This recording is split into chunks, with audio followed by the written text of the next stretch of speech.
Hello. And welcome. Welcome. And welcome.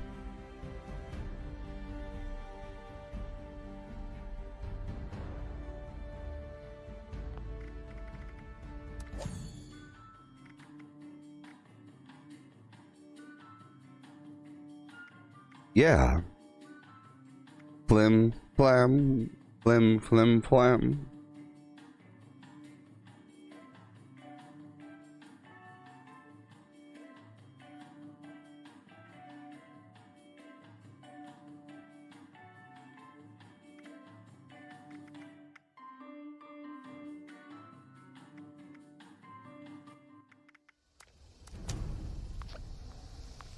Alrighty. Cool. We're back.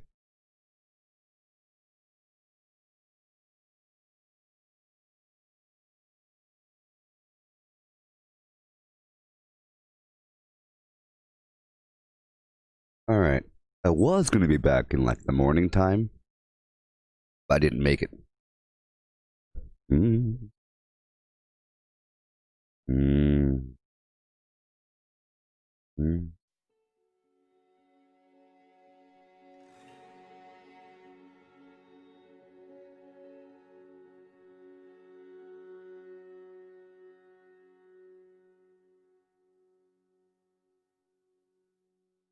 Okay.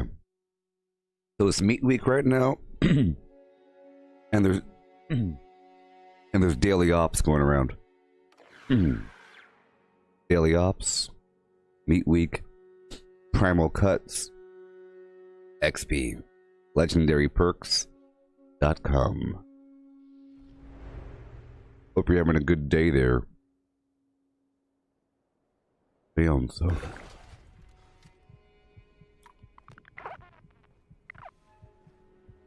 Leon.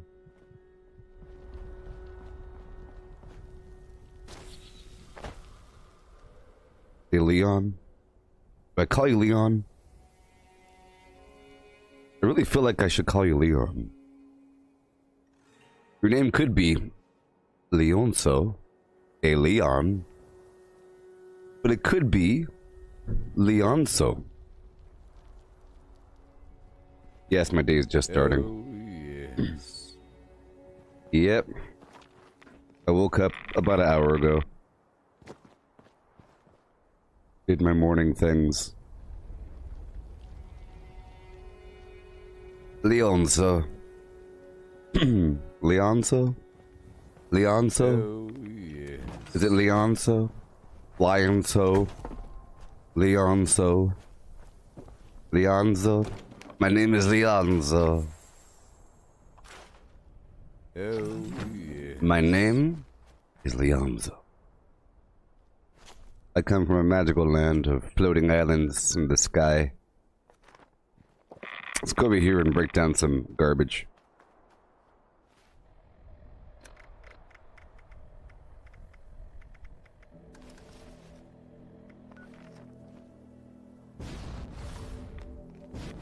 Your armor's giving you a headache.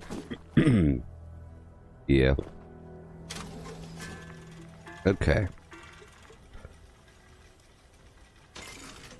I'm still trying to go through all of my items I crafted the other day. My armor. Your armor's giving you a headache. You know, the way I work it is, I'm only focusing on secret servers, so that just eliminates everything, right? I don't gotta worry about heavy, wood, metal, robot, you know, marine armor, scout armor. Gotta worry about secret service. Pretty sure it has the highest stats. With the buttressed mod, it has 53, 53, 53 for radiation, energy, and ballistic.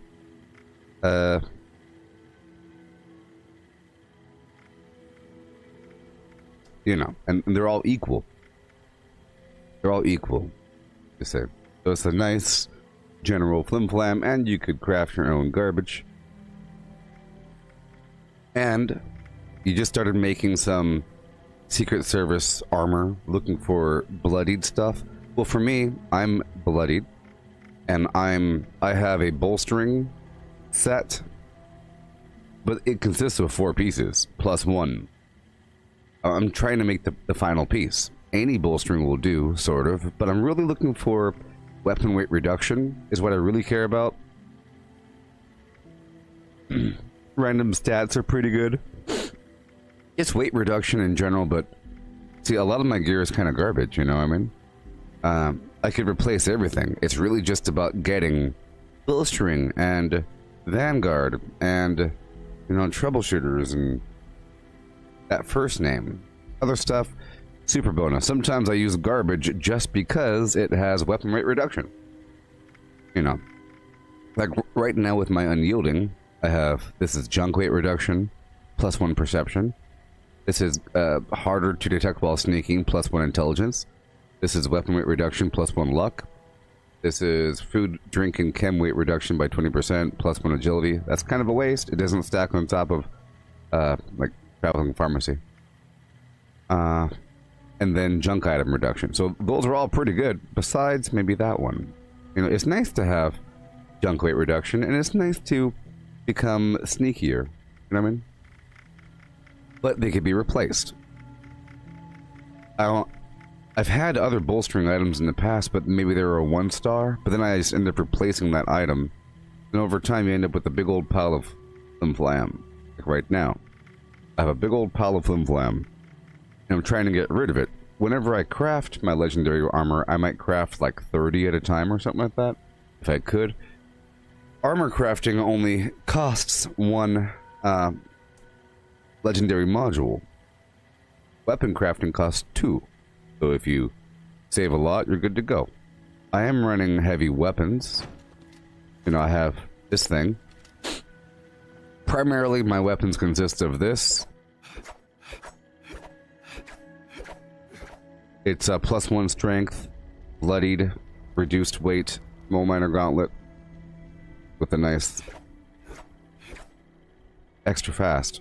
And then I have Martial Artist and Incisor. Then I got my shotgun, right? This is just a 1-star, by the way. But I'm using Skeet Shooter to keep the shot group tight. So look, see how tight that is? It's like in one spot. Consider it a really fat sniper rifle bullet. Without that perk, it goes blah. It's more obvious the further out I shoot, but, you know, right in front of me, it's right there. Especially when I do this. Like the entire shot group was basically at the base of that thing there because of Skeet Shooter. And then Enforcer helps me cripple and stagger. It's really good against Scorch Beast. And then Concentrated Fire level 1 targets limbs. So if I target their leg will be crippled, probably. If I target the wing, or if I go pow pow pow at their leg, or if I do full shot bam bam bam, or if I do a VATS critical by pressing spacebar in VATS with the full VATS critical meter, their leg goes bye-bye, and then they go bye-bye. That's a shotgun, right? And it acts kind of like a sniper rifle. It's not the most accurate thing, but still, if they're out there, they end up going bye-bye, okay? But then this thing is for the larger creatures, because this one, it kills them if they're smaller. It disables them if they need to be disabled, but if they're larger, it'll take too many shots. It'll take...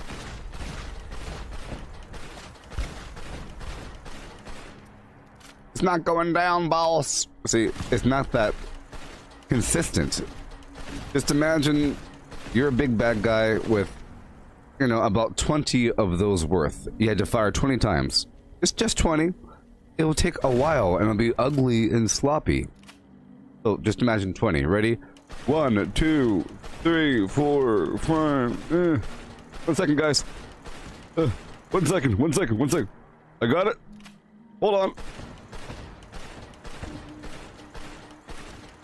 And he's dead. Alright. That's not fun. And during that time, the monster is kind of ducking and dodging and juking, and then gets staggered and goes, "Hurr," and then falls down because its leg is broken, and gets back up and goes, "Hurr," then headbutts you, you know, the whole time, pow, pow, pow.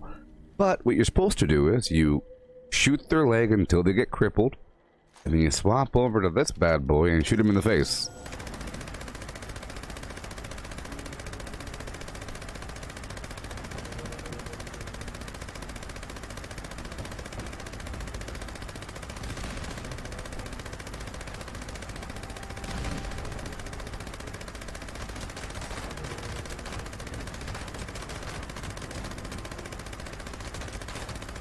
Oh, yes.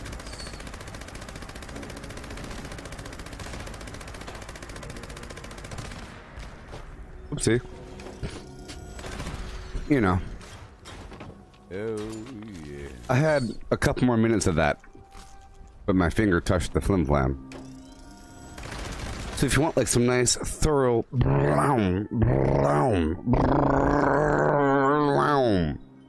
minigun for sharp one-shotting or disabling, you go through a village really quickly and go pow, pow, pow, pow, pow, boom.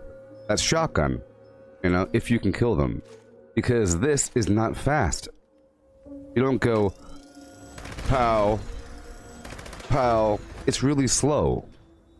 It's only fast if you hold the button down or do it in weird little bursts. See? But if you think about it, it's a Gauss weapon, and all Gauss weapons charge. Right? They all charge in that manner, but you don't have to, because I could fire this really fast without charging. But they want you to charge, and it's basically the same.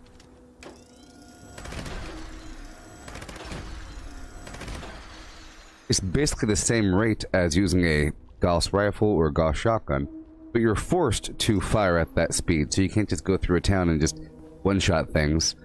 You can with other heavy weapons, like a 50 caliber, right? A 50 caliber machine gun, you can go click, click, click. Here, for miniguns, they spool up a bit. So it's not good for that. It's good for finishing off large targets.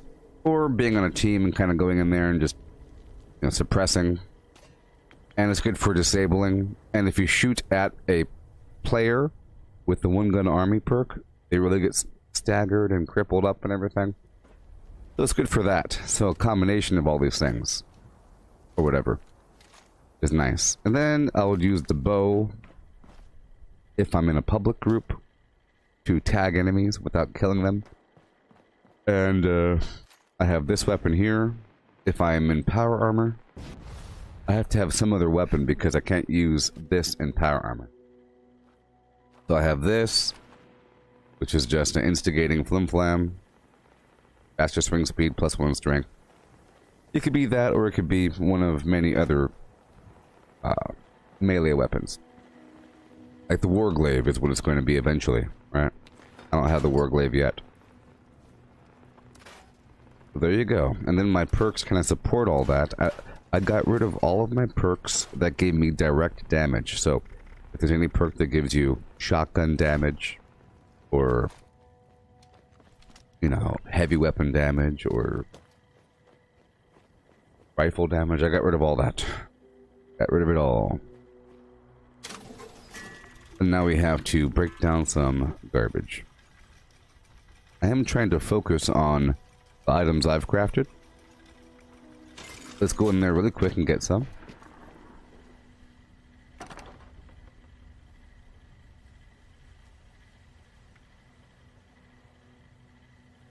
Yes. Yeah, being able to go through and quickly kill things is a different experience than going through and just killing stuff. You can just stand there, they're all leaving. Also, if there's like a hallway and there's 3 or 4 enemies side by side, I would either use the Gauss shotgun and aim at their feet and hope that the splash damage will kill them, or I'll use the minigun, just mow them down. They're all standing on top of one another.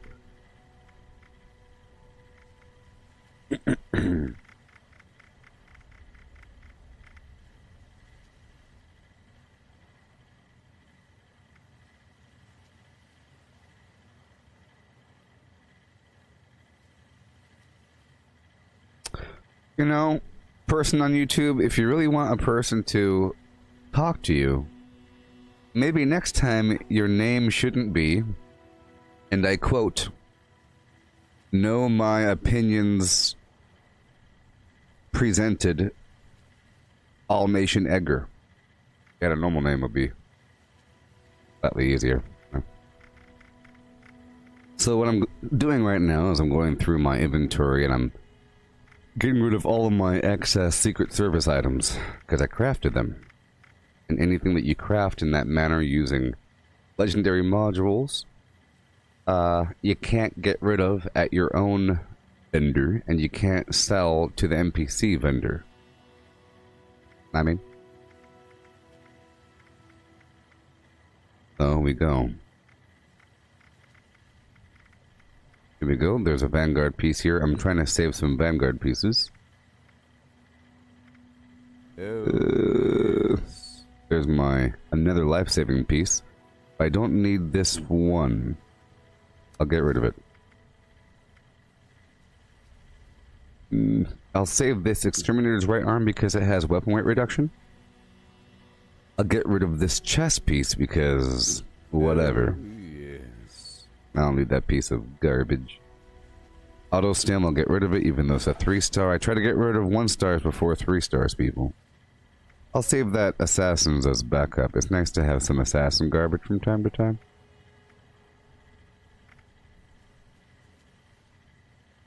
But it's a water-breathing one, so it's not like the best. Alright. I'll go from there, and I'll break my stuff down. Yep, Vanguard works very well. I think it's just the opposite of... It's the opposite of, bolstering. It's just like bolstering. You'll end up with the same defense, right? Like 700 or whatever. Let's get rid of all this. You should end up with the same defense at the end of it all. Yeah. Anywho. Hey there, Misty. How's it going? And hey there, Chris. Yeah.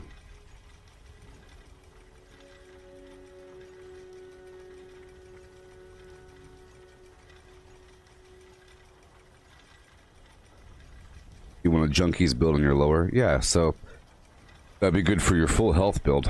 Because there's only so many things that increase your damage if you have a full health build. Only so many things. Like a 2-shot, like anti-armor, you know, explosive flimflams, but you could have a blooded explosive, so, you know. I'm gonna sell this weapon. See, blooded explosive assault rifle, 5.56, blah blah blah. I'll sell it for a lot of money. Okay, we're done with the script vendor, wonderfully. Now I will get rid of a few legendaries here at the vendor. I like doing that from time to time, you know what I mean? I like to get rid of... I like to basically give people legendaries through the vendor. I know it might be partially confusing for them. You know what I mean? Hey there, Julie. It might be partially confusing for these people, because when they go to the vendor and they see a bunch of flimflam in there, they might think that the vendor is selling legendaries now. But I think it's better than just putting a bunch of legendaries in a box. Yes. A player's reaction to seeing a bunch of legendaries in a box might be, am I stealing this? Is this a glitch? Is someone trying to exploit the game by putting a bunch of stuff into a box? Should I take it? Did someone leave me a gift? Well, I didn't earn this. Maybe I'll pick it up later on. And then they keep on walking. But if it's in the vendor, they bought it. Doesn't really matter how much it costs. It could be 10 caps and they bought it. I mean? So there's a level of ownership and they earned it. You know? They earned it. It wasn't just given to them. It's like, hey, I'll sell you my bike if you give me one of those baby chickens. Don't need 85 chickens. Just give me one of them. Brand new bike. Come on, well. Okay, it's just one chicken. Here you go. Huh?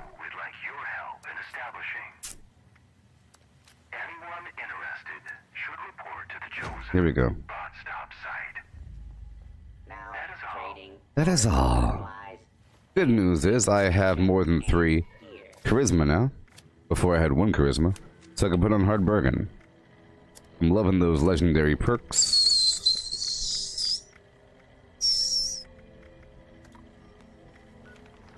Just one of your chickens. Baby chicken. Big old bike. Look at this thing. It's a Huffy. You can go down to the market and sell your chickens. You've been walking, right? You've been walking to the market. You can now ride to the market and sell your chickens faster. There's a basket on the front. It'll hold 12 chickens. 12 chicken basket.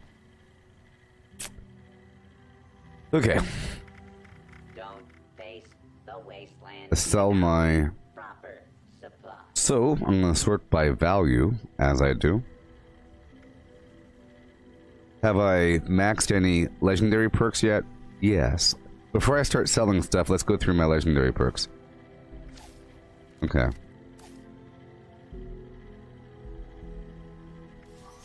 Open up the perk pack. Blah, blah. I'm selling all of these, so yay for perk coins. First, I have a joke. Love's like an exit. Bullet wound of the dyslexia. Okay. So, Ammo Factory is nice. Master Infiltrator is nice, where you can unlock all the terminals and stuff. You can put it on, tick it off. Whenever I'm exploring, I like to have this perk on. But we're not exploring right now, are we? I gotta spend 1 perk coin to unequip the card. Boom. Bam. So we have all this garbage. Yay. Okay. But look at this. Look. If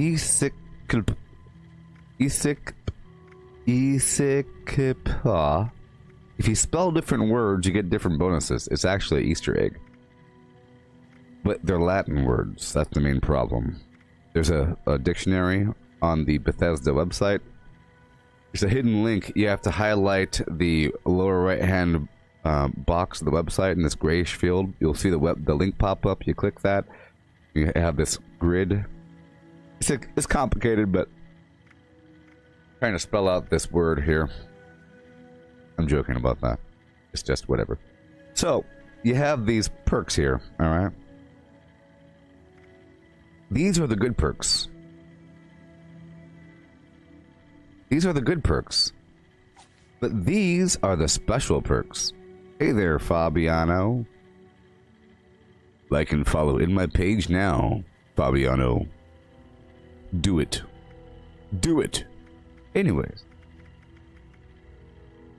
These perks I really recommend. So, Sizzling Style. Boom. I like to always have Sizzling Style on. Okay? 200 fire damage resistance. If you're up against a bunch of buggy poos that are spitting at you, as they do, yes. You can have Funky Duds, which gives you up to 200 poison damage resistance. But there's a bunch of cool stuff for melee. You know? But I didn't do them. I sort of wasted some points over here, taking one for the team. Enemies that attack me take more damage, which is cool. Yes. It's not that bad. And then I kind of wasted it over here with the follow-through. Range sneak damage increases damage to target by 30%. Okay? It's sort of a waste because in the daily ops it's really hard to go stealth against those guys because they have the penetrating gaze. And then I kind of wasted some over here. Enemies killed with a thrown explosive have a 30% chance to explode. But there's a bunch of cool stuff. But the universal cool things are Ammo Factory for more ammo production, Funky Duds for poison damage resistance, Master Infiltrator for the auto-unlock skill level 3 terminals and locks, and the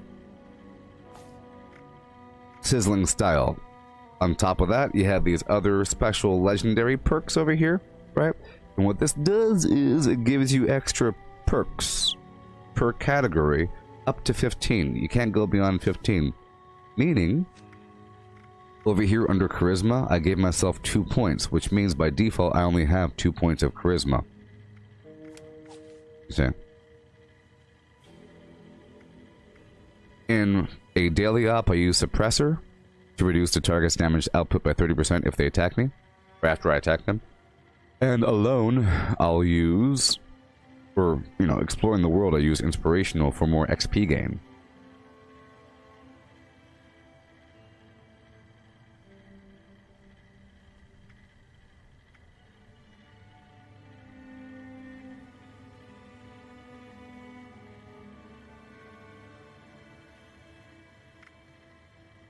Huh. Yeah. Built Suppressor. So I have a bunch of these points around, you know, and the way it works is it starts off to put anything up there. So again, to pull anything off, it costs 1 coin, and then once you put a perk up there, like this one right here, right? Collateral damage. 1 star, 2 star, 3 star, 4 star. Okay. This would be pretty cool if you had a truly melee build. Enemies killed with a melee weapon have a 20% chance to explode. That isn't enough for me. That's with the 4 stars. If it started up at 20%, it went up to 70%, then sure, but that's too low for me. That's why I didn't invest it. It would have been cool, but it doesn't cost anything to put the perk on. To rank up the perk, it'll cost 50 coins, 100 coins, and then 150 coins. That's a whole lot of coins. So, I've already invested that much in a couple categories. But right now I'm settled on this situation with Fireproof level 3, I guess, and Sizzling Style, even though Fireproof doesn't. Yeah, Fireproof also prevents damage from fire as well. So with Fireproof level 3, the Dense Chest mod, and that perk right there, I'm basically, and Sizzling Style, I'm basically immune to explosives and fire. And a lot of humans and humanoids use fire. Flamethrowers, Molotov cocktails, fire traps, stuff like that. Mirelurk Queens, Mirelurk Kings, and a couple other creatures. I think maybe even the Scorch Beast might do a poison attack when they fly over and they have that field of green flim-flam. I think that's a combination of radiation and poison, but I'm not too sure. Oh, yes. At one point I had both the poison perk and the fire perk on, but I realized that there's hardly any poison attacks. You have the Nasher Grenade and the Nasher Floaters, but it's really rare. Really rare. Yes, anglers. You know, like creatures. Non-humanoid flimflams do poison damage. So if you're all up in that world, then maybe. If you're exploring the mire or something. But yes, this is what I got going on. You can't see over here under luck, but Ricochet is really good depending on the dungeon. If you're facing against a bunch of things that are shooting you, it's really good. It's also very good if you're doing the fighting the freezing touch enemies, because this makes every 5th shot 18%. Every 5th or 6th shot will bounce off me. So if every 5th or 6th shot freezes me, then I don't get frozen. Or whatever, you know. And of course, Class Freak, Starch Jane's Serendipity. And Enforcer for the shotgun flim-flam, like I mentioned. Evasive for more defense. Scrapper, because I like to scrap things. If I always have Scrapper on there, then I'm always breaking stuff down as I travel. If I don't have it on there and I'm forced to stop, swap out my perks to put Scrapper on, then I end up never using it, or I just don't loot. But with it on, I go out of my way to loot a little bit of extra bad guys. It makes it where I obtain more steel and so forth from enemy weapons. And so forth. Yep, Nerd Rage for the bloodied effect is what you need. Okay? And demolition expert 5. Hey there, free flip. Yes, you can type. I took off the flim flam restrictions on Twitch. I had it where you had to be a member for a month, but then I took that off. I had too many trolls. That was my quick remedy. Batteries included. 1, because I like to carry like 4,000 or 5,000, whatever, 9,000, 2mm. Suppressor reduces target's damage after I attack them. Strange numbers increases the effect of my mutation so I can jump higher, float down slower. Radical gives me more strength as I have more radiation. Fireproof, like I mentioned, makes me sort of immortal, along with the dense and the flim-flam. Ironclad gives me more 50 damage and energy resistance, which is quite a bit. And my bones don't break, which means I'm not running through stim packs. Without adamantium skeleton, or without the, I think the braced arm mods, or whatever they're called, I'll be using stim packs all the time just to fix my arms or my legs from being broken. Your accuracy goes down, your melee damage goes down, and you can't run or something. Because I'm using Enforcer, where my shotguns have a chance to cripple a limb, that applies on me as well. And shotguns have massive splash explosive shotguns have extra splash damage, especially when you consider I'm using Grenadier for my explosives to detonate with twice the radius, and I'm like 89% sure that it works for my shotgun. Hey, Free Fliff, you came from Albion? Well, welcome.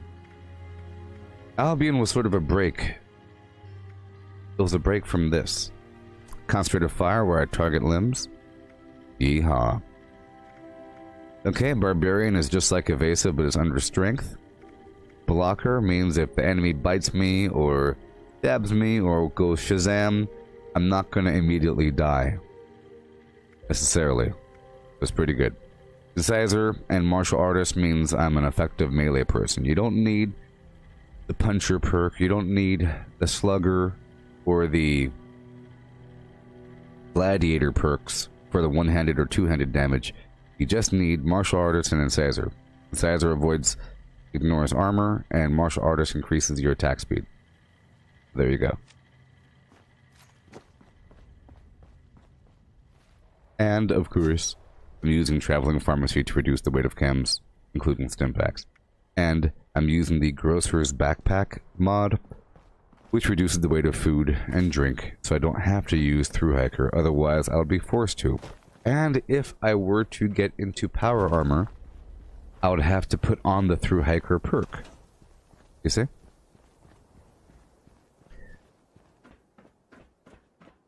We all good? Alright, let's go sell some garbage now. There we go. That was my build explanation.org. So I go back to Hard Bargain. Alright. I'm at a vendor. This makes the rates better. I don't have any sweet rolls, but I am using a full unyielding set right now. Pretty sure. I'll put on my Grape Mentat action to give me even better rates at the vendor. Then I'll sell all of my grenades and a couple legendaries. Okay? I'll sort by value. And I like to sell the least expensive stuff first so I can get rid of more things. You see, if I sell the most expensive thing first, I only get rid of one thing, right?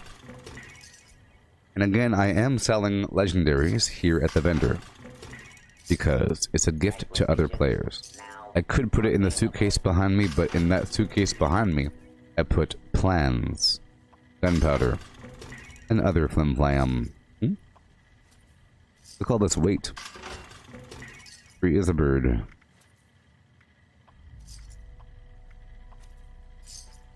Over here under the aid category, I sort by spoilage and I get rid of all the foods, sort of, all the meats if I'm an herbivore, all the plants if, well, not all the plants, just all the plants I'm not eating, you know.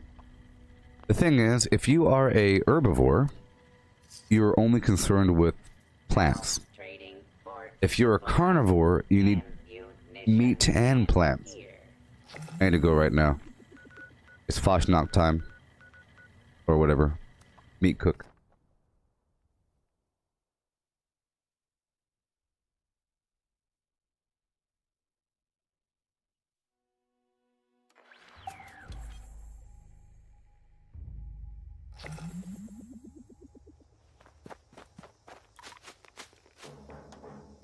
Yeah.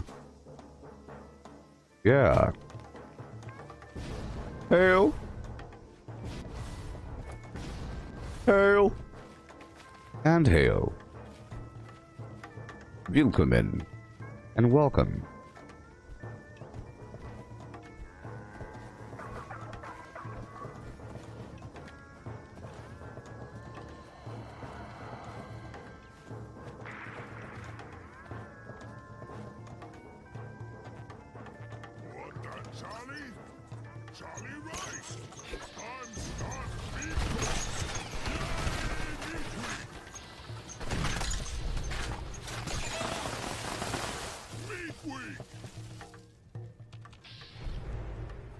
Humans have prime meat, put on grill.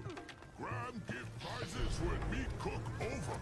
More meat, more prizes. Yeah.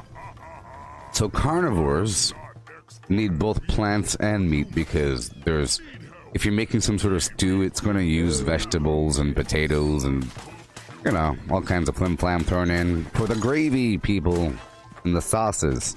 But if you're a darn vegan person, you're only eating, like, you don't even eat eggs. You know, herbivores, I think, are just vegans. Kind of weird. Well, do they drink milk? I don't even think, I don't know, man. Sometimes they'll eat, like, a cake or something.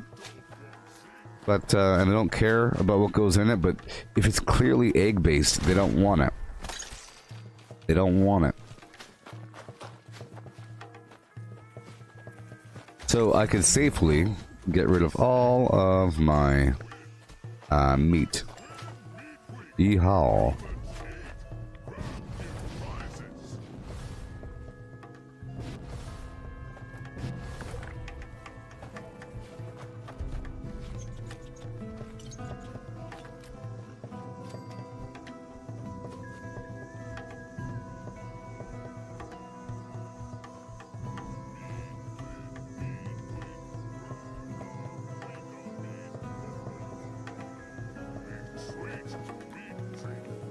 Okay. Alrighty. So I'm still in the process of selling a couple things. I'm gonna go over here to a new vendor. It'll just take me a second. What I gotta do whenever I start this thing, you know, you gotta do it.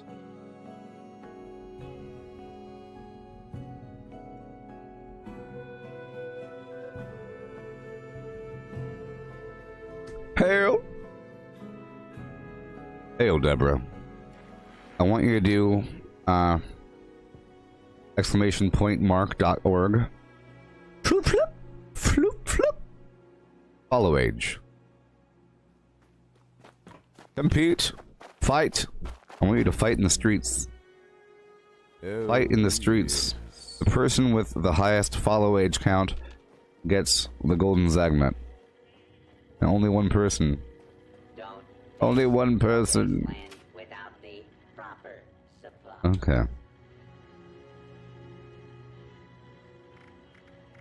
It's boiling. Squirrel bits, some opossum meat, intestines, mutant helm meat, gulper innards, deathclaw steak, yaguai ribs, chicken noodle soup, chicken thigh, rabbit leg, baked bloatfly, bourbon. I get rid of the alcohol as well. And I get rid of the pre-war food. It's okay. I mean, buff out. Pram. Uh-oh. Uh-oh. Deborah is winning. Anybody else wanna, if Melissa was here? Well, you know. If Flim Flam Sally Jesse Raphael was here.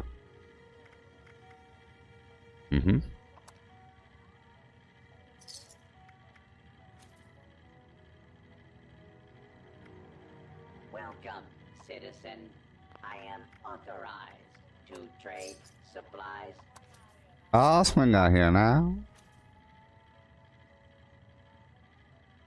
Yeah, so however much you see me leveling now, just know that the level requirements for my level are really, really high. So if I was anybody else doing the same exact actions, sort of, I'd be leveling up way more. Now you know? available. Here, I'll show you.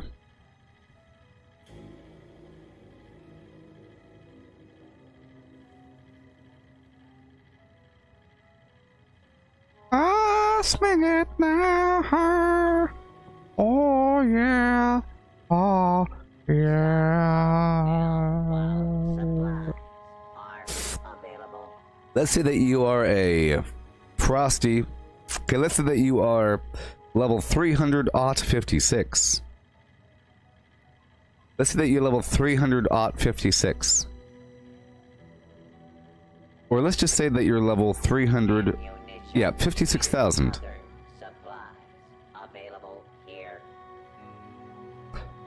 Level 346 was 55,000. Level 510 is 81,000. And level 1,000 and above is 159,000. So every time, and hold on, let's say level 200, or let's just say level 50. You're fresh off the virtual boat, and you're ready to explore the new world. 8,000. It's 8,000 for a level 51. 8. That's like an enemy and a half. That's like 3 enemies walking down the road.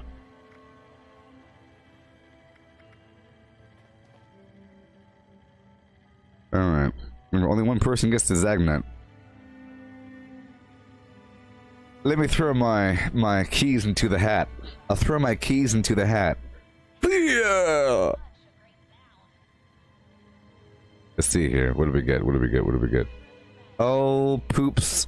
Poops magoops. I win. I get the golden Zagnet. Get the golden Zagnet. I get the golden Zagnet. And the belly tap. It's mine. I won.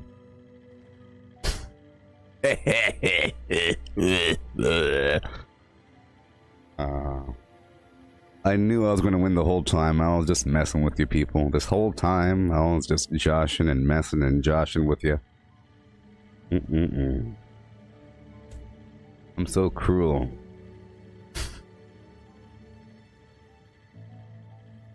I knew it.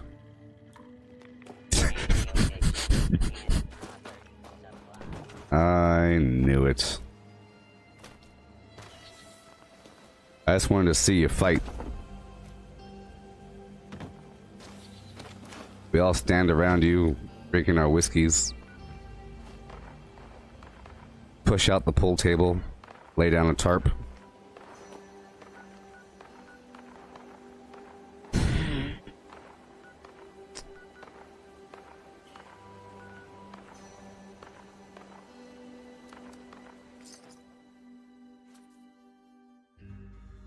You gotta whip up the blood. Wick up the blood with the, with flour. Keep on throwing flour on the bodies. Powder them down! Race to find the monster mask. Powder them down! Run from the students. You know? As you flee, candy will fall from holes in the mask. Professional powderers. Be sure to collect as much as possible. The more candy you collect, the more supplies you will be awarded from next year's discretionary budget. There are also stashes of candy hidden around the school. Find them and refill the mask. Students, you must chase the monster mask with your baseball bats like a piñata.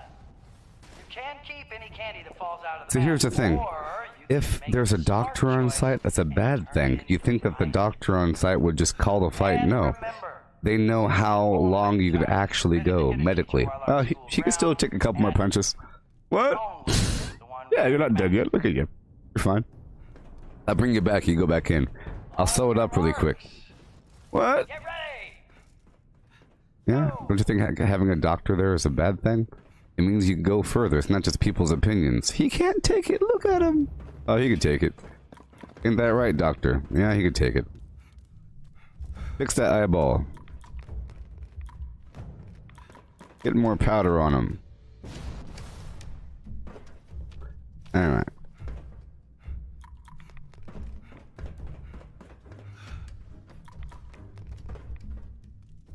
Oh boy.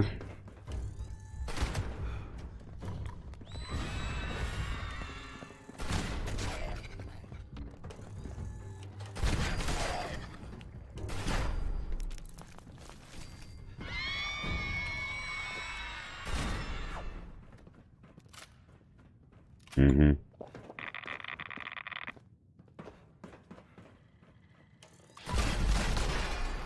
I have to go melee. So right now I'm doing this because this is one of the most important things a human can do. You get it? This right here is one of the most important things you can do. Monster Mash is so darn lucrative. I'm having massive AP issues. I can fix that in just a moment. I have to put on Marathoner. I'm not using Marathoner. I'll put it on in just a moment. I'll take off Enforcer and put on Marathoner.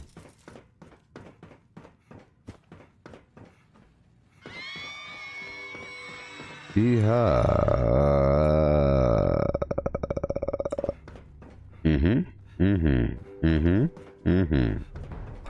Yeah, so, I published Chapter 1 of War of the Worlds on the Facebook page and on YouTube. Try listening to it one night before going to bed, okay? One night before going to bed, if I'm not online live, just try listening to that before going to bed. I know it does sound artificial from time to time, but I think you forget about it. I think you forget about it, or you stop caring. In the same way that you stop caring about, you know, Alexa or Cortana or Siri. You say, look, you hear what she said? You start saying she or he, you know, as opposed to it. We already say she, you know, because it sounds just like a person. You know it's fake. It sounds a little fake from time to time, but most of the time, Alexa sounds real. It just sounds like a weird robot person, you know, like Data. Data or Data from Star Trek. He has a human voice, but he talks like a robot. You know what I mean? He talks like a robot. And he says robot things from time to time.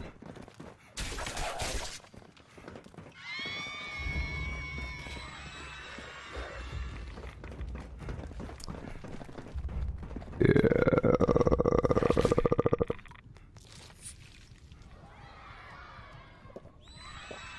If you do find the time to listen to it, let me know if there's any ads on it. I'm kind of curious. I'm just kind of curious to see what kind of ads there are. If it's too personal, you don't gotta tell me. Sometimes, you know, I might get too personal. Diabetes medication, how'd they know? No? Oh, man. Yep, after this round, I'll be changing it out. I'm eating a bunch of honey right now. The cool thing about Meat Week is the Savage Divide. The Savage Divide Prime Cuts event has a bunch of those honey beasts. And when they die, they drop honey, honeycomb, maybe some royal jelly from time to time, and some other garbage, like caps and so forth, whatever. But the cool thing is, if no one, or if the body's there, or if, I don't know how it works, but it seems like once the body disappears, it drops a big pile of loot. So if you go throughout the woods where all those bees spawn, you'll find a ton of honey just laying out there. And gold. Not gold bullion, but just, you know, gold.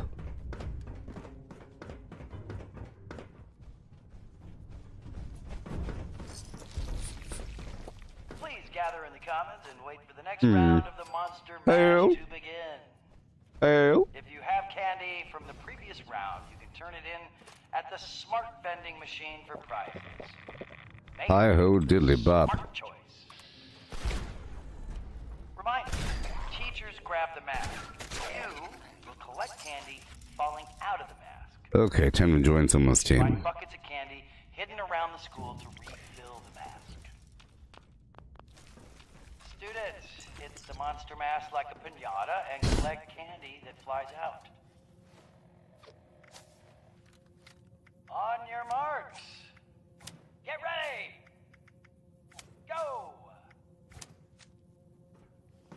I don't stay up late. Got no place to go. I'm a home all my day. Just me and my radio. They're misbehaving. Yeah. Saving all my flow for you. Why is he teleporting?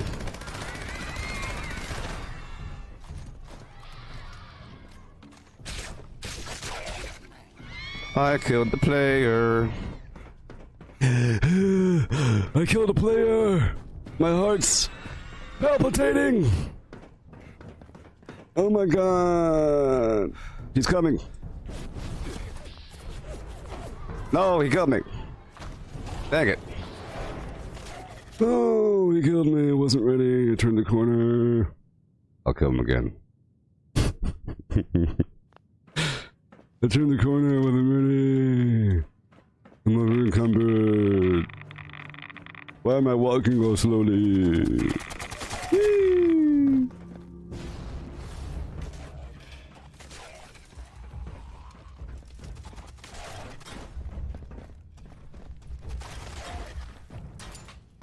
Whenever this thing wants to, you know, do its thing, that'd be fantastic.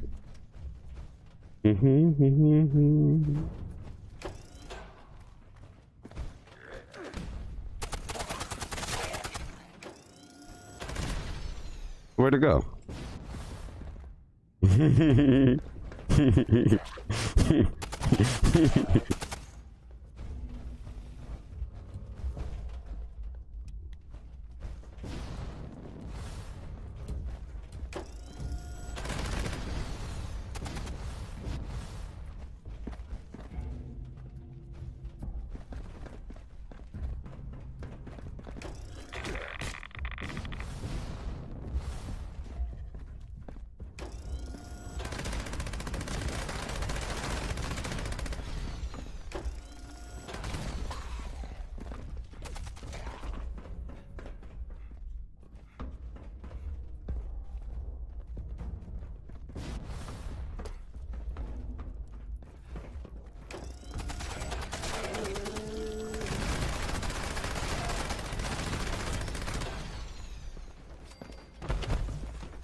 Peter Dinklage, Peter Dinklage, Peter Dinklage, Peter Dinklage.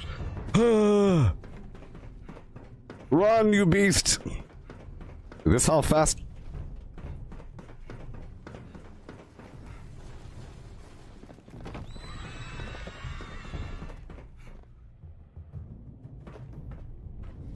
Oh no.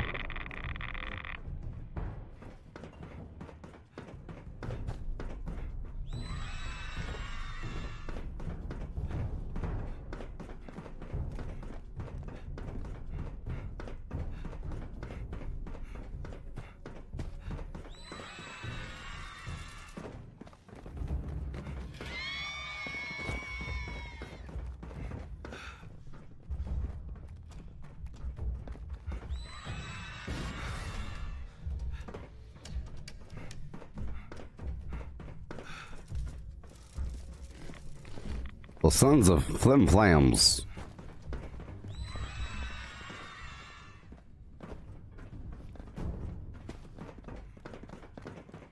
See, the cool thing is he's in power armor, so I could totally hear him. But he might be just waiting in some corner, like lined up in some position. Oh, excuse me.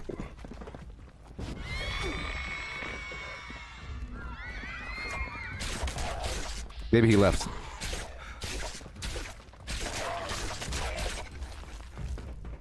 But I killed him. Keep running. Hey there, Steve. How's it going?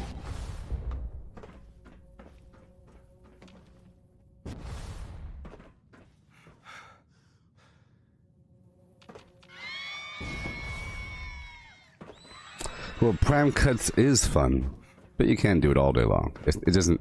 Sometimes you can do it back to back. Please gather in the commons and wait for the next round. This sort of thing I'm doing right now here is infinitely helpful, and I have to stop what I'm doing and do it because the candy is so precious. Make the smart choice.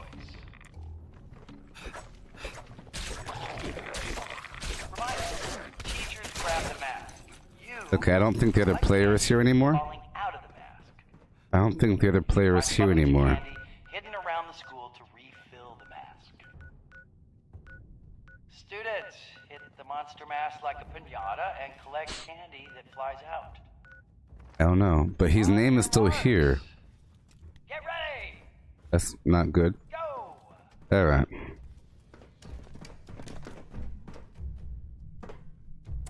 Okay. A little more.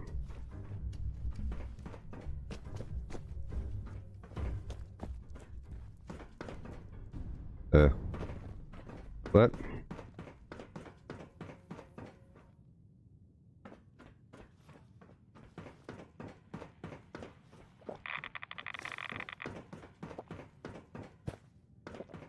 See, he killed me when I was in some horrible sequence. I was turning a corner, and my life was extra low.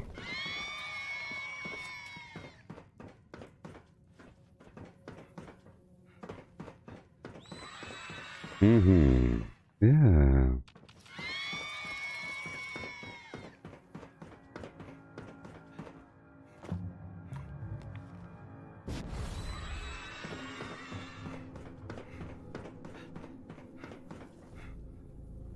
Hey there, Damien.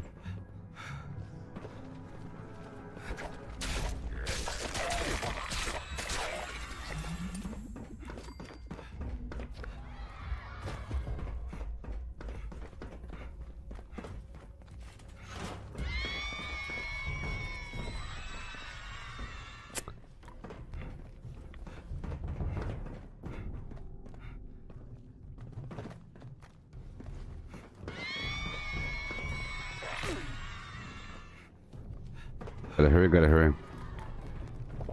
I don't like missing out on these primal cuts, but this event here is really important. Because of all the Halloween candy and all the XP, you know. See, it's taking a couple of hits because my life isn't incredibly low. I do more damage when my life is super low, but I'm trying to avoid being completely wrecked by some random person that may or may not still be here. I don't hear enemies being slaughtered anywhere.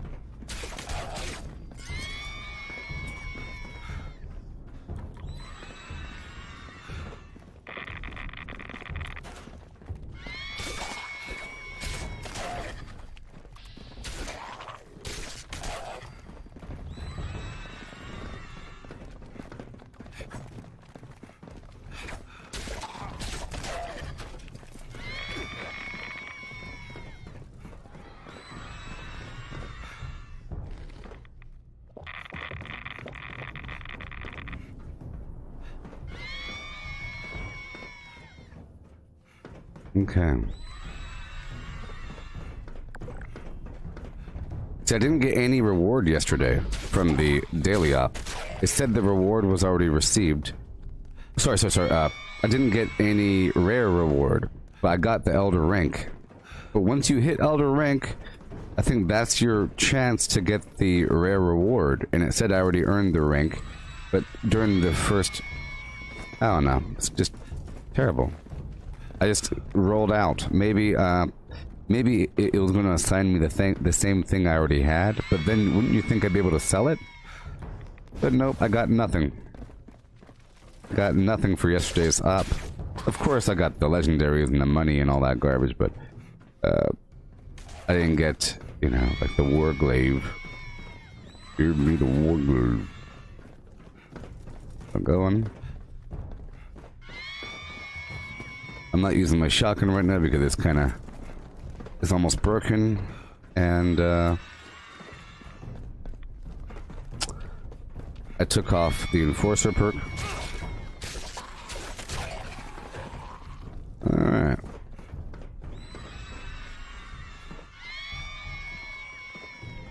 Remember, if this was real life, it would take more than one quick stab to kill a zombie that looks like that, you know, and behaves like that. I think a quick stabby wouldn't be enough. So, for it to take something like this, that's realistic for me. Especially if they're level 75 or something. For me to do more damage, I just have to lower my life.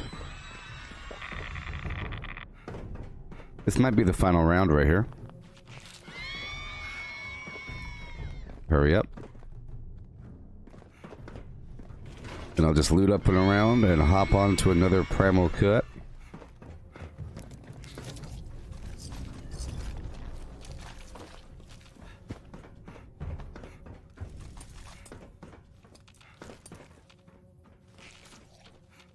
We're all done, right?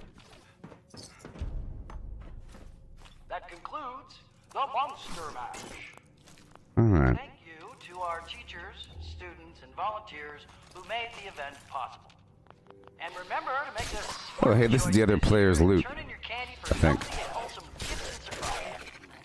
Have a safe and pleasant Halloween, everybody. Yeah.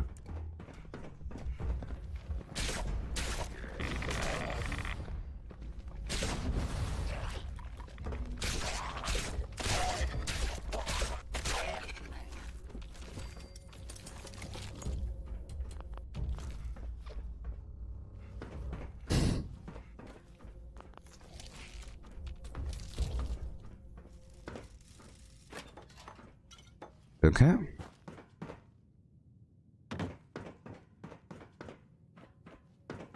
Really quick. It's a couple things. No big deal. Oh, yes. It all adds up. Okay. It's 3:30-ish.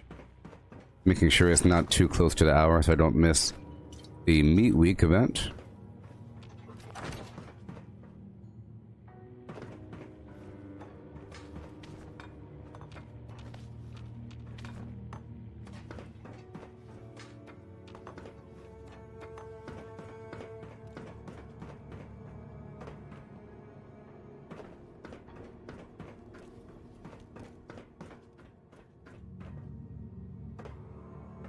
Okay.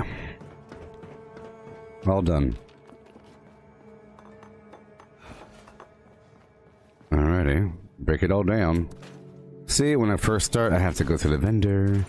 Gotta get the gold. Gotta do the things. And, multitask whenever necessary. I am liking the new season. I am liking the new season. I am liking the new season. I am. Okay, let's go on down to the Foundation.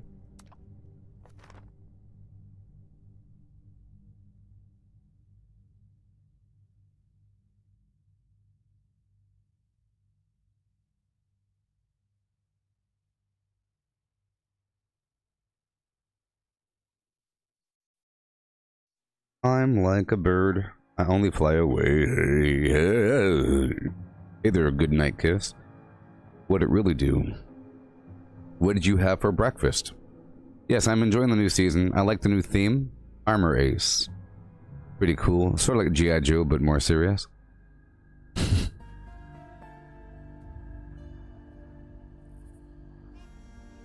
kind of funny, like, they're the Red Vipers, and in G.I. Joe, he was the Cobra Commander.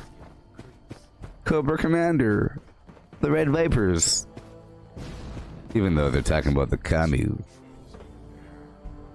Yeah. Pure gold, people. Pure gold. I've been spending my gold on these lunchboxes, people. Extra patrols over there. Okay. Hopping over here for a second. And now I'm going to spend some flim flam. What reward am I looking forward to getting? Well, the greenhouse is nice. Blah. Things. I don't look forward to things. Because if you look forward to things, it's bad. I just have optimism and hope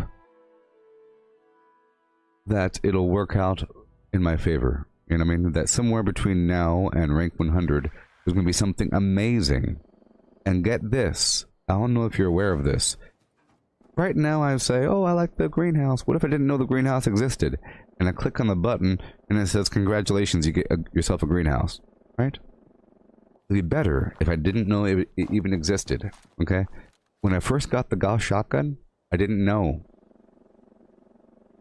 it was even available. I heard people mention things of Gauss shotguns once and twice in a blue moon. It was always out of context, and I thought that maybe the Gauss shotgun was like a mod off of some other weapon, like maybe the Gauss pistol had like a mod to the Gauss shotgun. No, it's a weapon exclusive to settlers, and it's awesome. And everybody was singing the praise of this weapon. Everybody was saying, oh, you gotta get the Gauss, the Raiders, it's so, yeah, you gotta do it. And then no one was talking about this. But if somebody asked me, hey, you ready for the ally reputation rank for settlers? What are you looking forward to the most? Which reward are you looking forward to? Are you looking forward to the farmable tiles? What about the turbo fertilizer grenade? What about the shotgun? I didn't know about all that garbage. It was just, as it came, you read about it, I was like, oh, that's what it does. That's cool. You know? I would compare it to looking at the atomic shop every day and getting pleasantly surprised at things that are being offered. You know? Versus seeing the entire catalog with every day mapped out and saying, on Tuesday we're getting the elm trees again, on Wednesday we're getting the Mothman bundle until Thursday. They do reveal certain things, but I think the randomness makes it special. And then not knowing makes it special. Oh yeah, there's a bunker situation. There's a couple floor and wall tiles, a couple emotes look pretty cool. There's a bunch of stuff I saw, and I'll just look at it a little bit really quick. Oh yes, that shooting gallery thing is awesome. You see, I already forgot about it, right? It's best if I forget about these things. The field station, I mean, it's really better if I don't even look at this garbage, okay? Yes. It really is, in my opinion. It's better. I'm about to get the See No Evil emote. Yeah. Yes, it's like Christmas. It's sort of like if you tell somebody what you want for Christmas or your birthday, and they tell you it's coming, and then, or what if the Christmas boxes had like a transparent, like a see-through box, you know? Like in Walmart, you get that see-through plastic case that you can't open up with a key. It'd be cool if your Christmas tree was like one of those entire cases, but your parents held the key for the display rack. Can't open it up. You can look at it if you want to. Here's the test demo thing. You can play the test. Yeah, if it had like a little control coming out of it with like a demo, you could demo out all of your... Yeah. You get a football for Christmas, and they let you play with it for 15 seconds. Here, touch it. 15, 14, throw it to your brother. 12, 11, now give it back. Christmas, you get to play with it as long as you want. That's what they should do, right? Hey, kids, come outside, check out this bike. Go ahead and hop on, now get off. Christmas time. You can watch me ride it, though. Woohoo! Wheelies! Right? Check out this dog. Go into your aunt's house until Christmas time. Make eye contact with the dog. Now say goodbye for another month. Hope it doesn't get too attached. Huh?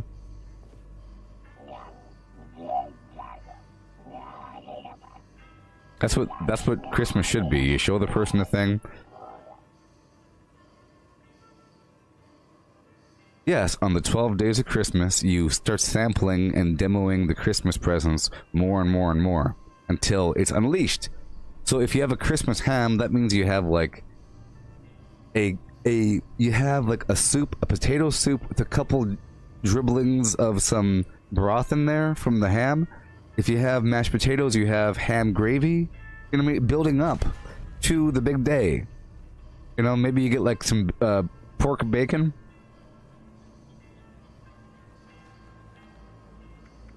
Oh, yes.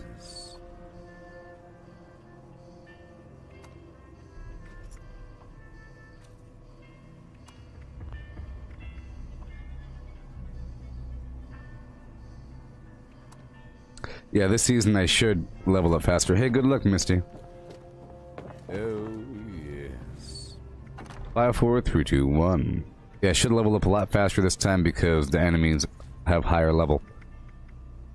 Okay, I've purchased my modules.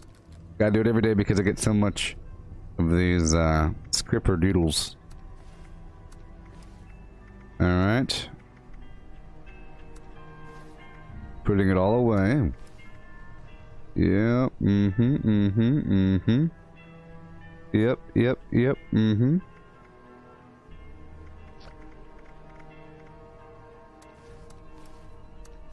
Putting away all the expensive and nice plans.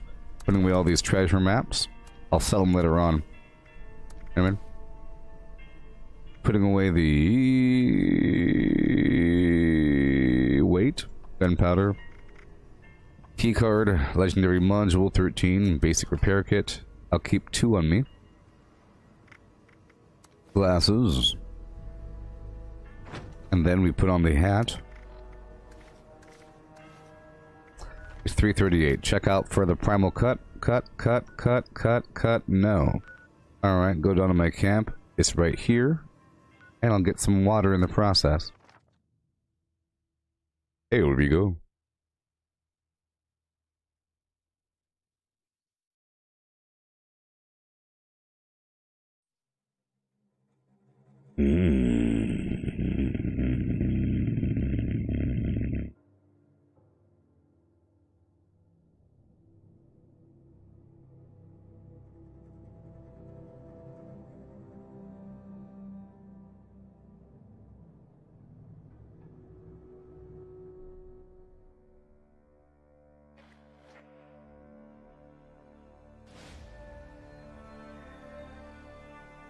How can I talk to an angel? How can I hold you close where you belong? Like trying to catch a falling star. So here's a listing of all the things that you can do in Fallout 76. Listen to this while I do this. Craft legendaries with modules. Sell to NPC vendors. Daily quests. Workshop conquest. Lucky Hole Mine. Power plants. Farm fusion cores. Public events. XP run. Toxic goo harvest. Rebuild camp. Move camp. Repair armor. Repair weapons. Craft ammo. Sleep. Play music. Stock vendors. Transfer items between characters. Bury Mentat run. Dump caps at vendor if over 20,000. US requisition holotape. Garahan building farm. Reputation root farm. Iron or South Ash heap. Multiply crops at workshop. Purified water at workshop. Grafton monster farm. Tanagra town crickets. Faction dailies. Spend gold. Razorgrain flower farm. Scorch beast farm. Ammo machine. Deathclaw farm. Tarberry farm. Flatwood silk beam. Check keyword status. Nukes Findingo Colossus for a cursed weapon. Sugar run. Nuka-Cola farm. Concrete. Late at monorail. Abandoned bog town secret floor. Farm mole miners for aluminum. Top of the world aluminum farm. Ski poles. Enclave code piece. Keycard search. Somerville bookhouse. Enclave events. Wood farm. Dogwood farm. Smelt ore. Smelt spoiled vegetables and fruit. Cook food close to spoiling. Mirelurk egg farm. Mothman egg farm. Nuka-Cola factory farm. Sunshine well farm. Daily ops. Get a high bounty by picking locks. Honey farm. Convert perks into coins. Purchase lunchboxes with gold.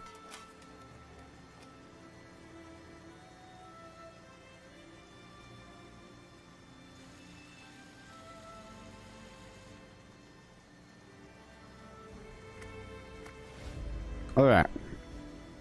That was my fake... that was my fake voice. doing fake voice things. Wasn't it amazing? Sort of. Isn't it like a lot of stuff? I think you should help me expand that listing. Can you help me expand that listing? I made a listing of all the stuff to do in Fallout 76. Okay? That's my listing. I think we could help expand it with the collective. I'd like to have this very long listing that I could just give to people with the audio thing, you know? And it'll blow their minds of all the stuff that you can do. Now, a lot of these things I have listed are like general things. That I'm not saying, go here for that one thing, go here for that one thing. I say, like Sugar Run, Berry Mentat Farm. That means going to a lot of places. It means something to me, specifically. You know, it's like saying, go through the NPC vendors. It means going through all of them, or any of them. I don't have to list the Grafton train station, Point Pleasant, Sunshine Meadow. You know, I don't have to list every single train station on this list. You just have to list, go through them. You know what I mean? So you could have a bunch of general stuff that is still a very long list. So maybe you could help me make that list. Hey, Mac, this is just a bug. Whenever you do the Monster Mash event, and you don't die before it's over, and you leave, the mask stays on you, but once you leave the server, it'll be gone. In fact, it's not really on me. If I wear another mask, it'll cut through it, you know, it'll clip right through it. It's not really on me, and it's not in the inventory. It's just a bug. But thank you for the question. Now I want your help expanding this list. So listen to this list and help me expand it. Okay? Just listen for anything I left out. Legendaries with modules. Sell to NPC modules. Craft legendaries with modules. Sell to NPC vendors. Daily quests. Workshop conquest. Lucky Hole Mine. Power plants. Farm fusion cores. Public events. XP run. Toxic goo harvest. Rebuild camp. Move camp. Repair armor. Repair weapons. Craft ammo. Sleep. Play music. Stock vendors. Transfer items between characters. Berry Mentat run. Dump caps at vendor if over 20,000. U.S. requisition holotape. Garahan building farm. Reputation root farm. Iron or South Ash heap. Multiply crops at workshop. Purified water at workshop. Grafton monster farm. Tanagra town crickets. Faction dailies. Spend gold. Razorgrain flower farm. Scorch beast farm. Ammo machine. Deep glove farm. Tarberry farm. Flatwood silt beam. Check keyword status. Nuke Findingo Colossus for a cursed weapon. Sugar Run. Nuka-Cola Farm. Concrete. Laid at Monorail. Abandoned Bogtown secret floor. Farm mole miners for aluminum. Top of the world aluminum farm. Ski poles. Enclave code piece. Keycard search. Somerville Bookhouse. Enclave events. Wood farm. Dogwood farm. Smelt ore. Smelt spoiled vegetables and fruit. Cook food close to spoiling. Mirelurk egg farm. Mothman egg farm. Nuka-Cola factory farm. Sunshine well farm. Daily ops. Get a high bounty by picking locks. Honey farm. Convert perks into coins. Purchase lunchboxes with gold. With gold. So, did I leave anything? I think I left a couple things out. It's about how you interpret it. It's just about how you interpret things. I didn't list every single darn, you know, cloth farm, ceramic farm, copper farm. You know what I mean? I didn't list all that. But I don't need to. But I could do, I was thinking about the ceramic farm. There's a couple spots for ceramic. You just don't need a ton of ceramic. That's why it's not relevant to say ceramic farm. You know? I said Somerville Bookhouse. I didn't say cloth farm. Even though there's places to go for the cloth. You know, like Tyler County Fairgrounds, Camden Park, stuff like that. I already did that. The Reputation Farm. The Settler Raider quests. If you're talking about the storyline, I didn't include the storyline. The storyline. Main and side quests. Do all your quests, you stinking flim-flam. Maybe I should write that down. Your main quests. Your side quests. Your daily. I already wrote down daily quest, but this is like everything that you do afterwards. So, but I did write down a reputation farm. Reputation farm involves going around the entire map, talking to all of the settlers and raiders, and then doing something for them for a batch of XP, meaning killing the guys that are right in front of them. Can't talk now, these mutants will rip my legs and arms straight off my body. I'll talk to you afterwards, and if you do good, I'll put a good word in for Meg, with Meg, and by Meg. Simple M, man. But thank you for helping, Mac.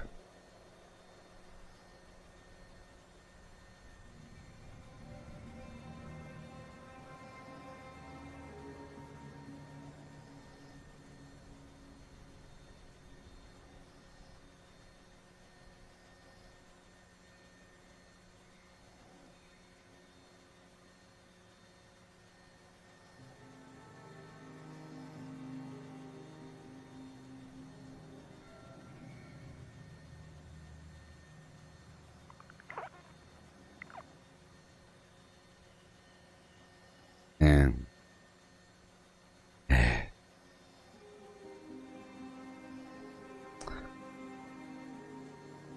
Asylum outfit farm? I don't believe in that. What does that consist of, Mac? You start describing what the Asylum outfit farm consists of, and once you start describing server hopping, looking at the same 2 spots over and over again, that's stupid. You just keep your eyes out. As I'm running around, just keep your eye out for those things. You know? I don't believe... I feel like it's game-breaking, non-immersive, and borderline exploitive to server hop to get what you want.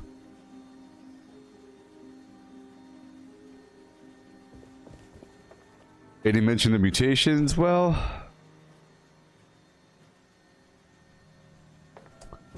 what would I mention?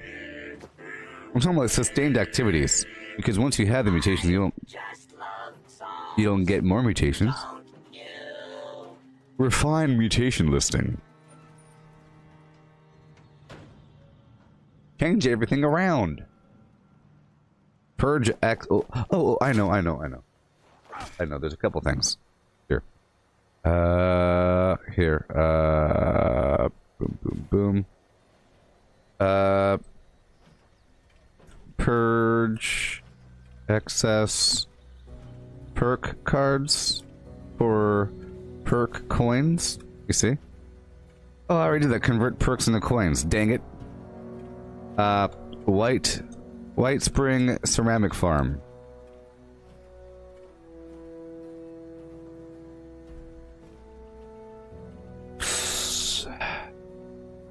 But no. That's so stupid. I'm not gonna write that down.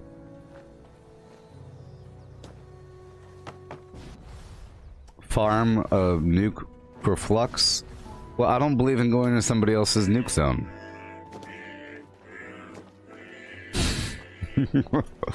So I can't put that down. I can't say enter some cheater's nuke zone to go steal their flux.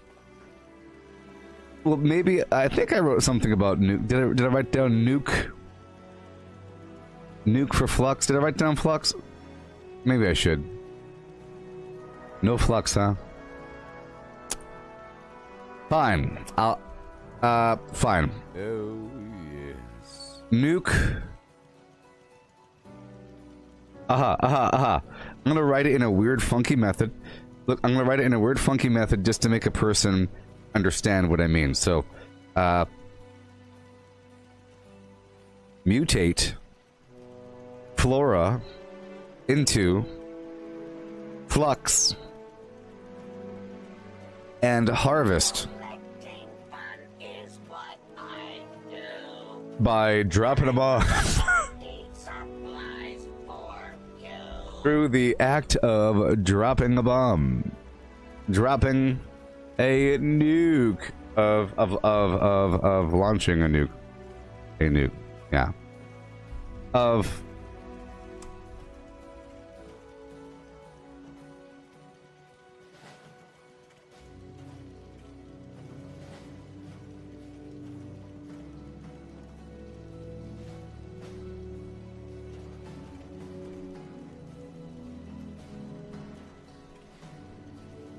Yeah, something like that.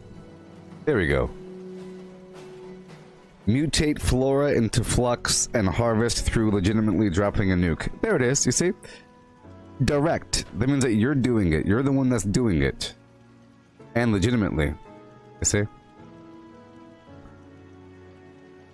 But that is something that needs to be done, and I agree, because it's like a once a week thing, maybe. You know, you need some more violet flux and you go do it.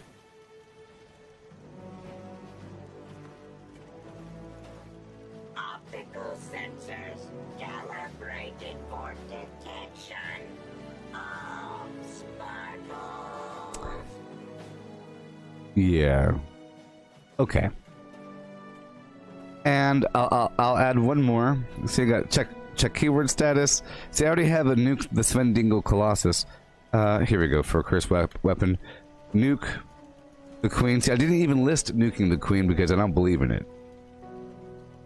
Nuke the Scorch Beast Queen for no darn particular reason at all, comma, actually. Don't do it. Yeah, chump. There we go. I'll add that up in there.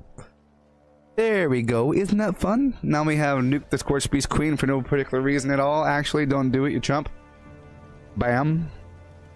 I already have Scorched Beast Farm. Ammo Machine. Garahan Building Farm. Reputation Route. See, right there. Iron Ore. Phlegm there. Grab some monster. Okay. What about collecting bounties? Collecting somebody else's bounty? Well, I did have this right here at the very end. Get a high bounty by picking locks. Well, what, one sec. PvP, I'll have it, lure player to camp with a high bounty to force vendor transactions. There it goes. See? Well, Mac, I'm not going to write down killing wanted players because there's never wanted players in the map. And that's just a stupid thing to do. I think it's better to get your own bounty than to go hunt somebody else down. Because, look, I would say it's the chumpy thing to do to go hunt down a bounty. It's a smart thing to get your own bounty. You know what I mean? Because I'm specifically getting a bounty to lure somebody to a spot. So why would I go do the same thing to them? You know? If they are me, I am getting a bounty for a specific reason to lure you to me. So I'm not going to be doing that. That's like, you know, a very chumpy thing to do. I'm not putting it on the listing. But I'll put it down. You know, we have to assume that one day people aren't cheaters. Get a high player, dooba-dooba-doo. Hunt down wanted players. Are you happy? Are you happy? I did it. Hunt down the wanted players.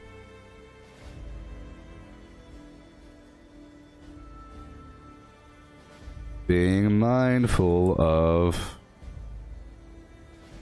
trickery. There it goes.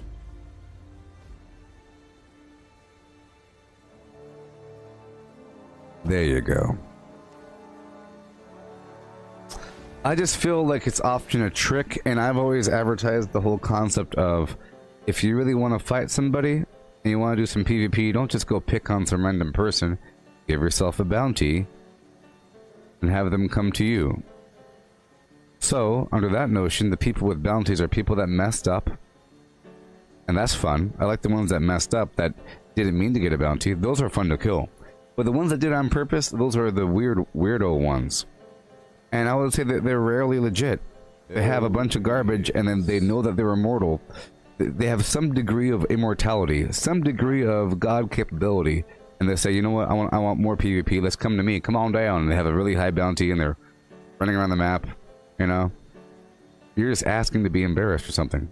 You shoot them a million times, they just turn and look at you and wave and start dancing or something, and then kill you with some crazy game-crashing scenario, and then you asked for it because you walked up to them and they had a bounty.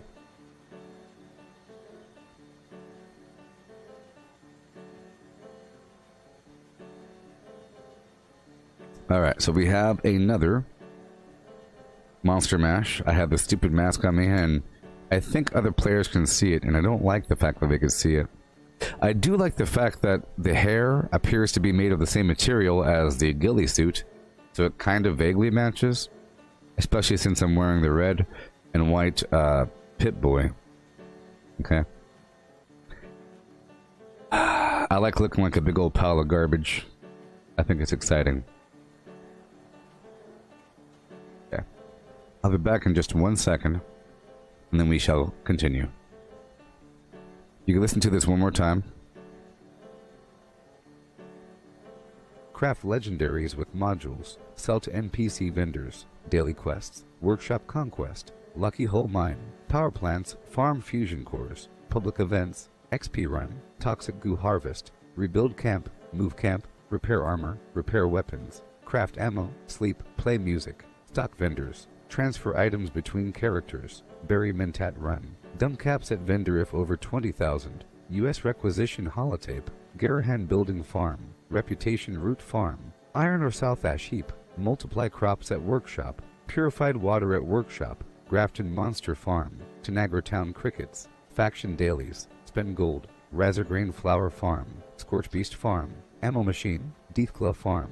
Tarberry farm. Flatwood silt beam. Check keyword status. Nuke Findingo Colossus for a cursed weapon. Sugar Run. Nuka-Cola Farm. Concrete. Laid at Monorail. Abandoned Bog Town secret floor. Farm mole miners for aluminum. Top of the world aluminum farm. Ski poles. Enclave code piece. Keycard search. Somerville Bookhouse. Enclave events. Wood farm. Dogwood farm. Smelt ore. Smelt spoiled vegetables and fruit. Cook food close to spoiling. Mirelurk egg farm. Mothman egg farm. Nuka-Cola factory farm.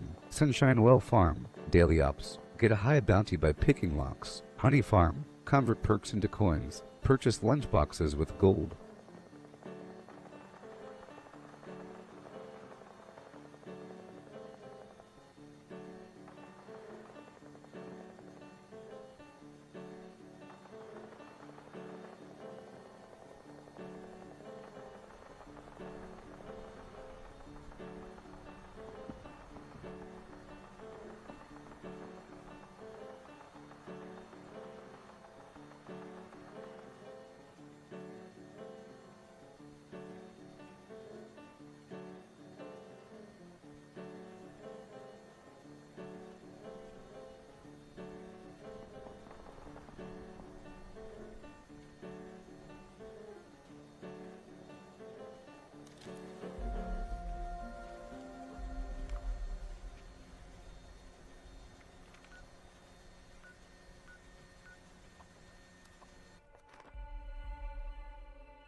It's called Graham's Meat Cook.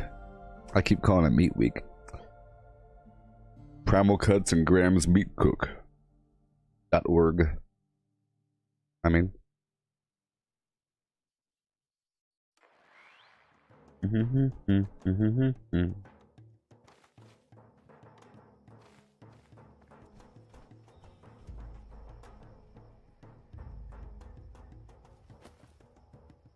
Help!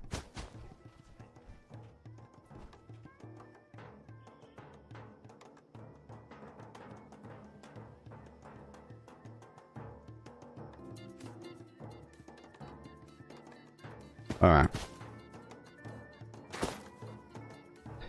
Here we go. Any second now.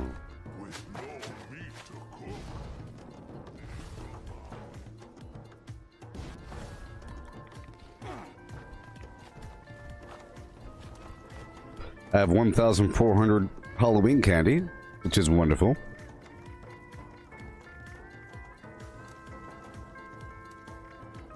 No berry mentats.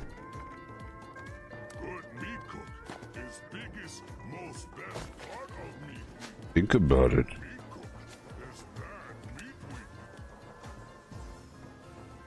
All right. I'll do more of my standard activities.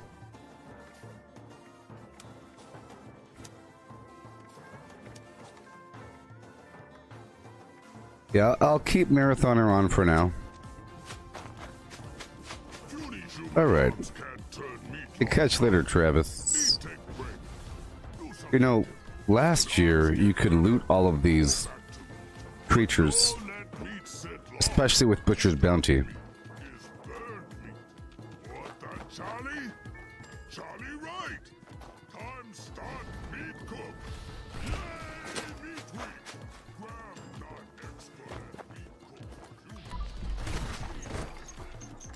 So Meat Week is wonderful if you are a carnivore, because you get tons of squirrel, tons of intestines.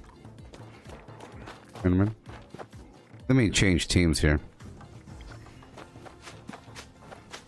I need to be on team with somebody else.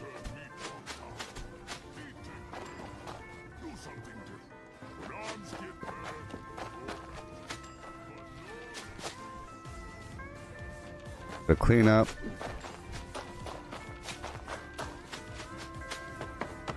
I'll drop off the flim flam really quick.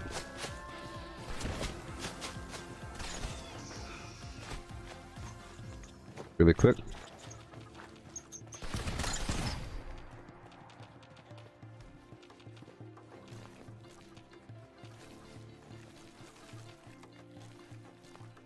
Bunch of bodies over here.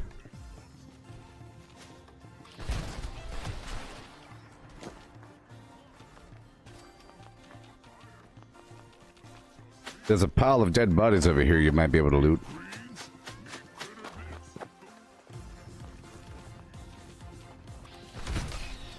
Hurry up. Charlie looked very happy. Well, thank humans for getting Charlie special greens. Now maybe Charlie stopped making stinky. Okay, let's go turn some meat. Chopped meat is burned meat, people.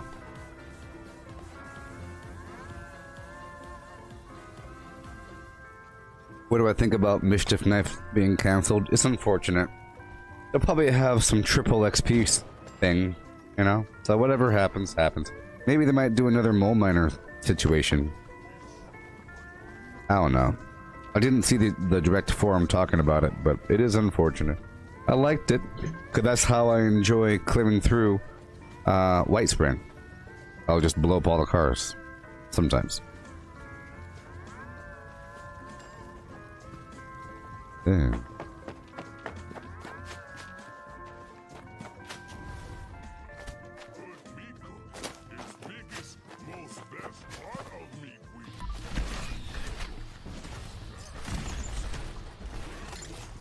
Yo. Good job.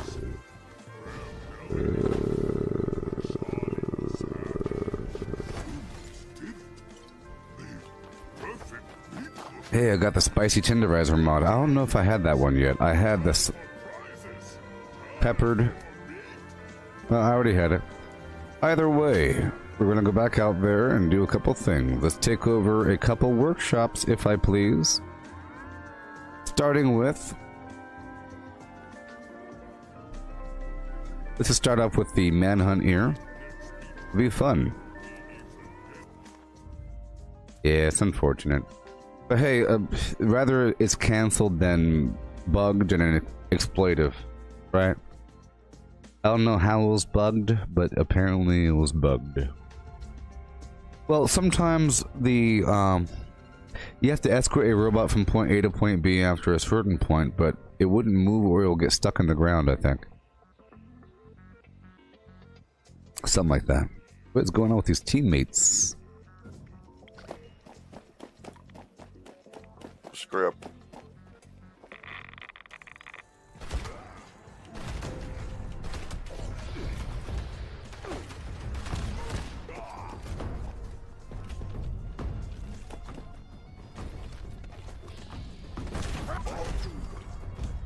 Mm-hmm.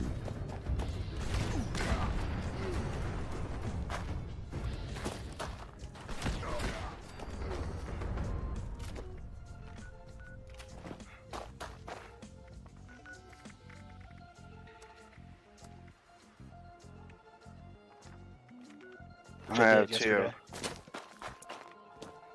I've been busting my ass doing nothing. Just trying to survive. Oh, there's more honeybees down here. Oh, I had to- where? Yeah, I had to redo my spec a little bit. I basically just committed to one weapon. Ugh. Damn it. Don't want to hear them talk.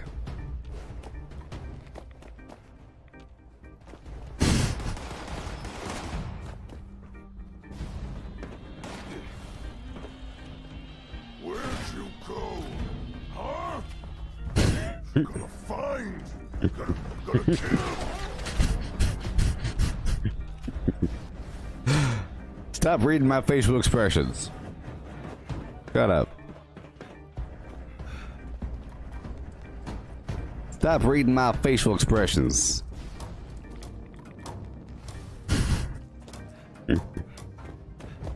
Alright, where are you?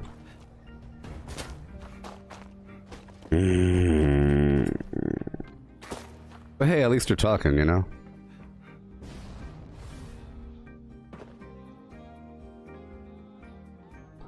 Oh.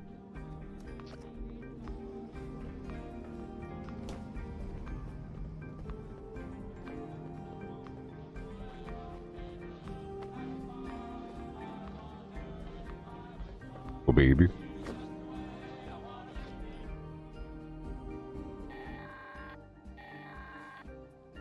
This is a warden of Eastern Regional Penitentiary. Penitentiary. Most notorious inmate, Mad Dog Malone. Has broken free. That'd be so cool in VR. Tell you what. If you own a firearm and can hear this, make your way to I was gonna invite them to this event, but hold on, I'm coming, brother. That's what the guy sounds like. I don't know what's up with that. my marshals take care of transporting him back here. That's when the deep and gravel gets you. You know, it's nice to have a little bit of deepness, some gravel thrown in, but sometimes it consumes you. His throat must look like a cauliflowered ear, you know?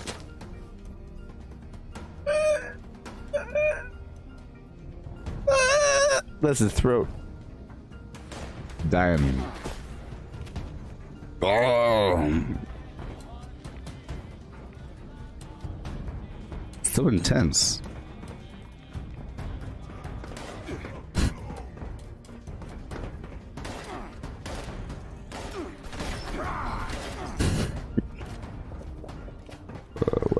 Whatever. Whatever.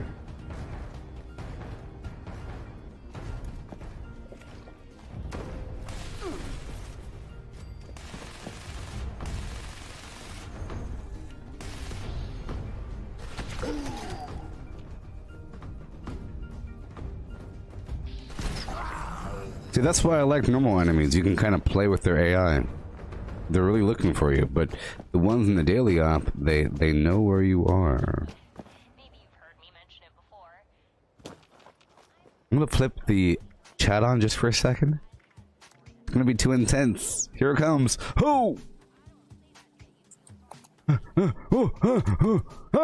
watched, so you guys know Angry Turtle, right? No. Yeah. I don't YouTube? know personally, but off the Just YouTube videos, right? yeah. For this game. Uh-huh. He man. recently posted his Commando stealth build. Am I gonna survive this? And people were talking shit Christ. because his build didn't use Bloody Mess, it uses Tenderizer. Uh-huh. He had to make a whole other video to explain. Oh.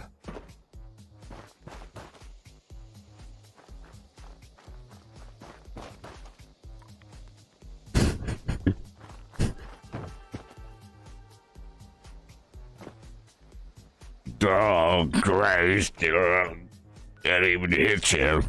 Bad guy's trying to get at me, and I'm talking to myself.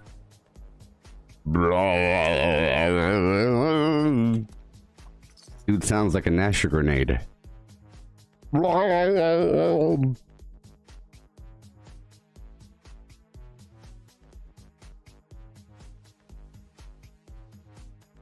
Yeah, and a yeah, and yeah, with a yeah.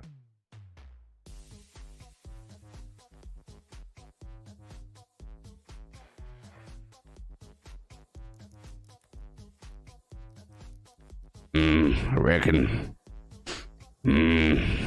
Had to kill the boy. Gotten biscuits. And fried taters. Got shotgun.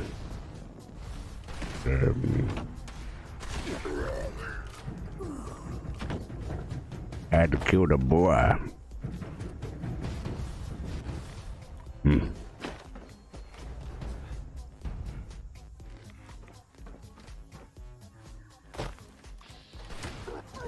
Just imagine if they hired Billy Bob Thornton to play Forrest Gump and he played it just like that. Can you imagine Sling Blade running as fast as Forrest Gump?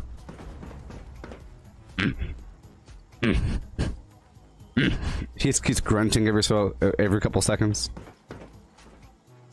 Louder and louder as he gets closer to the target. It'd be scary. Can you imagine that dude in Vietnam? Lieutenant Dan. Ice cream.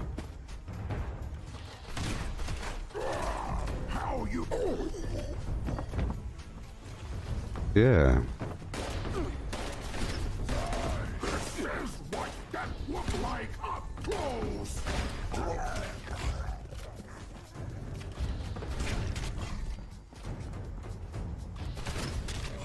He was getting so much trash because he was using tenderizer instead of bloody mess.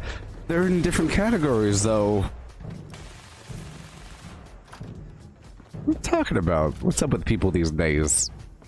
What is going on with people these days? See, the problem is I just don't make videos. I don't make, this is my current build. Check it out. Check out my build. I don't do that garbage. You know? Maybe I should, though. I think you're supposed to.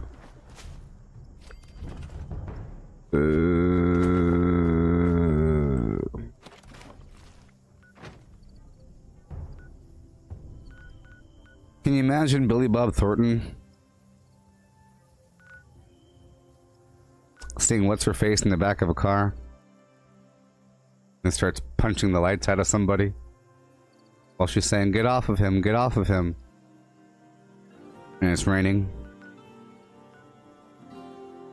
It'll be a different feeling, I think. Like, who the heck is this guy?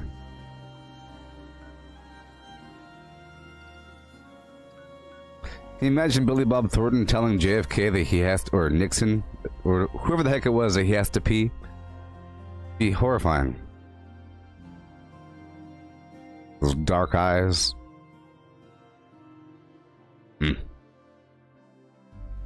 Terrible.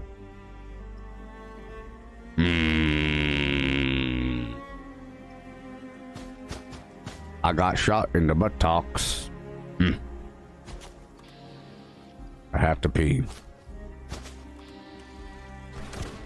Hired. Now get Tom Hanks in here.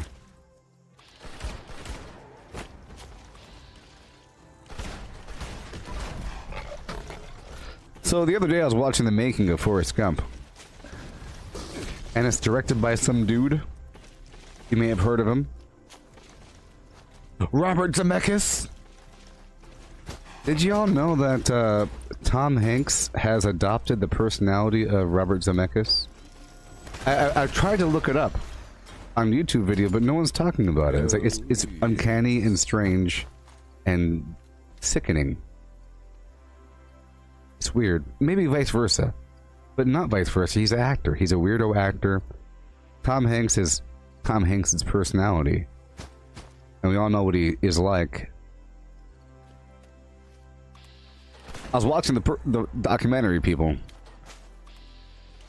and you hear some dude yelling, and you think it's Tom Hanks, but no, it's Tom Hanks telling. No, it's Robert Zemeckis telling Tom Hanks how to act and what exactly to say, and he's doing it. And then Tom Hanks is like, okay, and then he does it. But that's what all the directors do. But he was doing it too well. He sounded just like him. And I realized that whenever he's talking, and whenever he kind of says anything, it sounds just like whenever Tom Hanks says anything with any sort of personality. But why not? You know? If you're a director, you have a vision, but you're not the best actor, but you know exactly what you want, you have the picture in your head. The actor is just a little monkey that does what he's told. Like some clay. And in reality, they're just, you know, they're doing the puppet movements of the director. In this case, the director found some dude that sounds just like him. And his name is Tom Hanks. And then Tom Hanks gets famous because he's a good actor. Just a very good puppet. And I was about to say that, Mac. I was about to say what you just wrote. And now I don't gotta say it.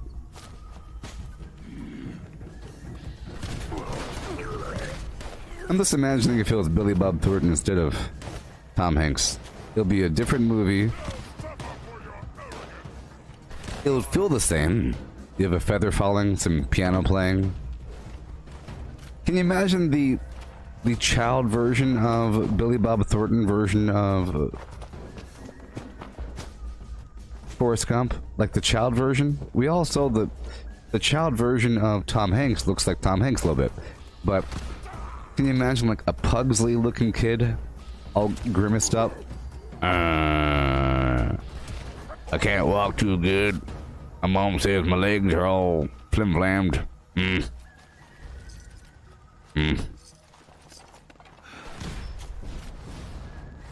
My mom says stupid is Stupid does.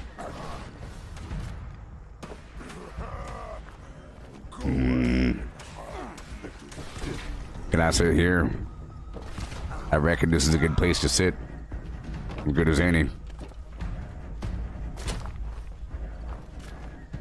My name is Forrest Gump. I'm just imagining him sprinting across the field, running away from that truck, you know, and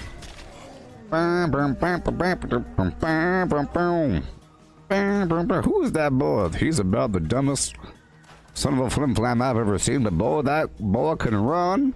Look at him go. Woohoo! Get that boy a scholarship. Before you knew it, I was a college boy.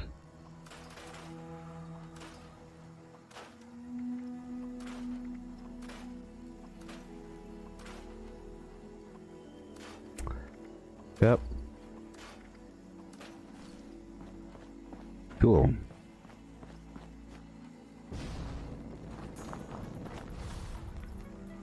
I'll try it one more time. Do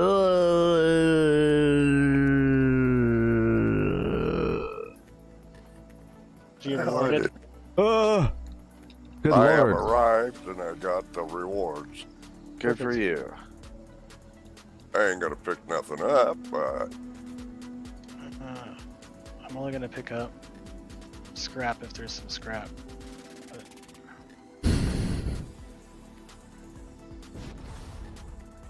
I think I started with a burp. Did he burp right when I hit team? Did he burp into the microphone? Did he? Inexcusable. I don't know, maybe like an air pocket escaped from his sealed up throat. I mean, I imagine his vocal cords looking like an old tired oyster slowly working on a pearl. And it gets stuck sometimes and it skips like an earthquake and it makes a burpee noise.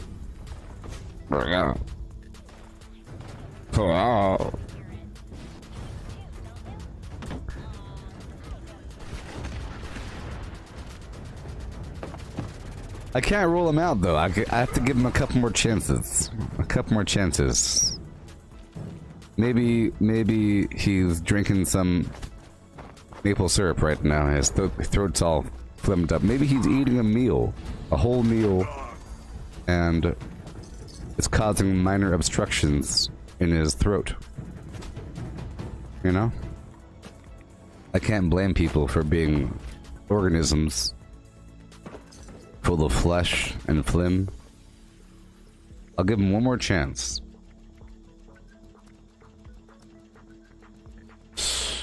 Oh! Yeah. Usually 25 caps if it's just 1 star. Good lord.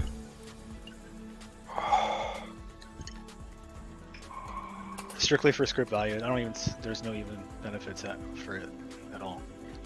It just holds Yeah, weight. I'm tired of the junk that comes out of that slug Why did bug. I do that? I accidentally just put all my junk in my other in the main stash. I hate that, man.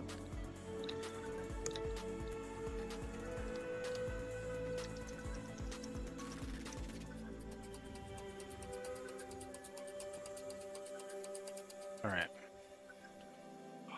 Okay. Okay. Okay. Okay. I'm back. I'm back, baby. I'm back. Oh, good lord.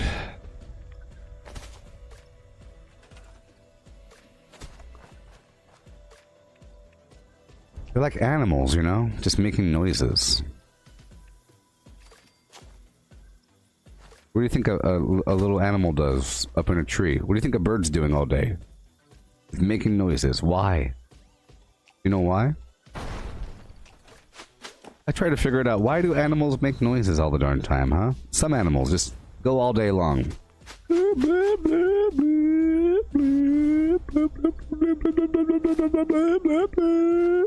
All day long. Nonsense. Usually birds. Well, especially birds, okay? They're not talking, but they are talking. But they're not talking, but they are talking. You see, they're giving status updates. Vague and generalized status updates from their proximity. They're the eyes and ears and feet feelers of that node of reality, and they're saying, everything's okay, everything's okay, everything's okay, okay, everything's okay, okay, everything's okay. And then they do that for hours, and then go, but what's that? But what's that? Something here, you know? For hours. So, oh, it's all okay, everything's okay, everything's okay, everything's okay, is what they do. But then people do the same thing. You see, sometimes they just give you little updates of what they're doing. But I don't know. Maybe they're best friends. I assume that they're all best friends. They've been playing for a very long time now. Maybe months, perhaps years, and maybe even before this game. So they share, you know...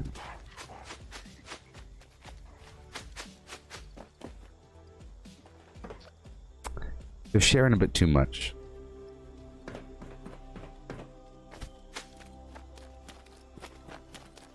But there's nothing wrong with that. But they're sharing a bit too much, and it's really intense. It's okay sometimes. If you're a live streamer. But not if your mic is stuck on, and you're just vaguely describing vague things that are happening, or making reaction noises to things that people can't see. You know? From what I could tell, you had some people in one location, and one person was someplace else. And that one person was fighting some bad guys, and the other ones weren't. And the guy that was fighting the bad guys was making reaction noises to the things that he was saying that nobody else was saying. You know, but he was very loud with it, interrupting what they were saying about something. You know, somebody else was at a vendor doing some transactions, somebody was doing some other garbage, blah blah blah. One person was trying to figure out how much to price their legendaries. One person said flat out 25 caps for a 1-star. That's a ridiculous rate. What do you think about that? Do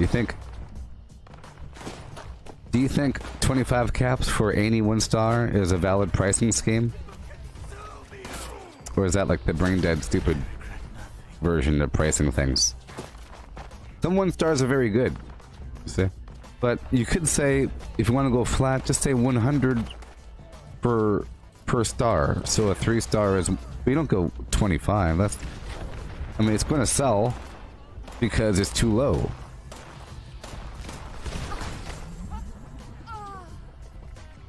Let me ask them a question. Here we go. Oh, I'm no longer on a team. So, hey, this guy's making fun of us.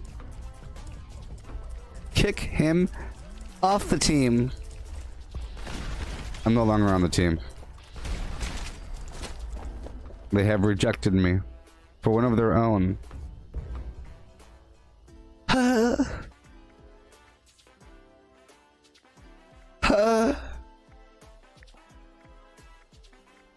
Alright, well.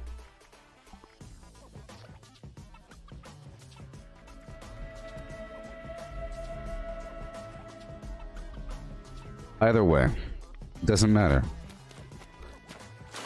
It's 4:28, so I'm going to be taking over a couple more workshops. Alright. I am multitasking, by the way. So far, I cleared through and took over the abandoned bog town. And then I cleared, and I am about to take over the Dabney homestead, setting up my collectrons to gather some sugar bombs over time. Okay. I'll check the daily challenges. Daily operation, level up, mod some armor. Yeah. That modding armor is the weird one. Normally I just knock everything out without worrying about it, but you don't have to mod armor all day long. But you know what? That'll give me an excuse to make a bunch of chess pieces, huh? I did get more modules, and I am going for another bolstering, or whatever, chess piece. Once I get that, I'll move on to replace another piece of my armor. Over time. Okay, let's go back to my camp, get some purified water.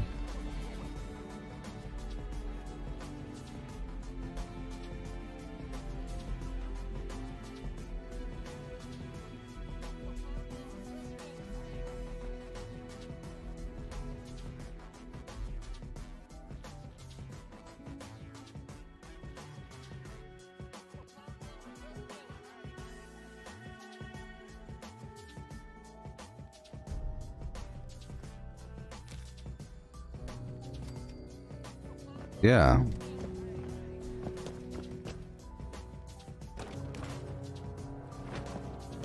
Oh yeah.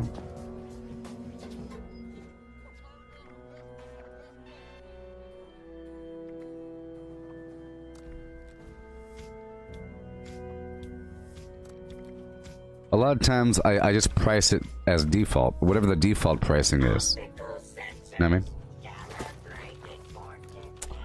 Yeah, I'm about to go down to this primal cut.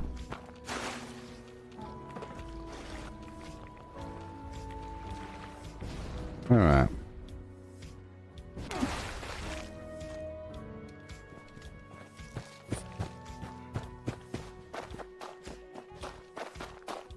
Got some free honey. I love that garbage. Say that much. There's honey all up in these hills. It's awesome. It really is awesome. And random items from all the previous battles. Got 2 minutes left.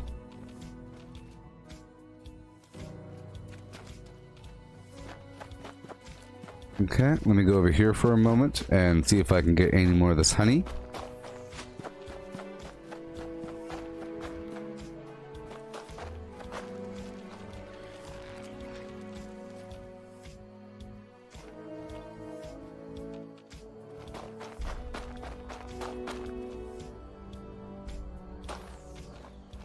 Oh, yes. Honey! Isn't it great?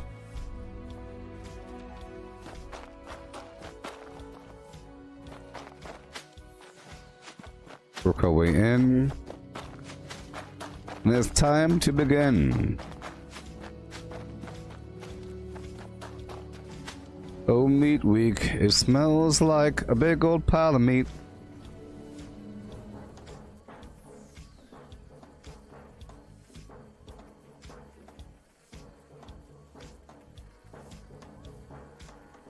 Yeah, Rob. For depending on the item, if it's for all the garbage, weird stuff like a stalker's melee weapon, you know, I sell those at the vendor. For caps, or I give them away. But that's my version of giving them away, you know. That's my method of giving them away. I make a person pay caps for it at the vendor, but I don't script it. I focus primarily on scripting my Secret Service items and Gauss weapons because I can't get rid of them. I can't get rid of them in other methods.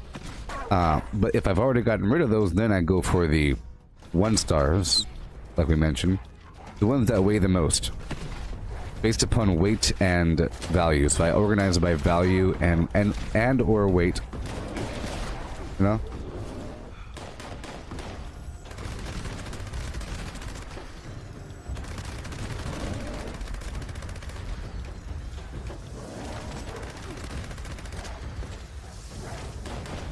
Oh yeah. Yeah, I think the ops are a great addition as well. Because they're not the best thing to do, so people aren't obsessed with them. But they're really fun to do, and they're a great challenge, and they're good to do until you get your daily reward. And then you could do something else. If it was too good, people would say, only fun thing to do in this stupid game is daily ops. You know?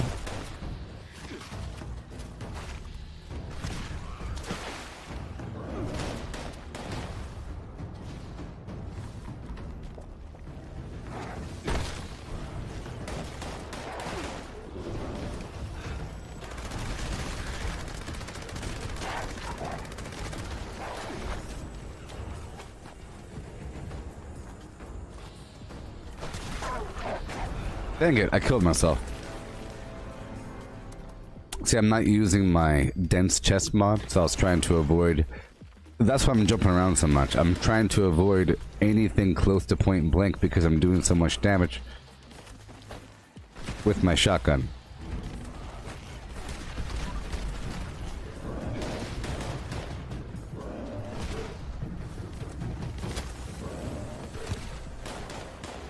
Okay, I'll finish him off.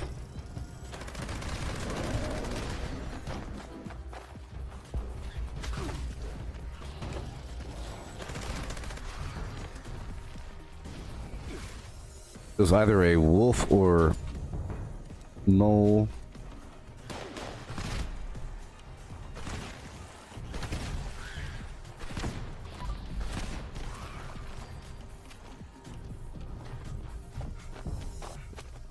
Yeah, this is bloody. But I'm not using the Enforcer perk, I'm using Marathoner right now. It's bloody, I'm just trying to avoid being entirely bloody.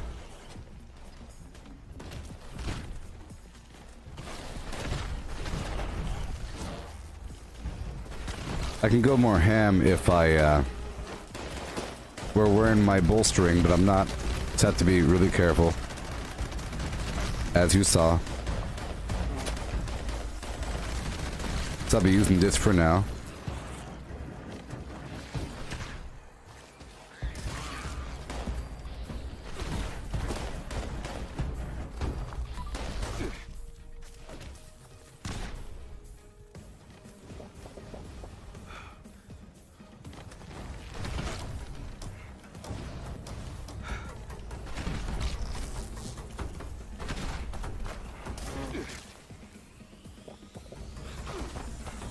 Legendary Morat, huh?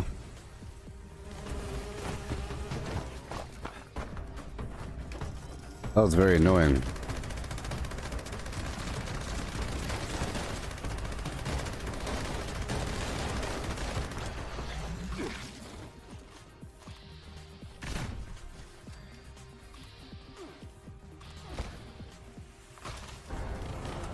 You see, again, this point blank garbage. I hate it. That's the main problem. I just can't use the shotgun that close. You know what I mean? Without the dense mod. It's my own shotgun that kills me. Because right now I have a full unyielding set, so it's a lot lower defense. I use this for farming XP.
Okay. Yeah, mole rats are pretty annoying, and liberators are also very annoying.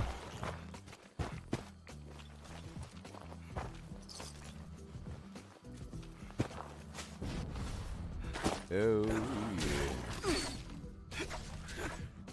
Especially in this context, if you're trying to shoot enemies with a very dangerous weapon that will kill you if you're bloodied, if you are unyielding bloodied, but not so much if you're bolstering. Here, I'll show you. So right now, let's say I give myself some life. I'll show you how dangerous this shotgun is. It wasn't the enemies killing me, it was my own shotgun. And the problem is, you have these melee enemies rushing up to you, and the main problem is, if the enemies are moderately far away and aren't doing melee, it's perfectly fine and reasonable to use my shotgun. For example, mutants, anywhere, perfectly fine. But if it's up close and personal, bunch of ghouls in Crazy Town, I have to use my other weapon, or I have to put some other armor on. Otherwise, it'll kill me. So, watch. Watch. So, Ironclad, Barbarian, you know, Evasive. Boom, right? But I have Grenader on, Demolition Expert on. I don't even have Bloody Mess on. I'll put on Ricochet for the flim flam thing. Right? But still, watch how low my life goes. I have Fireproof 3 on. A nice chunk there. Big old chunk. You know, so if you're playing it in the narrows, in the super narrows, it's you know, your life is getting low. Boom, boom, boom. But if I change up my armor, and right now my armor is at 627 ballistic, 25 poison, 200 fire, 587 energy, and 305 radiation. But that's my unyielding armor. If I swap over to the other stuff, but the unyielding stuff is just for the XP gain. So I have a bunch of this bolstering.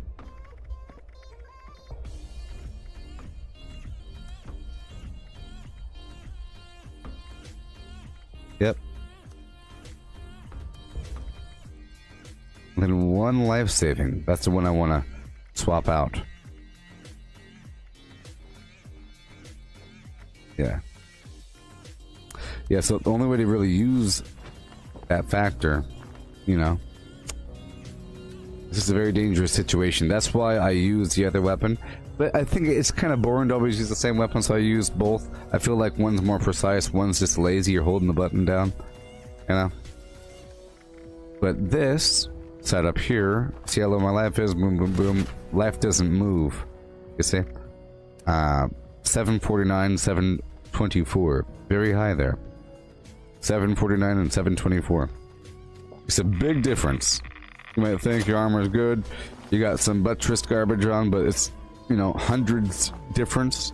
And that's only because I have this armor on, and because I have the ironclad and evasive and barbarian. But then I lose out on carry weight and other factors. And XP, of course. And vendor rates, you know, from the charisma.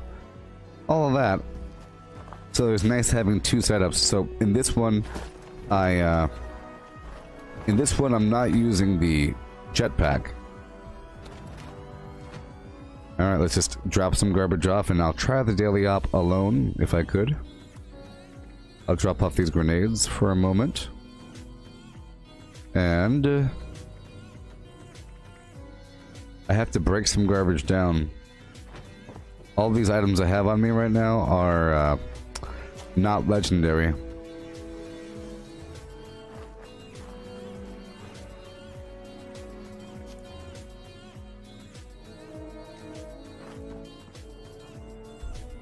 Well, there's nothing I can really do about that besides dropping some stuff off.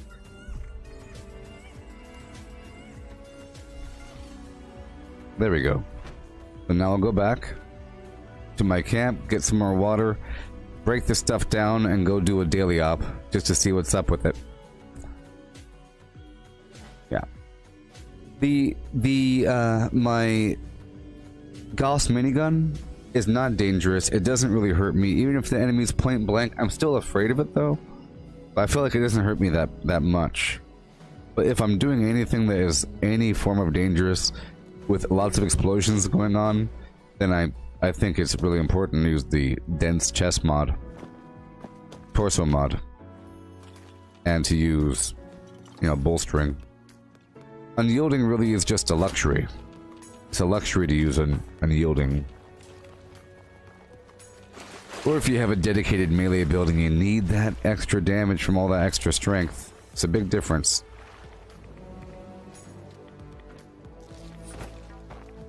But it's nice to be vaguely immortal, you know? Okay. Now I'll just break down all this garbage. Alright. We'll go do a daily op. I like to be kind of cleaned up.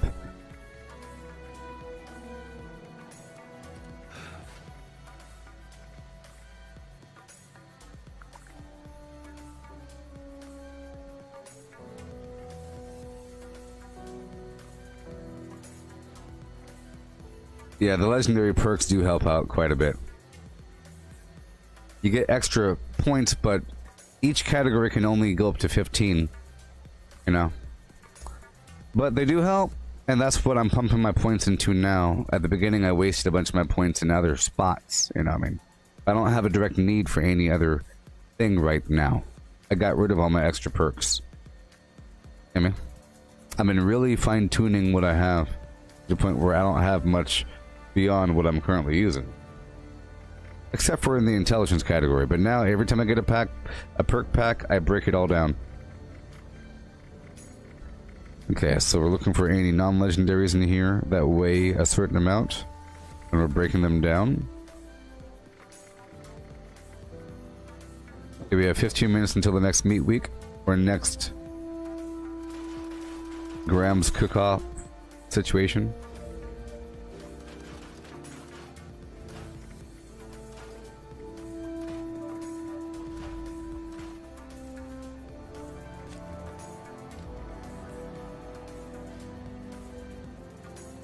See, this caps off at 20 here. You see, every point of strength adds damage resistance, but it maxes off at 80, and I'm pretty sure I have 20 strength, you know. And then over here for evasive, every point adds up, plus 3, maxes up at 45, you see. So that's fine. But, you know, it would be nice to have a couple more points in agility so I could slap on Marathoner. But I don't have many other perks. I got rid of them all, you see? Isn't that crazy? I got rid of all the extra perks.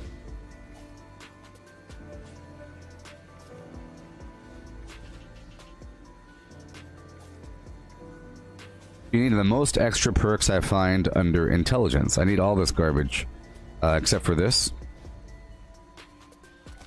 See, a couple new perks slip in every so often. From those perk packs. They slip in on me, you see? To make sure it's clean. And, you know, I've spent boom, boom, boom, boom. But I have a bunch of other stuff, you know, waiting for me.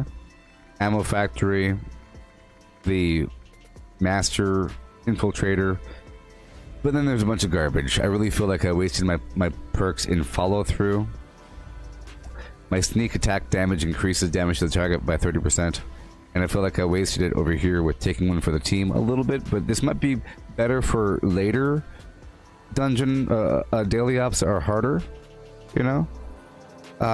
Enemies take more damage when they attack me. I thought that would be needed, but it's not all that needed because these daily ops are relatively easy. I don't need rad resistance.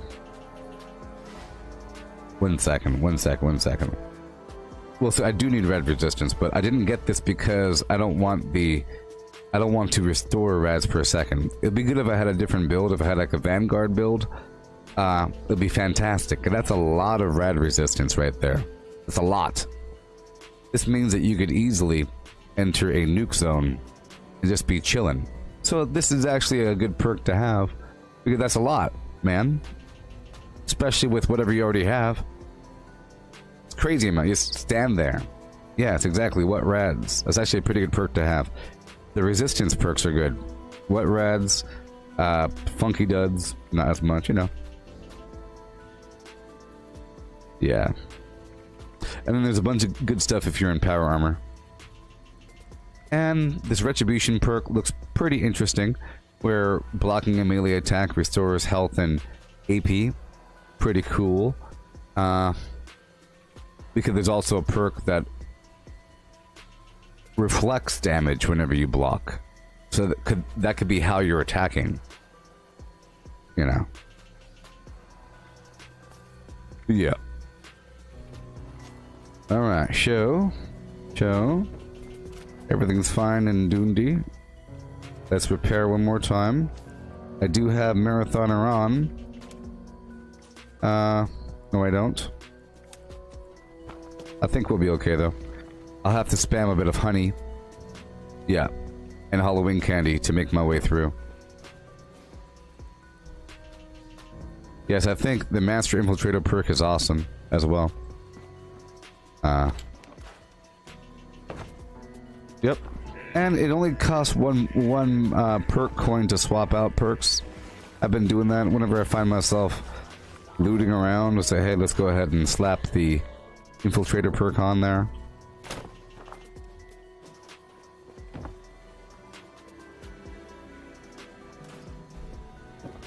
Yeah. I just don't want the Rads perk on right now unless I'm in a nuke zone. If you're in a nuke zone, wonderful, but I got a bloodied build, so I don't really want my Rads going away all the time. But it'd be nice to swap into it whenever I do a nuke, and then I could use my Vanguard build or whatever. Okay, so now I'm doing my daily op. Let's make sure I'm alone. Alright, I'm ready. I have Ricochet. Boom. Okay. Let's read it. Oh, this should be easy. Burning Mine, they're invisible. Yeehaw. Mutants. 5, 4, 3, 2, 1. Hey there, Christoph. I am on PC. Can you see my hand? Look into my hands and tell me I am on PC. Yo. Initiate Dodge, Brotherhood of Steel. We've got uplinks that have gone dark. Your mission is to show them the light again. The signal repeater's down as well. And that'll need to be repaired first. Head out.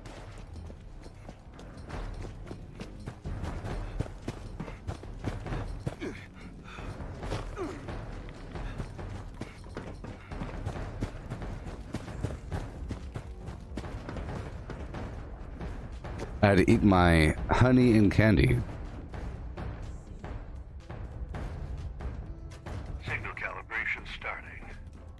I'm picking up hostiles. Are you now? Team, Yes. give them the Brotherhood welcome. Give them the Brotherhood welcome.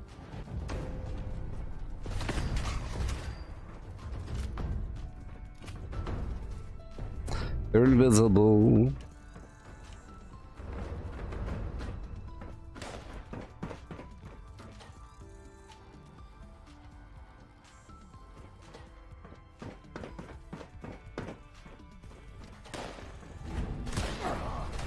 I see you. If it bleeds, we can kill it.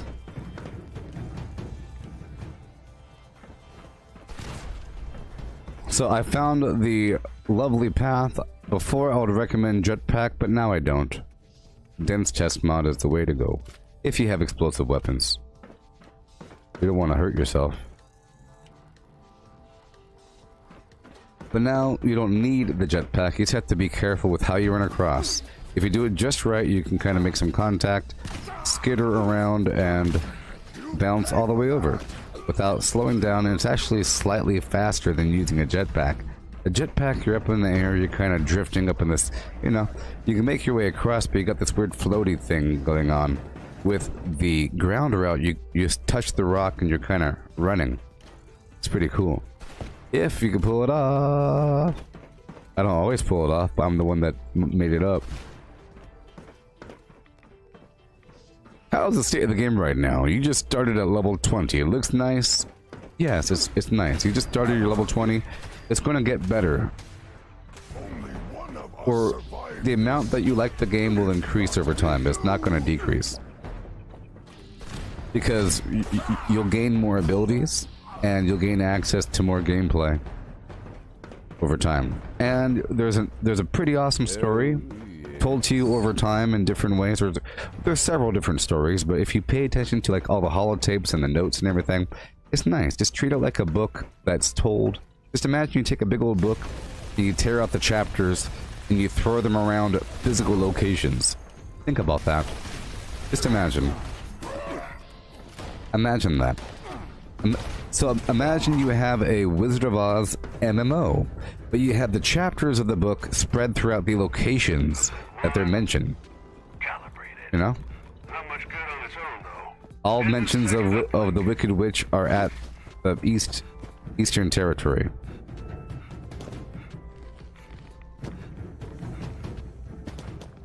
See? Bam. Just like that. You go out there and you do what you gotta do. Signal calibration started on uplink 2. Give them hell in the meantime. Yeah, you played the first part as a new game. I understand. It's just about how you're exposed to it, you know? It's about how you're exposed to it. You know what I mean? There's humans, but they say you have to be level 25 before you start that mission. You're level 20 right now. At level 25, it should be starting, if you haven't done it already. There's like an event at this location called the Wayward. It's right down the road from Vault 76. You go there, you talk to the bartender lady, and you do this little questy poo, and then over time you make contact with the raiders and settlers, and then, you know, but all of that content was added after the game came out. Okay? The core storyline has nothing to do with that. The core storyline is trying to figure out what happened in the 10 years or whatever before the bombs dropped. Or sorry, before the vault opened. The vault opened like 15, 10, 12, 20, somewhere in there years after the bombs dropped. So you're trying to figure out what happened, and you're trying to gain affiliation with all the factions that existed for the 15 years or so before the vault opened. So you have like the responders and the free staters and the whatever. You're doing all that while you're making contact with humans that came back, humans that left and came back, you know? Yeah, and Wastelanders, just view this. Wastelanders is a way of retelling the same story. Like I said, 15 years or so passed. I should know the exact time frame, but bombs dropped, 15 years passed, people survived, they moved back in, bad things happened, they left. They came back. They left for a year, you came out, then they came back. But now if you're a brand new player, you came out after they came back. So now you are a Vault Tech person, whatever, you grew up in Vault Tech land, you grew up in a vault, and now you've been brainwashed since birth to rebuild and reclaim, and your job is to go out there and secure the wasteland from the horrors by any means necessary. You know? Build up, rebuild, do what you gotta do. That's the goal of the game. You know? Come on, come on, come on.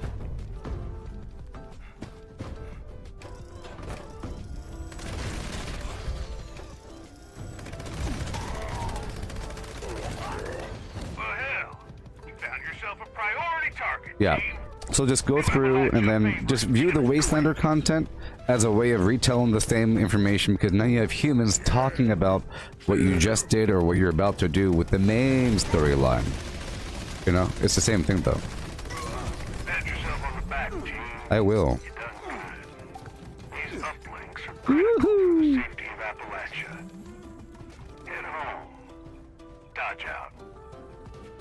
Christoph, you're asking where Brotherhood of Steel is? Well, I'll tell you because somebody else will tell you.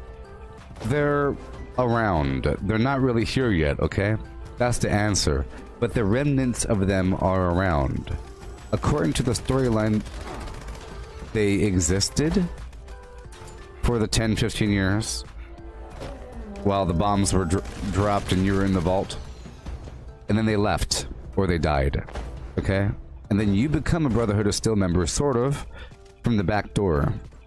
Because you pick up where they left off at, and you have to gain access to their buildings at Fort Defiance, you know, by going to the DMV and go into Camp Venture or whatever to join the military. You have to do all kinds of stuff to gain entry into the Brotherhood of Steel facility, and then you start doing Brotherhood of Steel of daily quests and everything. But they're not here. You'll hear old recordings from the Brotherhood of Steel, but they're not here. They're coming in the future. They're coming in the wintertime. So, you see, the story's evolving. They left, and they're coming back. Isn't that cool? Isn't that cool?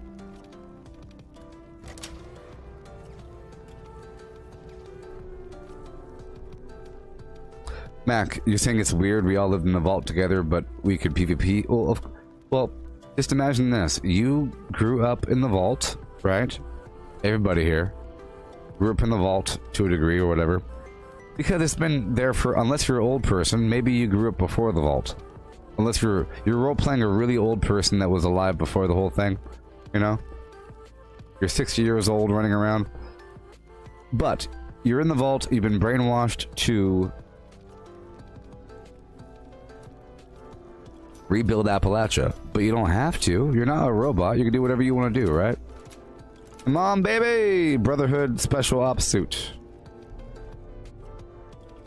You know?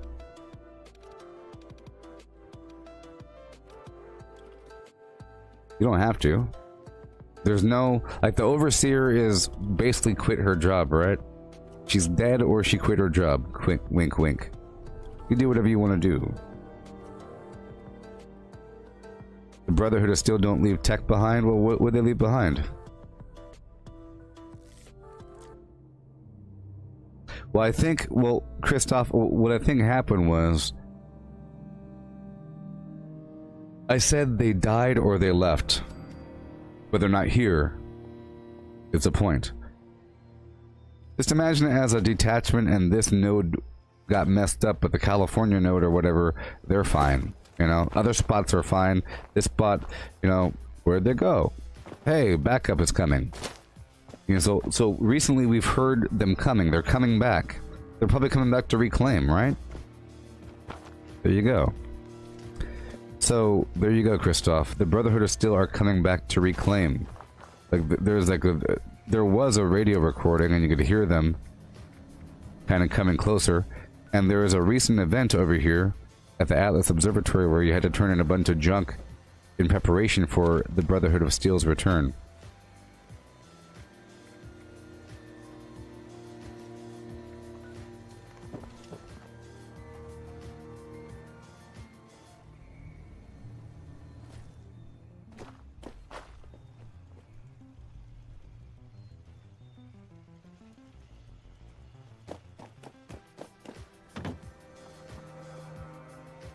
I have to leave the server and come back because I have this stupid head stuck on me.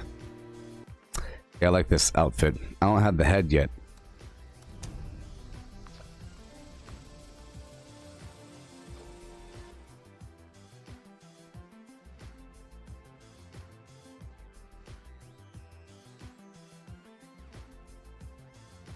Yes, so even in this storyline, they are raiding other people. So that's why it's cool, Christoph. The story is told from the inside out. You'll hear people encountering other people, and then you'll hear the other side of the story. You'll hear about individual people's names, and then you'll hear their individual story. It's pretty cool. You know, you'll see the individual diary notes and holotapes everywhere for everybody. You know? Their last moments, their excited moments, their curiosity about this land.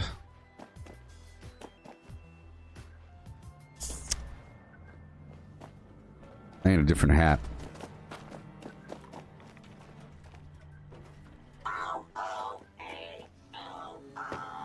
Heyo. Who even knows? Who even knows? Who even knows?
Christoph, what period in canon are we talking about? The year is October 23rd, 2103. You know?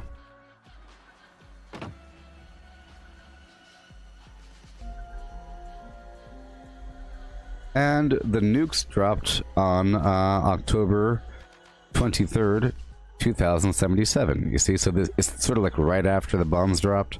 Relatively 30 years. It's been, you know, it's been a certain amount of time.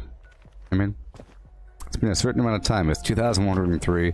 The nuke dropped on 2077. So it's like right afterwards. That's what I'm saying. There's a pocket of time that you're reading about. So the whole point of the vault was to open up on Reclamation Day. You know. Supposed to open up 1 second 2076 yeah, so right now you don't have the Brotherhood of Steel just building up. They were here. This is the origin of the Brotherhood of Steel in canon. In the brand new canon, this is the origin of the Brotherhood of Steel. It started here, over there in the field somewhere. And then you can hear the audio tape talking about we have to have a name, you know. There's names have meaning. What do I call you, Elder? Maybe. What am I, a squire? Sure. You know, talking about preserving technology, blah blah blah. It started here. So basically, what you have here is just a band of ex-military people that started, took over some building, called themselves some stuff, put some paint on some walls, and called it a day. Almost all of them died, maybe some survived, but then there's other chapters here and there, and then so far, boom, ba-doom, ba-doom, ba-doom. But now, what happened was, a human heard about their return because he heard some radio transmissions, so he voluntarily started preparing for their return. So that recent thing that happened where we had to go turn in all that loot, that was not a Brotherhood of Steel member. That was someone thinking that they might be happy. maybe the Brotherhood will still be happy if we have this all set up for them. With somebody else preparing for them. Golly, look at this thing.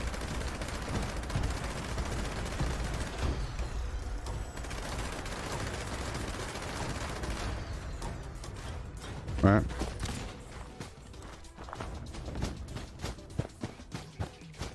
So this is, you know, that point in time. Fallout 4 takes place. Let's find out. I think it's 200 years later. I mean, 2,287. You see, so it's like 185 years after this point. Right?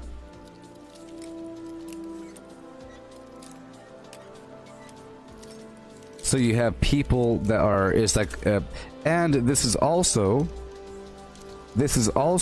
the dawn of raiders. So this is the story of the raiders, how the first people became raiders, the first raider groups, what it all really means. In fact, in there is like the raider robot person. So it's learning how to be a raider, what are raiders, the first audio tapes of people deciding to become raiders. We have to do something about this problem, you know. Let's see if I can find one for you.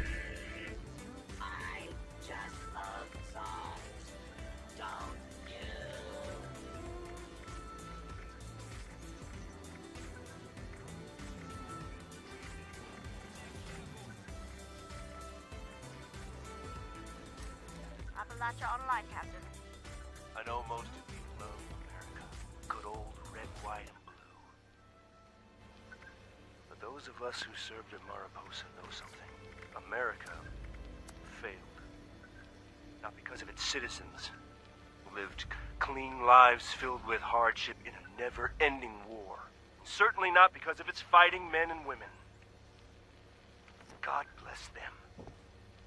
No. Its leaders failed us.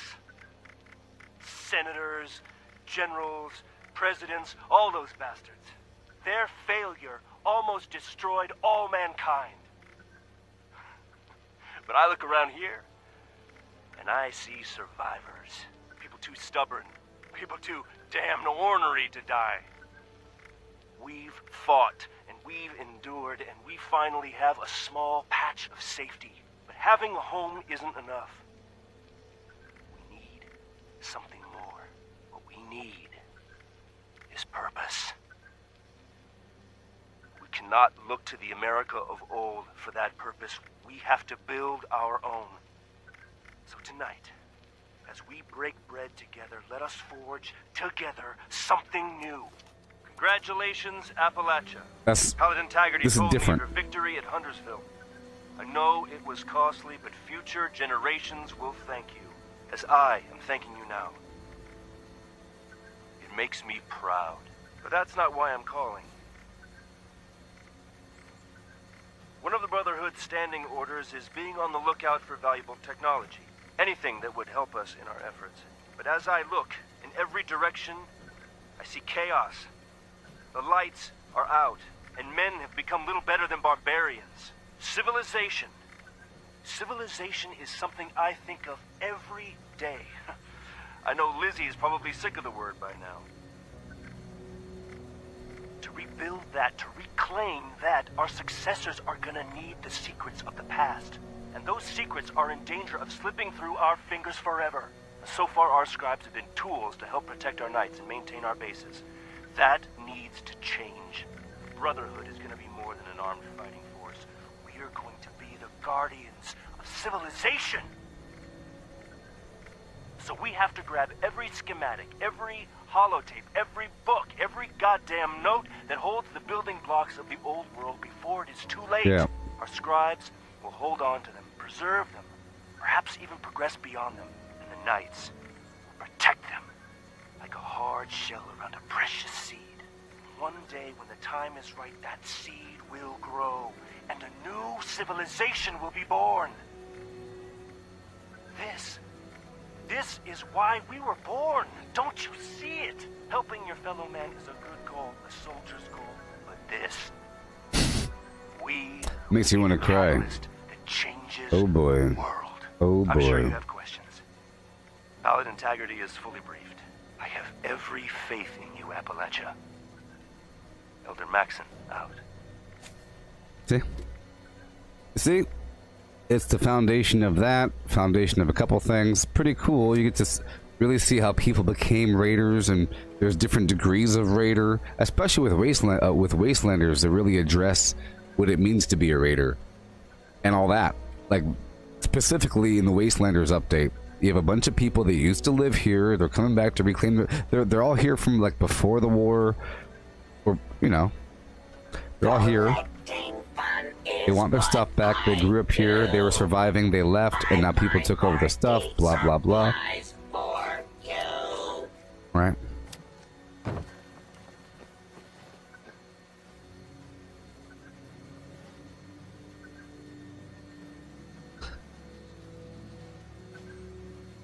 The question is when that changed from preserving to denying humanity from the tech. Well, you can't trust anybody. You know what I mean?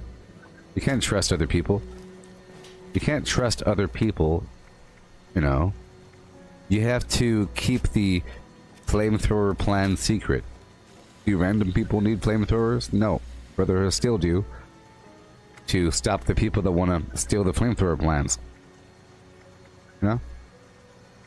They don't need them. They don't need helicopters. You know? People need supply helicopters for what? To move food around? For what? To have a party? It's not time for parties. The food's important. To feed the Brotherhood of Steel. They burn some calories out there, you know? Random people don't need squat. It's about the future. Not the future of like tomorrow. The future of 900 years from now. Okay? Somebody whenever there's peace. Okay, whenever there's peace and stability, then we could think about cracking open the egg of all the technology. Until then, Brotherhood of Steel's in charge. Okay?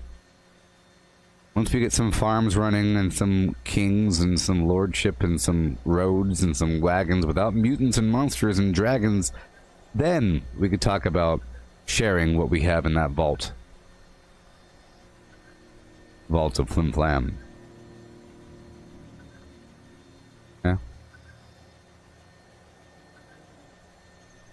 I think it's best to, you know, if there is a better version of a stove, the Brotherhood of Steel should get it first, and then decide at what point people should get a version of that final technology. Because the same technology that goes into making that stove work can be used into making a rocket engine or anything that's dangerous. And they have to make sure that technology is preserved and controlled. It's about controlling it, you see.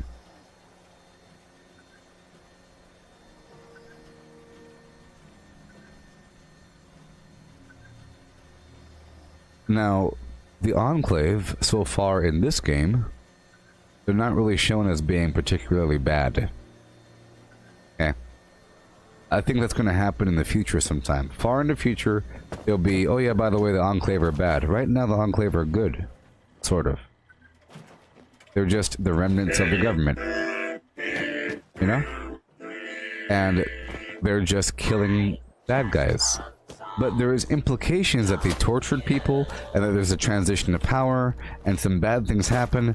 There's some blood, and they're really creepy. But right now, they're not really bad. You know what I mean? They're not really bad. They're just the remnants of the government, and it happens to be an AI named Modus. You know? And that's kind of weird. That's all. And then it might have some weird alien-brained decision about how the future should work. You know? Some alien-brained decision about how things should flow. But, yes, they are denying it from humanity, but not overall. It's about the perspective. It's when seen in a large enough time scheme, I think the Brotherhood of Steel are really stepping back and looking at humans in general over time 1,000 years down the line, you know?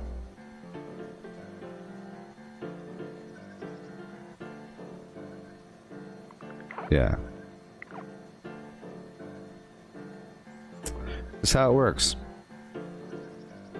Just think about it for the long term. You can view it as good or bad, but you can't just view it as stupid. There's always a logic behind it. It's logical, you just don't agree with the logic. Once you remove all morals and ethics from the equation, it's okay. You know, it's sort of like Thanos saying, there's not enough resources. If you kill half, people will live longer. You know, it's like a weird, yeah, it's true, but it's really horrible. You know, it's a horrible thing to do. It might be true, but it's a bad thing. Yeah? There's a book by Dan Brown about plague. Would you let the plague kill half the population? There's actually the book called Inferno by Dan Brown. You should read that. The whole premise that they're trying to get you to really ponder is it logical to let half of the world die through a plague to save the other half because of population control? You know? And the book was trying to get you to agree with it.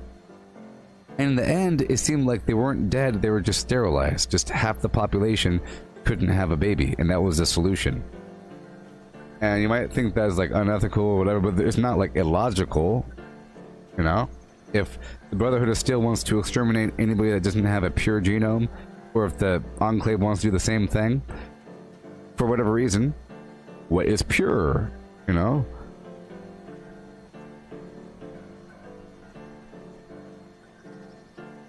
Muties and humans can live together? Sure. Sure. Sure. But here's the thing. If 95% of mutants are clearly, visibly, enjoyably eating people and talking about eating people and ha ha ha, humans are weak, eating people tomorrow, and they have big old piles of arms and legs in front of their house, you can start blowing up their houses. But that one had good people inside. They're just eating the old dead bodies. They're not killing people, they're just looking for the dead bodies on the side of the road, and they're eating those. They're eating roadkill humans. Now, yes, there's some exceptions here, but unless you're living in some nice village wearing clothes, you don't get to, you know, if you look like you're a bunch of monsters eating humans, you get to die. That's just how it works.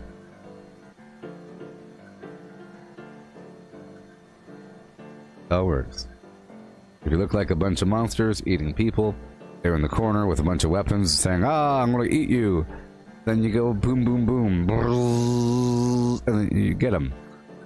Little mini nuke, Shazam, roll it into their tent. Shazam, boom, done. You know what I mean? And mutants were some human-made experiment. Okay?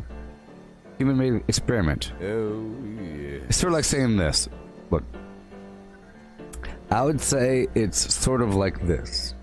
You know how we have those horrible dogs, like with the pug eyes, the big old eyes and everything? And we know that they have all kinds of issues with breathing. A lot of them have heart problems. It's horrible, like the wiener dogs. They're not meant to exist. You're not meant to have a face like that with your bones and everything pushed up into your face. Pit bulls, all of them, you know? So do we sterilize all of them? Do we kill all of them? No, we deal with it and we say, you know what? Let's control the breeding on that. Oh gosh, we're so loosey-goosey about it, but if you went around just destroying all of them, go to every house, say, hi, you have a registered pug? Hey there, pug. Thank you. You take the pug away. Because where are all the pugs? Make it illegal to own pugs and anything with a deformity that causes issues for... Because it's clearly a man-made structure. Like, mutants are man-made. And they're all messed up and weird and they're in pain. Well, they need to stop... Well, I don't think they're having babies. I think they're biologically immortal. You know? Are they having babies? I don't know. But they need to stop eating people. There's nothing wrong with a mutant. It's just they really like to eat people. That's all. If I was a deer, I'd be complaining about the wolves. You know? If I was a cow, I'd be saying humans are monsters. Do you know what they do to us? they eat us, and that'd be true, wouldn't it? It'd be true. If I was a cow, I'd say kill the humans. And I'm a human, I'm saying kill the mutants. There you go. I'm a human, and I'm saying kill the mutants. Put them in a little cage. Or put them like in a walled area on an island, and you put boats all around it. Well, there is a female. Maybe it's actually a man. There is a female over at which is weird. You don't see any mutant children. Maybe they grow up, just pop right out, you know. Maybe they reproduce like gremlins, with their backs getting wet and the boils popping. Little babies pop out and they grow really fast. Yeah, Gale. Rah rah. Rah rah. Yes, it was designed to create super soldiers, so why do you want them to live in peace? Just get rid of them. There's not an infinite number of them. Even though it seems like it. They sure are well fed, aren't they? Once you do a couple flybys and confirm, yep, they're eating people, get them, boys. That's all it takes. A couple flybys with a cargo bot. Yep, they're eating people. Done. Kaboom! Done, right? Easy peasy.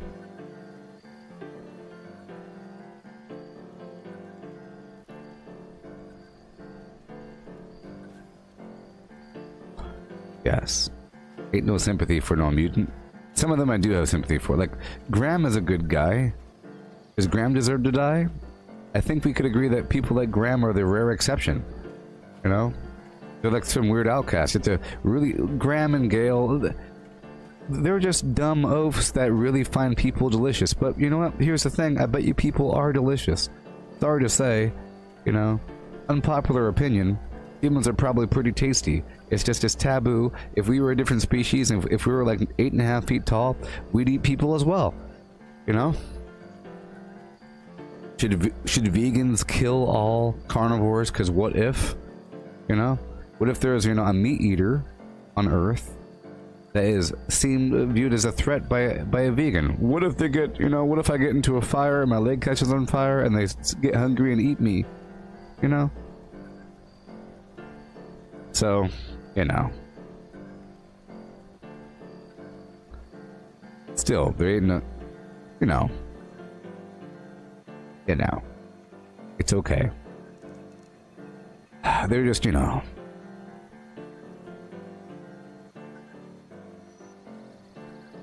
The Brotherhood of Steel have a very strong moral compass. It's just pointing in the direction that you don't like. They're not just willy-nilly. They have clear goals and a company logo mission statement on the wall, and they have their own speeches and their little rank initiations and torches in the woods and so forth. So everything they're doing is almost religious, what they're doing. You know what I mean?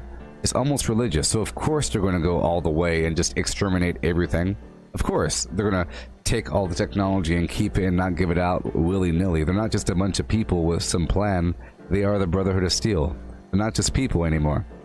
You know? They're part of some organization, and that organization demands all technology and demands a pure bloodline. Ah, you know? I mean,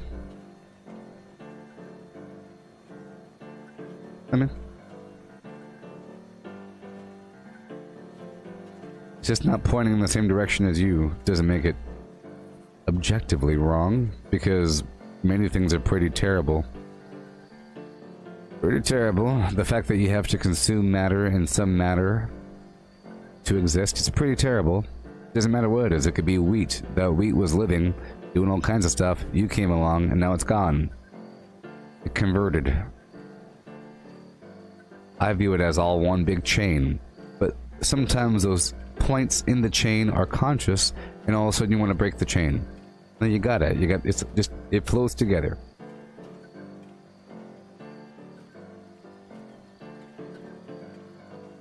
Oh, the Enclave demands a pure genome bloodline. Well, I can imagine both. I can imagine both doing whatever they want to do. Okay? It's fine.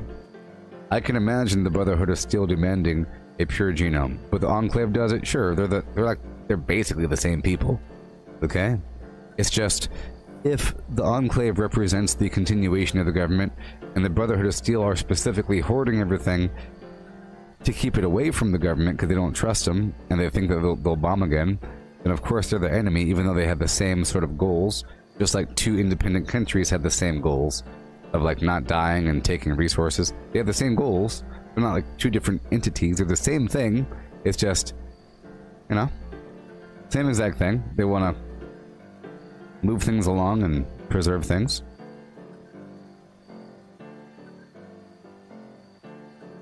Yeah. Yeah. Everything's connected.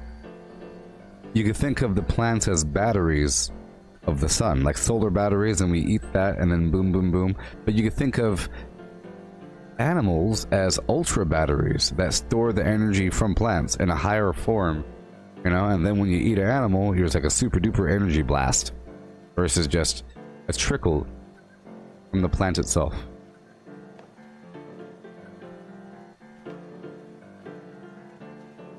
Alright. Well, we're about to continue, so I'll be right back. Yeah, please enjoy the listing of things.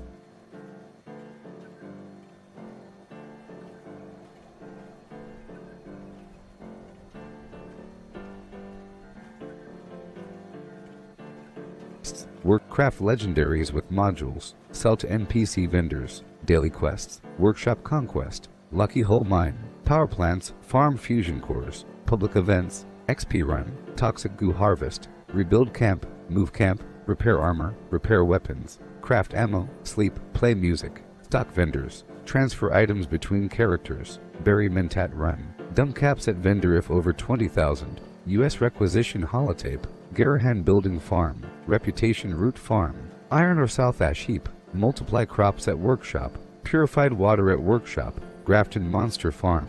Tanagra town crickets. Faction dailies. Spend gold. Razorgrain flower farm. Scorch beast farm. Ammo machine. Deathclaw farm. Tarberry farm. Flatwood silt beam. Check keyword status. Nukes Findingo Colossus for a cursed weapon. Sugar run. Nuka-Cola farm. Concrete. Laid at monorail. Abandoned bog town secret floor. Farm mole miners for aluminum. Top of the world aluminum farm. Ski poles. Enclave code piece. Keycard search. Somerville bookhouse. Enclave events. Wood farm. Dogwood farm. Smelt ore. Smelt spoiled vegetables and fruit. Cook food close to spoiling. Mirelurk egg farm. Mothman egg farm. Nuka-Cola factory farm. Sunshine well farm. Daily ops. Get a high bounty by picking locks. Honey farm. Convert perks into coins. Purchase lunchboxes with gold.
Craft legendaries with modules. Sell to NPC vendors. Daily quests. Workshop conquest. Lucky Hole Mine. Power plants. Farm fusion cores. Public events. XP run. Toxic goo harvest. Rebuild camp. Move camp. Repair armor. Repair weapons. Craft ammo. Sleep. Play music. Stock vendors. Transfer items between characters. Bury Mentat run. Dump caps at vendor if over 20,000. U.S. requisition holotape. Garahan building farm.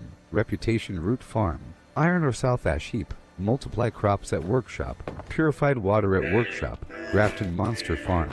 Tanagra town crickets. Faction dailies. Spend Gold, Razor Grain Flower Farm, Scorch Beast Farm, Ammo Machine, Deep Glove Farm, Tarberry Farm, Flatwood Silt Beam, check keyword status, Nuke Findingo Colossus for a cursed weapon, Sugar Run, Nuka-Cola Farm, Concrete, Late at Monterey, Abandoned Bogtown Secret Floor, Farm Mole Miners for Aluminum, Top of the World Aluminum Farm, Ski Poles, Enclave Code Piece, Keycard Search, Somerville Bookhouse, Enclave Events, Wood Farm, Dogwood Farm, Smelt Ore, Smelt Spoiled Vegetables and Fruit, Cook Food Close to Spoiling, Mirelurk Egg Farm, Mothman Egg Farm, Nuka-Cola Factory Farm, Sunshine Well Farm, Daily Ops, get a high bounty by picking locks, Honey Farm, convert perks into coins, purchase lunchboxes with gold. Alrighty people, here we are. I'll do this and then we'll hop back in. Make sure, why is there nobody on this server? Oh my gosh.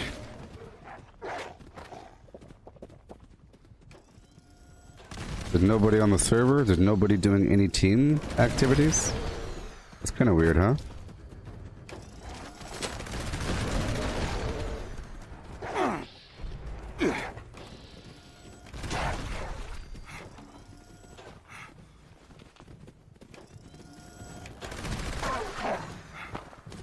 So now I can shoot point blank and it's not gonna kill me. Isn't it weird how there's no teams? Server completely dead? That's the weirdest thing in the world. There's like one person on the map right now. Okay.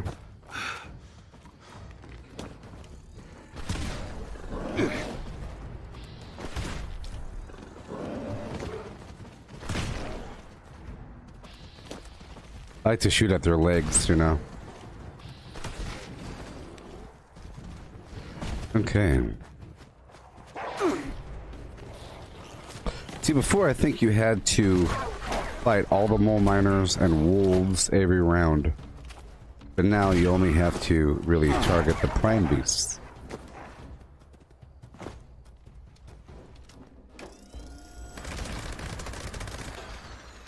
There it is. I'm about to go to another server. Yep. My jetpack does not work.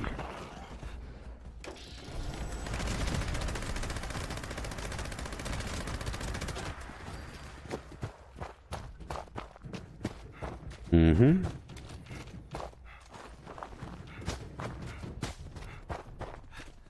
But to answer your question, Christoph, you're saying is the game good to play? The answer is yes. I hope this all answered your question there. We went into some rabbit hole about whether or not the Brotherhood of Steel is here, blah blah blah. But we're just talking about the fact that there's a pretty good storyline, or storylines, and there's lots of stuff to do. And it's pretty immersive. And that you'll have a good time. And that it'll only get better from here. You said you're level 20. I said there's stuff to do. And then we had the conversation about Brotherhood of Steel and Enclave. But it was all about whether or not you'll like the game. And you will. That's all. Because you asked where does the story take place canonically. You know. Then we explained the time frame about the Brotherhood of Steel and Enclave. And all of that, right? So it's a pretty good spot. I'd say that's why I say it's the most Fallout of all the Fallout games. It's not 300 years after the bombs dropped, you know, or whatever, you know. 200 years.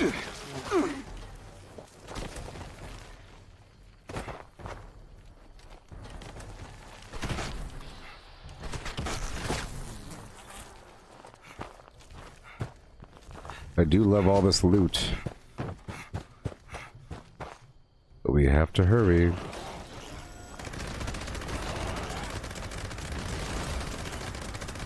There's a lot of XP.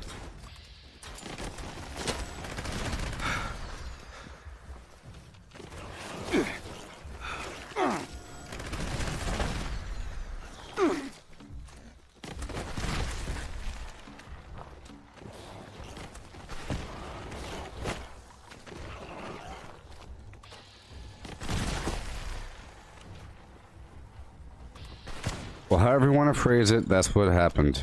This is where the Brotherhood of Steel came from. Okay? This is where they came from. This is sort of like the heart of the world. Because this is where Robco is. This is where West Tech is. It's where the mutants. So it's where the mutants came from. The Raiders, the Brotherhood of Steel, and the Enclave. Because the Enclave is here. Modus is here. So, however you want to phrase it. Them's are the diddles, okay?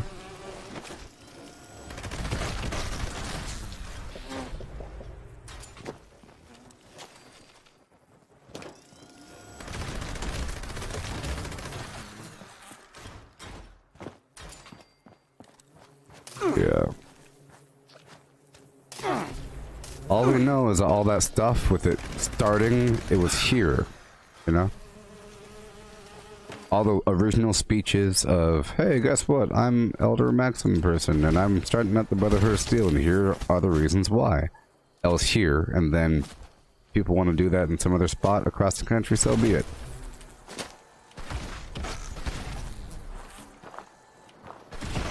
There's probably a holotape I'm forgetting about, where, or 2 or 3, or maybe 1,000,000 letters that talked about somebody from the Brotherhood of Steel moving out there, the Private Esposito or some garbage, moving out there to go do something, you know? There was Taggarty for a while in charge. There's all kinds of stuff, all kinds of layered storylines that took place, but it's been a long time. It just feels good. Kind of wish it was more in depth a tiny bit.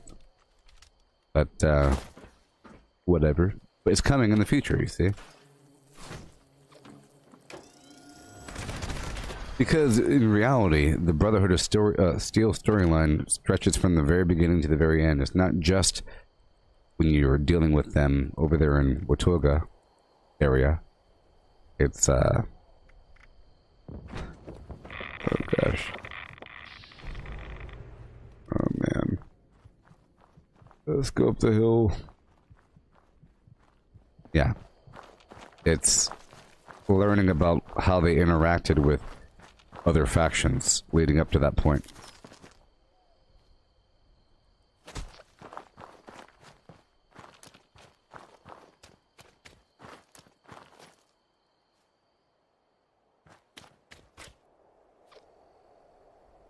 Yep, Robco headquarters is here. West Tech. Vault Tech University is here. There's that with the mock situation.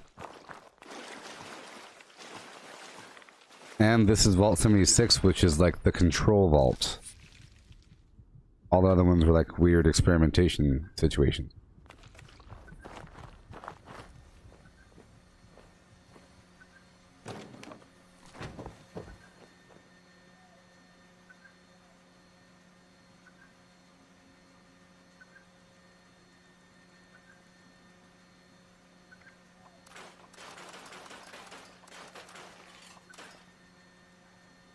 Here, I'll show you a picture. I probably took a picture of it.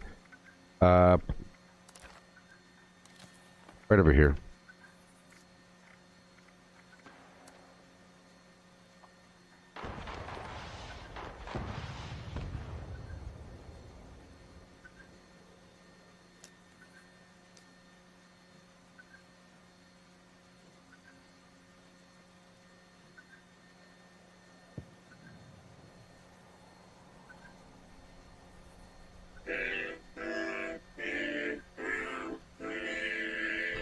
I was trying to open up my eyes and look for the picture. Don't you?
I don't know why I'm expecting to find a single picture in this whole mess.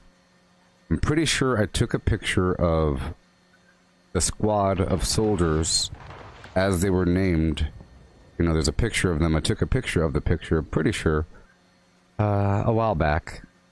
And that picture is over there in Fort Defiance on the top floor. I was just trying to show it to you.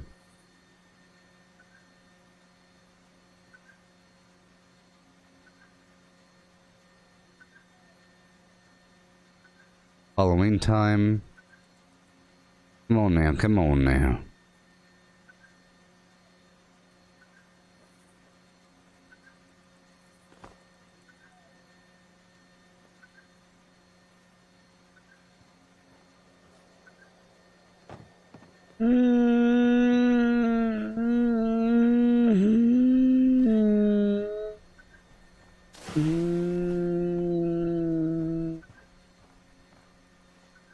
I'm not gonna find it. It's just ridiculous.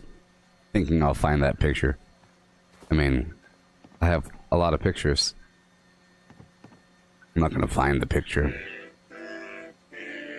I just have to walk away. I just have to walk away.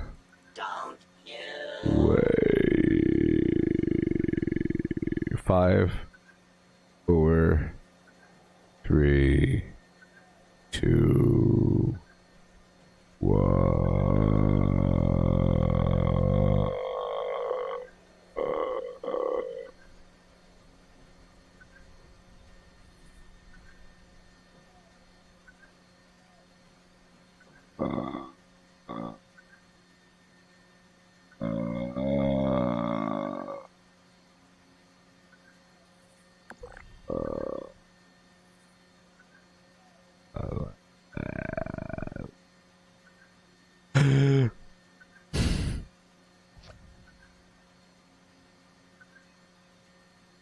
Oh well.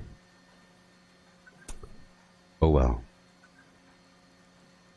Oh well. Dagnammit. Oh well. I was looking for a picture of a picture, okay? There's a picture I have of the squad of soldiers, like Private Esposito and Flim Flam Taggarty and Gabba Gabba Hee Hi and a bunch of soldiers. They're all, it's over there.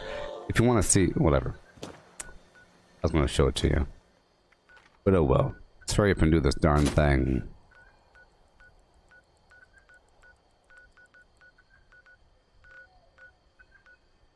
Primal cuts, primal cuts. Let's go do this primal cut.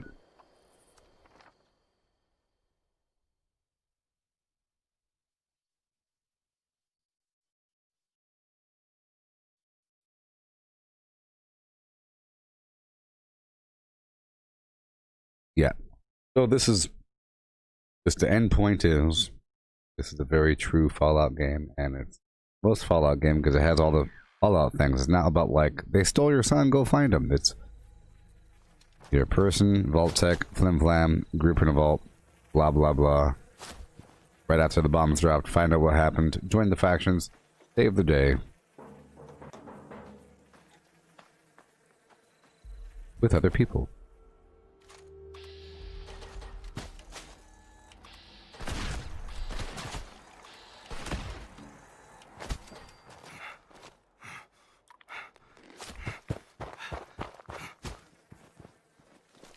I am using my bolstering items. I could probably knock out maybe a quick daily op right after this. I only did one of them, and I got this outfit I'm currently wearing.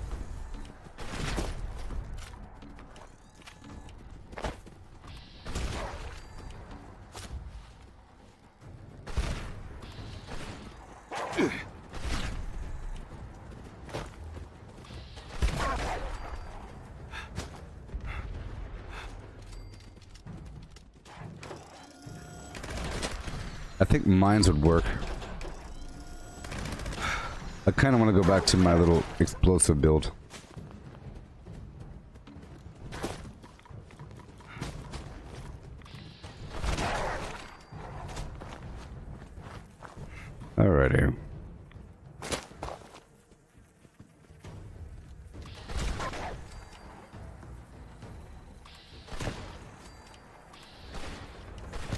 What do I think about the future of Bethesda after Microsoft buys it? I think it's great. You know? I think it's a good thing.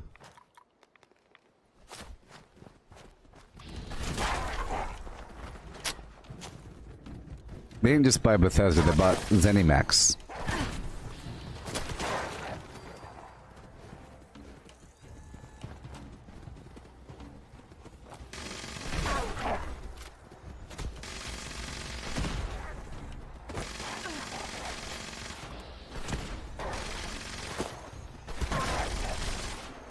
It's as good as Disney purchasing Marvel. But not as good because it's not a movie company. You know what I mean?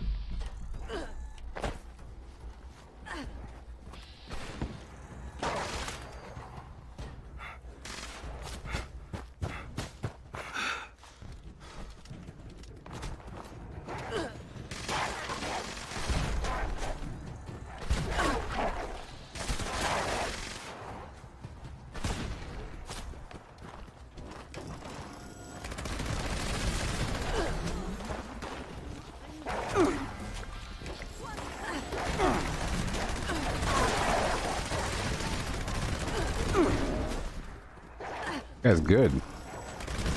He ran in a crazy little spiral thing.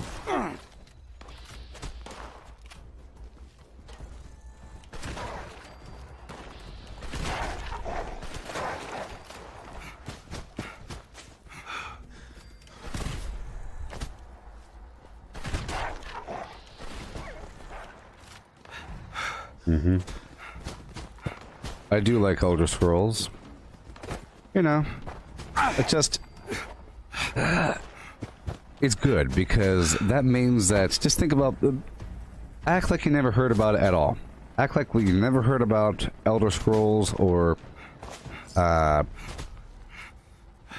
includes Elder Scrolls Online. You know, all the Morrowind, Oblivion, Skyrim VR, all that garbage. Act like you never heard about Fallout. Okay? And act like you never heard about id Software. That includes Doom and Wolfenstein and all that garbage. Okay, so Microsoft has Flight Simulator, Minecraft, Halo.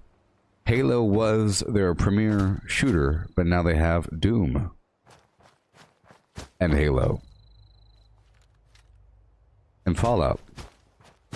And Fallout has a Battle Royale flim-flam thing going on. So I would expect some sort of Battle Royale thing going on. Or I would expect some sort of at least one new project that involves making a lot of money.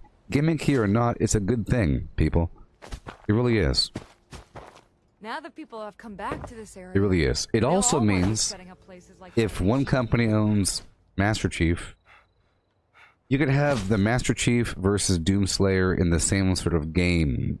Because one company owns everything. It becomes, you know, check out all of our garbage. Imagine if a different company owned StarCraft, that owned Warcraft, that owned Diablo, but one company owns everything. It's Blizzard.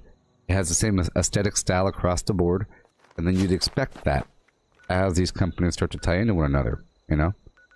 Sometimes it feels like I'm playing Doom. You know what I mean? As I'm playing this game because it's made by the same company. As I'm running through, killing things in a hallway. It feels like I'm playing Rage or something, because it's all the same sort of thing. So it's good. Alright.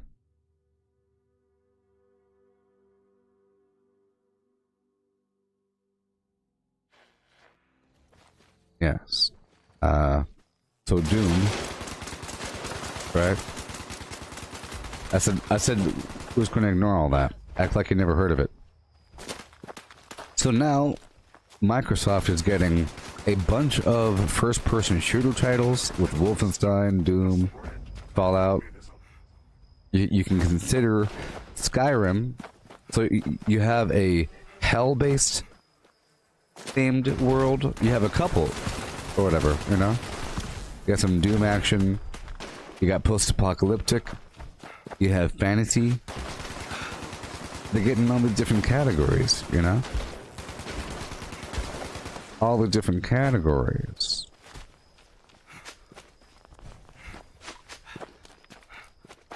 Now, I think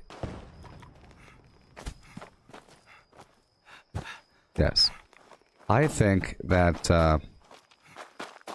like, Bethesda's still going to exist. But they also mentioned something about making their own Fallout division. But I think you'll still see Bethesda, but you'll see Microsoft, Bethesda, Flimflam. You know? Because... And it'll still say id Software, because id Software has some weight behind it. And it is a division of the company that makes games in a certain manner. It's a different graphic style, you know? Different music. Everything's different. So, it still gets the name. I'm going in. You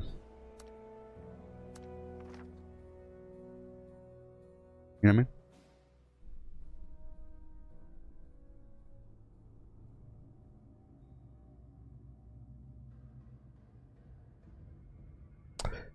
But yeah. Oh yeah. I'm going straight to the radio. If you want to go straight to Alpha, that'd be real cool. Team, this is Dodge. The Brotherhood needs the uplinks in this area operational to track enemy movements. I turned the voice up. First step is to repair the signal repeater. Shouldn't be far. Head there now.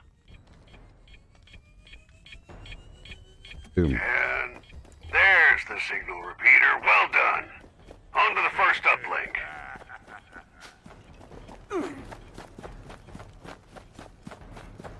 I tell my teammates where to go. Let's hope they're not over there first. Like a big old pile of schmoes.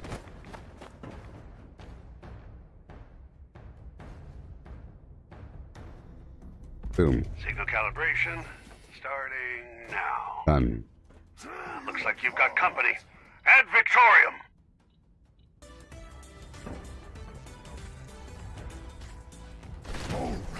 It's harder than you. Yeah, I'm sure it'll be fine. No!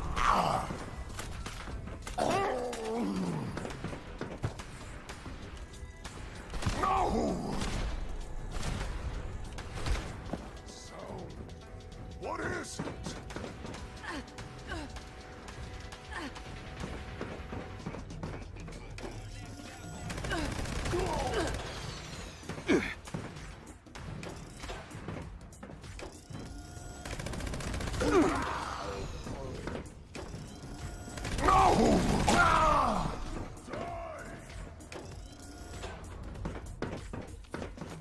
Oh yeah.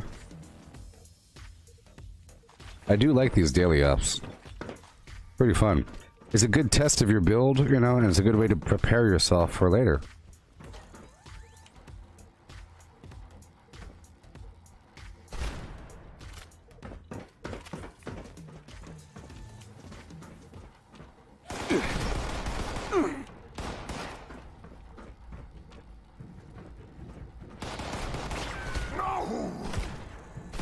Ad Victorium.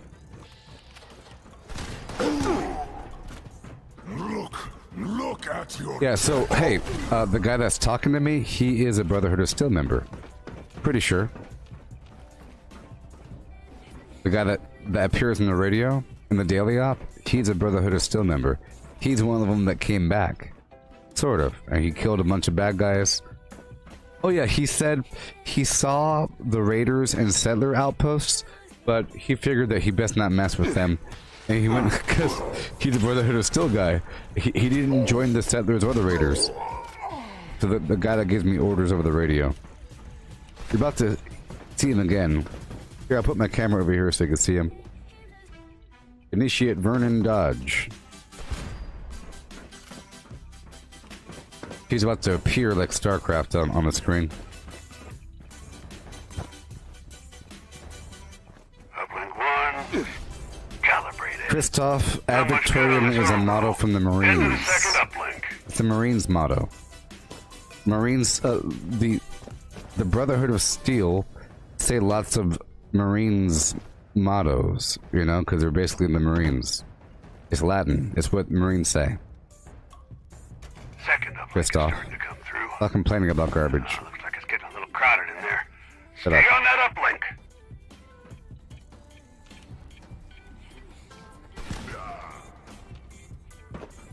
It's what the U.S. Marines say. I'm just guessing that they were U.S. Marines. They're not saying it because of Brotherhood of Steel. They're saying it because of... Eventually they're saying it, like after years and years and years where they forgot all about Marines. Eventually they're saying it. Yeah, but you're saying that Ad Victoriam is a motto from the modern Brotherhood of Steel. And you said the big butt word, like it's a problem that they're saying it. And I'm explaining it like it's the military. Then you said, yeah, you said that they were military. Well, remember what you said. They were military people, and those military people say Ad Victoriam. It's not like some continuity error. Yeah, it's like Semper Fi, Semper Fidelis, all that garbage.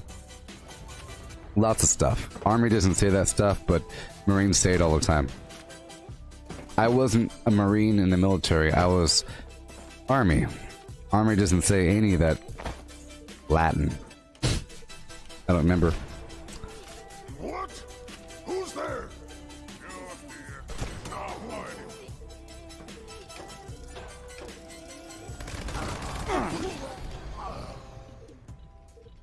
Oh boy. All alone. I like how I could see him.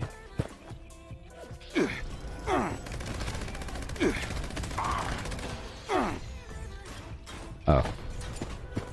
Well. But just know that there's a reason for them saying Ad Victoriam. It's because they're basically a, you know, just some squad.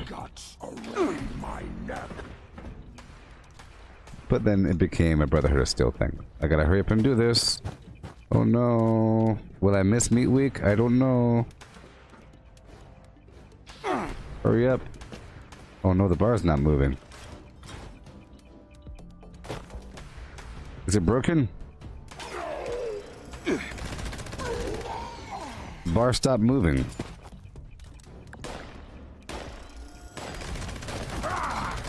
The bar stopped moving. Team, I've got connection. And it's already providing good intel. Looks like you've got a serious threat in your area. Be ready for anything. Some garbage. Come on, come on, come on, come on, come on, come on, come on.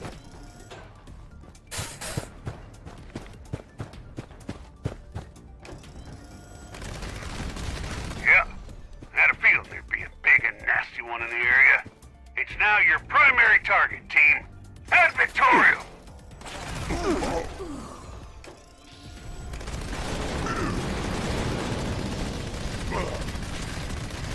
Target eliminated and in fine fashion. Head home for some rest, team. I'll take over from here. Dodge out. Yeehaw. Alright, cool. Let's go down to the Flim Flam thing. Hey there, William. How's it going?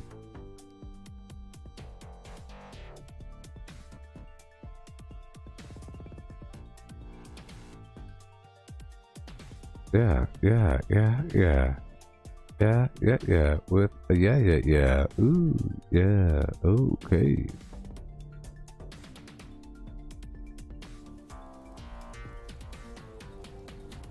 Some garbage.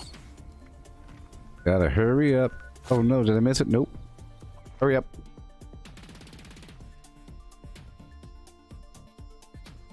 Complete it again. Garbage.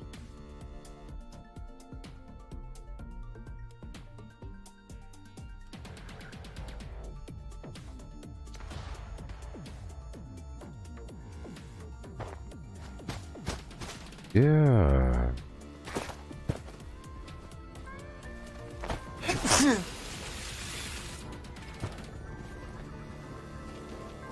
Wow, this meat cook is big win.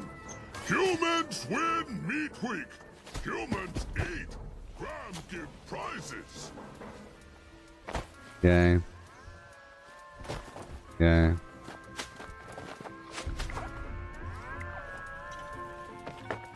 Yay.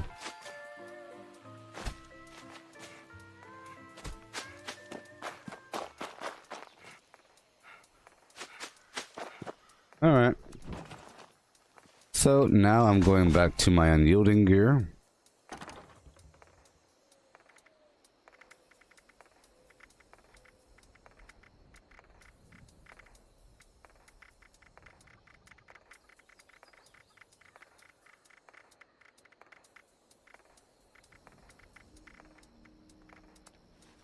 Unyielding. Unyielding.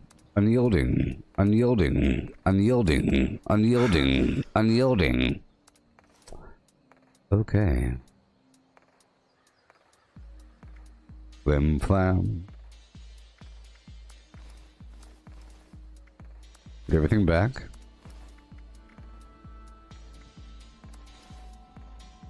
Oh yeah. Flim flam.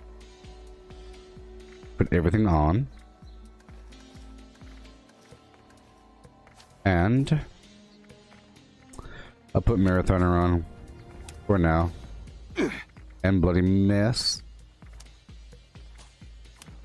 And we are good to go. Out and around. Out with the out. Undisputed. You mean unyielding or something? Christoph?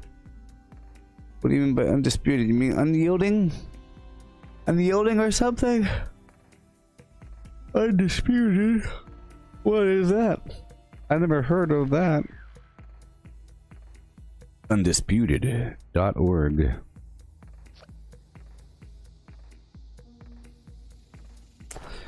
I'm just doing something over here.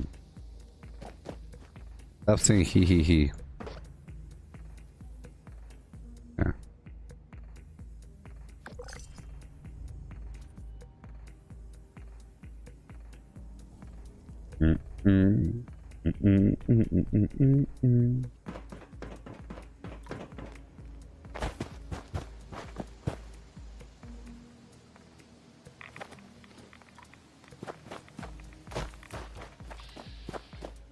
Alright, here we go.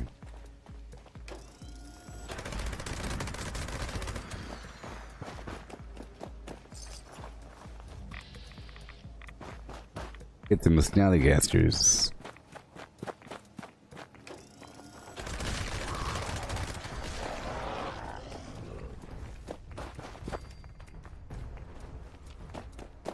Take over the workshop. Real quick like.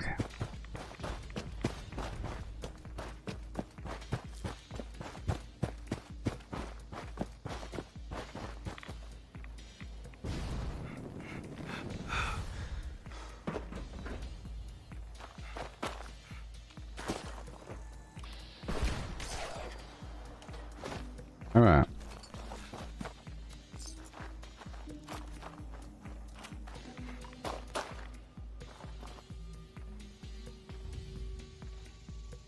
Oh my god.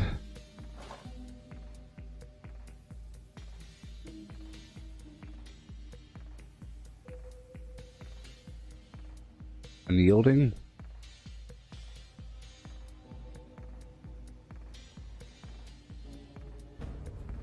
I don't know what undisputed is. But there's bolstering, unyielding, there's different types of armor here. Bolstering gives you more armor when you have low life. Unyielding gives you higher stats when you have low life. You know? And Vanguard gives you more armor when you have full health. Stuff like that.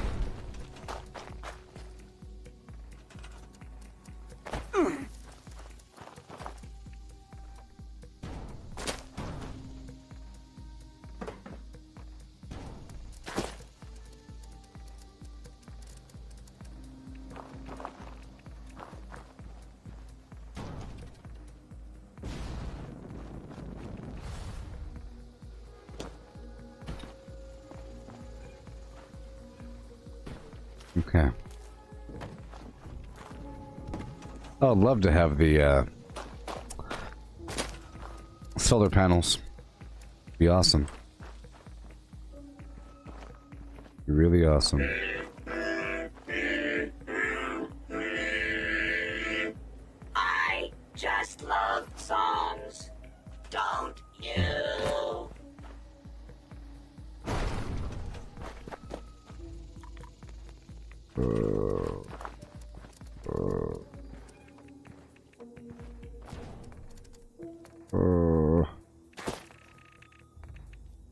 Okay.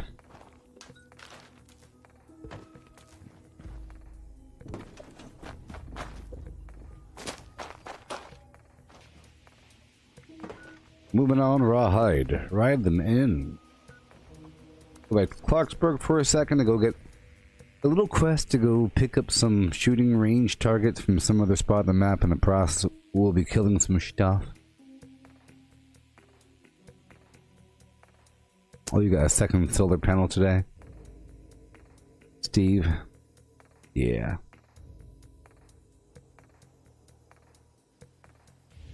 I didn't get anything yesterday. That's fun, isn't it? Mm-hmm. A customer? Those blasted paper targets, they really don't hold up to the wind and rain. Not to mention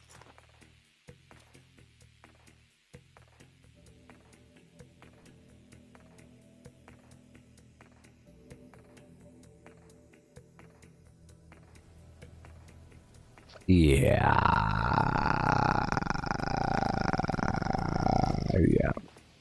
Yes, hurry up.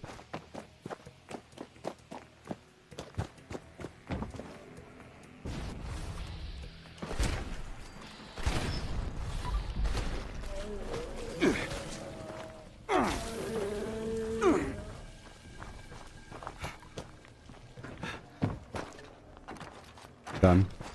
Let's go pick up the mission to go clean up the toxic goo from the robot around the corner. Hey there, Steve. How's it going? You're asking me if I'm one of the most highest level players online. Well, I would say legit players. Everybody cheats in this game. It's too easy to cheat or do something exploitive or whatever.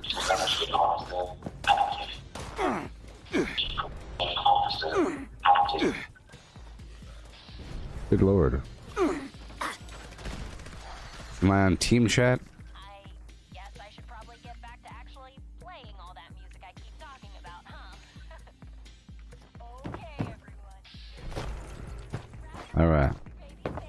Are you still a tad? Yes. That's okay. I won't judge you. Even if you are. Because I'm the only person of this level that has all their gameplay broadcast. And so forth. Because I specifically don't do certain things that I view as in the ballpark of cheating. Which is weird.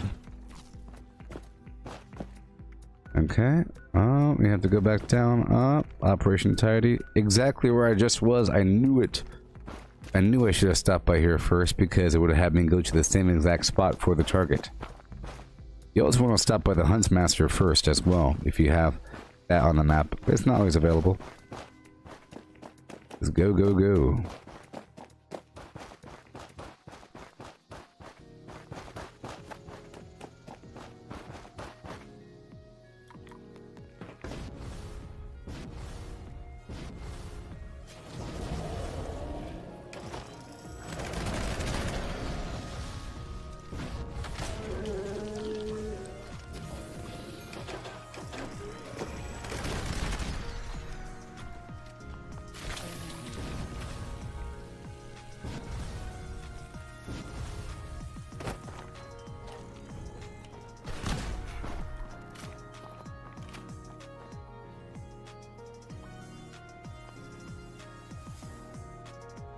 With a flim and flim and flam and flew with a gabba hay flim.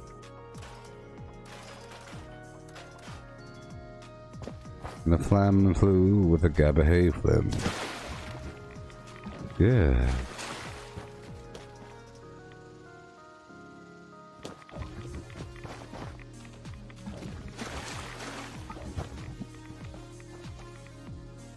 Are we done?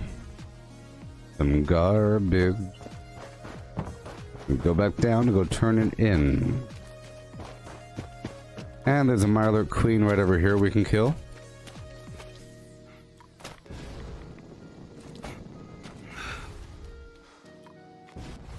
Maybe.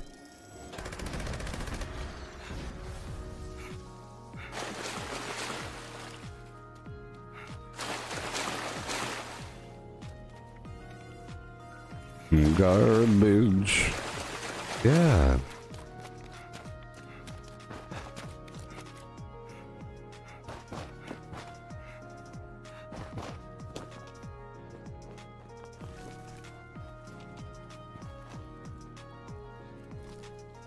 There we go. Now I run over here. Oh, yes.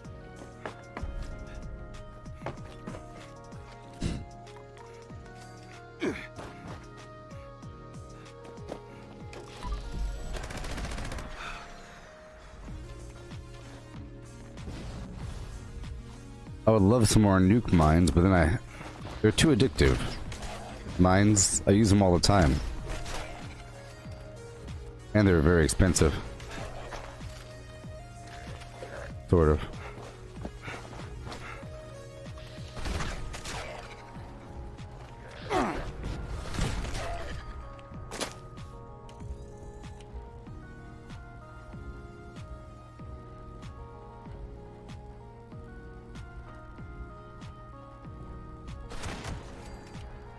Because I was hiding.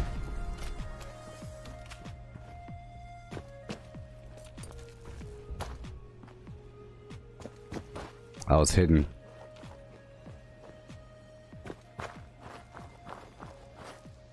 Alrighty.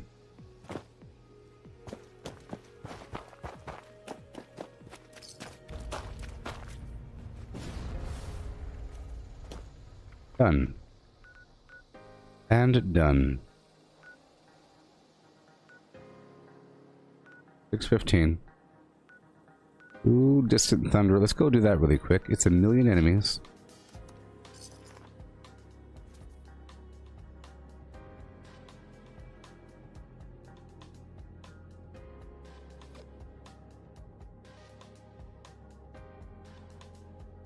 Yeah. Okay. Automated flash warning. Mass of Scorched reported in your vicinity. Have forward observer use recon scope for Defiance artillery strike. Ad Victorium. Ad Victorium.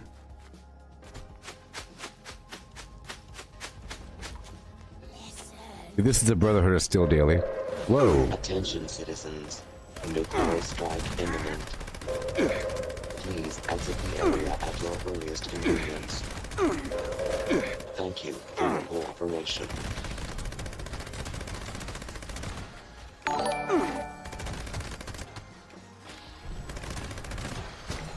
Good thing I had Barry Mintas.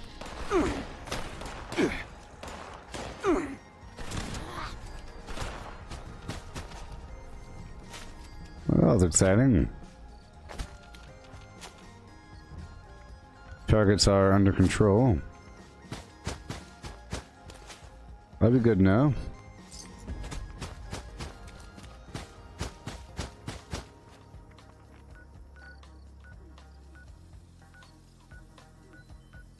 I'll stop by my camp again for a second to get some free water.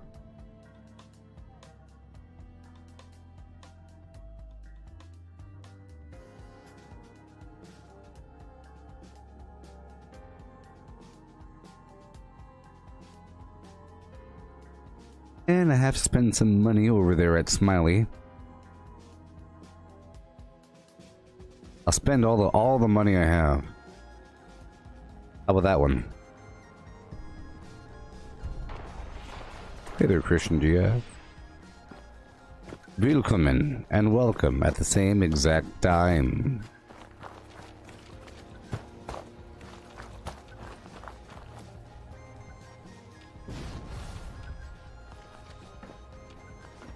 See, if you have the water purifiers, you have to keep on going by and getting some more water.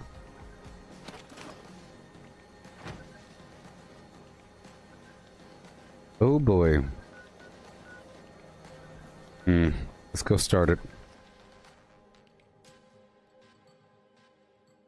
Let's go do it, people.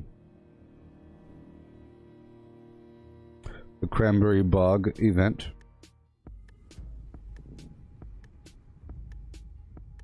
Craft legendaries with modules. Sell to NPC vendors. Daily quests. Workshop conquest. Lucky hole mine. Power plants. Farm fusion cores. Public events. XP run. Toxic goo harvest. Rebuild camp. Move camp. Repair armor. Repair weapons. Craft ammo. Sleep. Play music. Stock vendors. Transfer items between characters. Bury Mentat run. Dump caps at vendor if over 20,000. U.S. requisition holotape. Garahan building farm. Reputation root farm. Iron or South Ash heap. Multiply crops at workshop. Purified water at workshop. Grafton monster farm. Tanagra town crickets. Faction dailies. Fen gold. Razorgrain flower farm. Scorch beast farm. Ammo machine. Deathglow farm. Tarberry farm. Flatwood silt beam. Check keyword status. Nuke Findingo Colossus for a cursed weapon. Sugar run. Nuka-Cola farm. Concrete. Late at monorail. Abandoned bog town secret floor. Farm mole miners for aluminum. Top of the world aluminum farm. Oh, red scorpions. Enclave code piece. Keycard search. Somerville bookhouse. Enclave events. Wood farm. Dogwood farm. Smelt ore. Smelt spoiled vegetables and fruit. Cook food close to spoiling. Mirelurk egg farm. Mothman egg farm. Nuka-Cola factory farm. Sunshine well farm. Daily ops. Get a high bounty by picking locks. Honey farm. Convert perks into coins. Purchase lunch boxes with gold.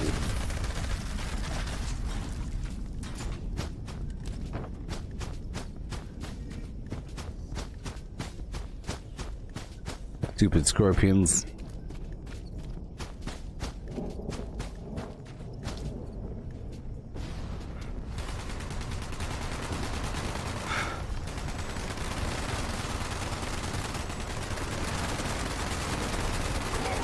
Yeah.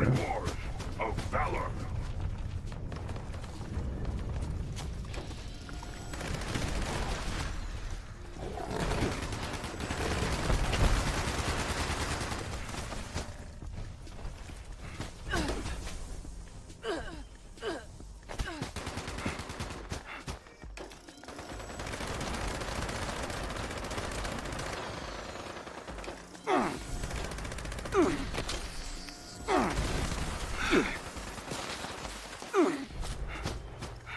Yeah, stingwings, rad scorpions, mirelurk queens. Do anglers poison you? Maybe with the bite. You know, a lot of creatures poison. I don't think fog crawlers do. It's just a massive melee hit.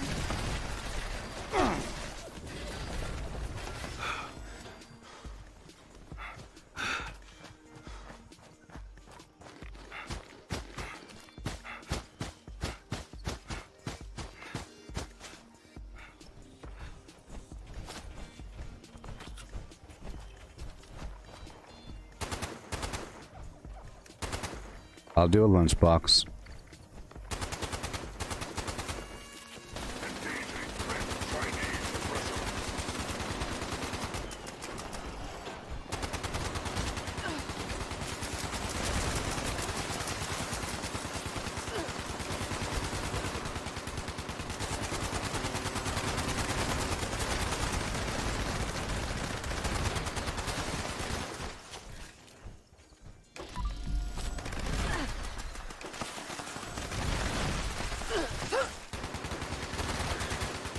Yeehaw.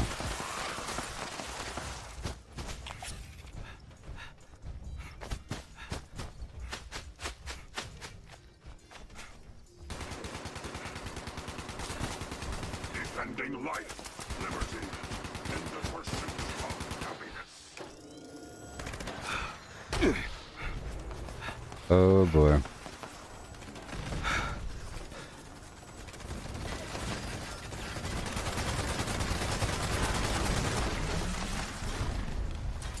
Pure chunk.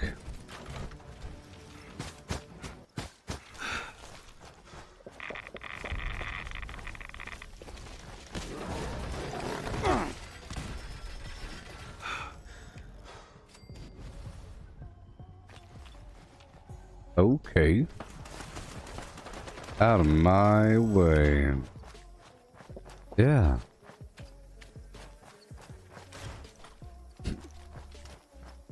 Mm-hmm.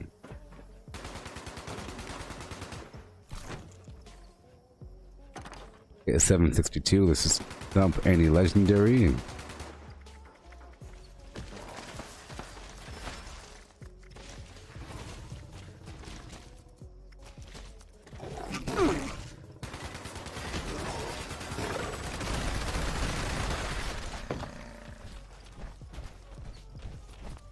Whoa. Oh, yes.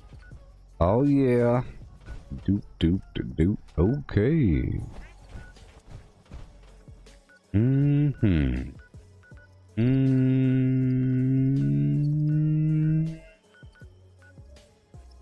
Mm-hmm. Okay. Let's go over here for a second. Straight north. Fast as the belfries allow me to. Why we leave? We should still be back at airport. We have to leave because you shoot boss. This your fault. This not my fault. Boss kicked me, so I shoot him. He deserve it. It not matter. He is boss. You not shoot boss. Both of you shut up. Way too loud. Going to get us. What that noise? I've never heard that before, and I love that. Huh? Wasn't that the best thing in the world? Going to be good fight.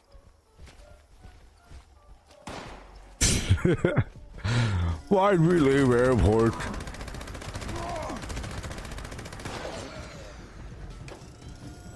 Oh, my flim. Stupid little man. I saved your life. Hey! No blood to spill today. I saved your life. I was trying to keep him alive.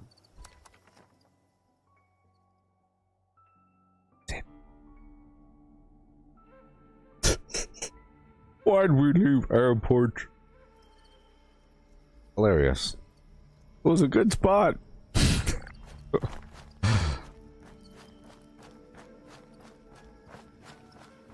He kicked me.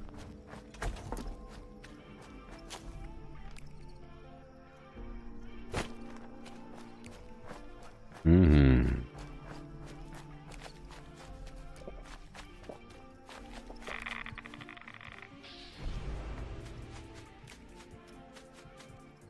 I've heard him say something else about being the strongest, and you're not the strongest, or whatever the heck it is. It was like, they had like a whole conversation in West Tech. I heard him say something else. So if you listen to them in West Tech, I think they'll say something else.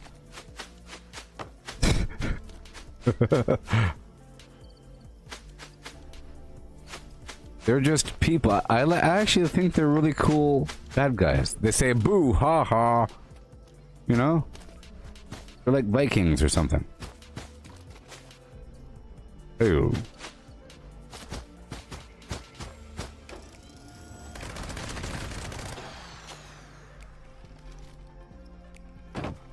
Break it down.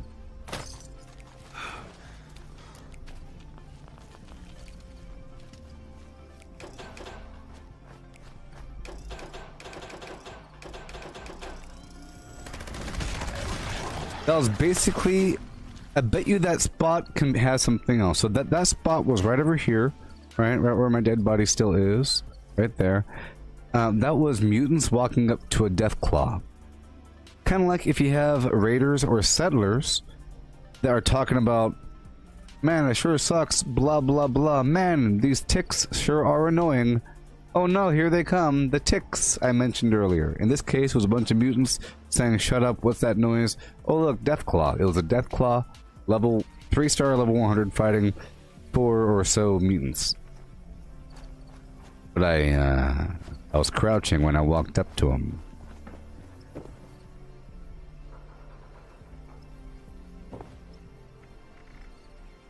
They just like fighting.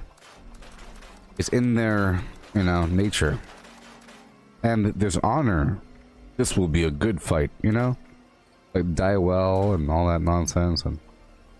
And they understand, like, joking and mocking people. I'm gonna do this to you, haha.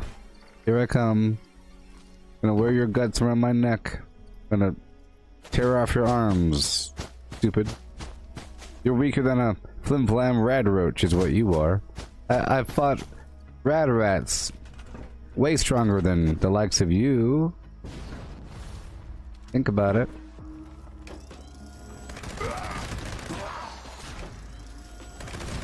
Okay, I'm in need of ammo, so I have to stop using that weapon. Alright, here we go.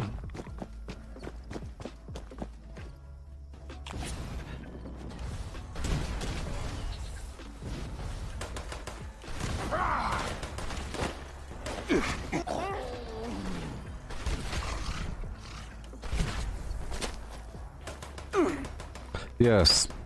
Ah, white thing. Brothers. Oh. And he doesn't fight back. I like that addition. The injured dude.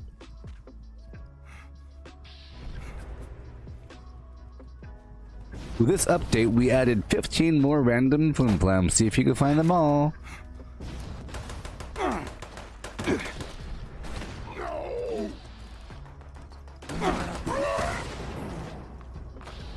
I'm giving these guys too much slack. I'm giving them too much slack, people. Too much slack.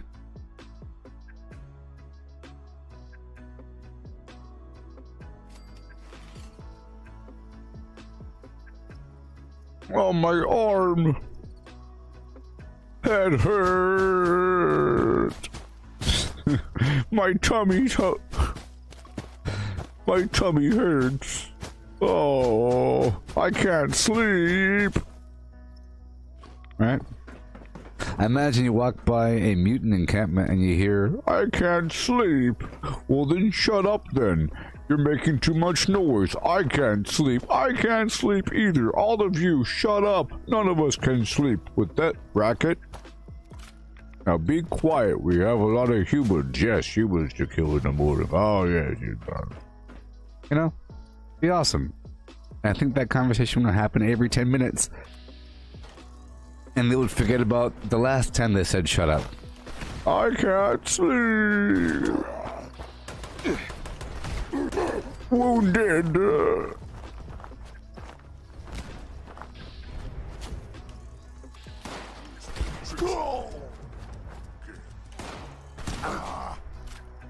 My little cauliflower ears aren't working.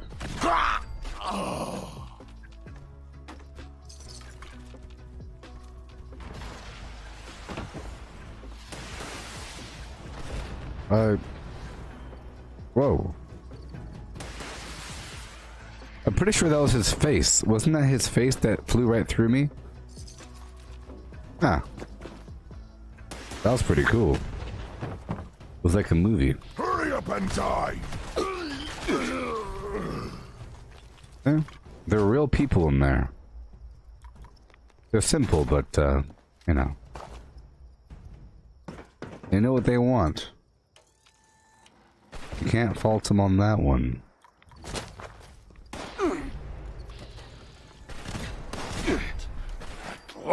You have to do the meat cook by yourself?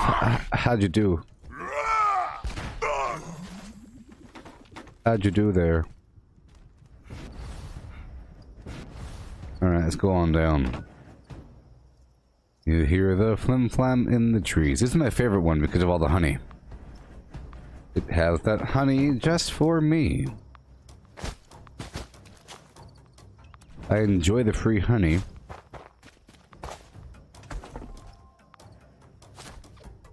Them bees do a lot of work for us, and the other pollinating flim-flams with their garbage. You know? Have a bunch of humans do that. Can't do it. Turn that pollen and other flim-flam into honey. Go. Be ridiculous. Ridiculous. We can do it.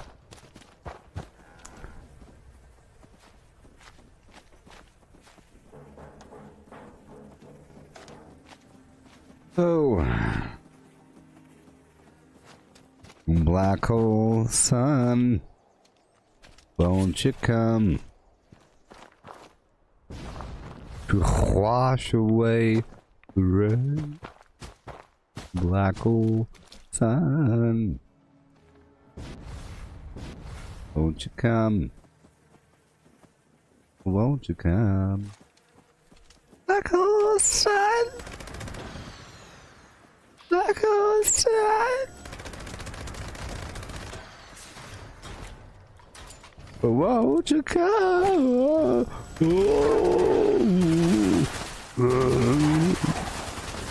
Yes, well, Mike, I was thinking about using robot. When I said that humans can't do it, I was thinking specifically, I was visualizing having a bunch of robots go out there to get the pollen from all the little flowers and then convert all of that stuff over into some sort of nectar using some sort of chemical process, you know, to convert the honey, or, you know, the pollen in the honey in the same manner that the bees do, because bees are licking up the flimplams and then throwing it back up, right? It's a chemical process, so I'm sure we could recreate that process, you know? But then, the more I thought about it, well, we have more efficient methods of getting nectar out of plants. We know which plants have the most nectar in it, and it's called sugarcane and whatever, and it just happens to be in the plant. You just squeeze out the flim-flam juices, and there you go. Or we have, like, tree sap, and we know how to do it en masse, but I guess we'll figure it out. It would be very nice. You'd have more flowers in nature, right? You'd have more flowers because there'd be more reason to have more flowers to make up for the weird, I don't know. It's a lot of honey. But I guess if you had intelligent bees are kind of mindless in what they do. They're just they're very good kind of mindless.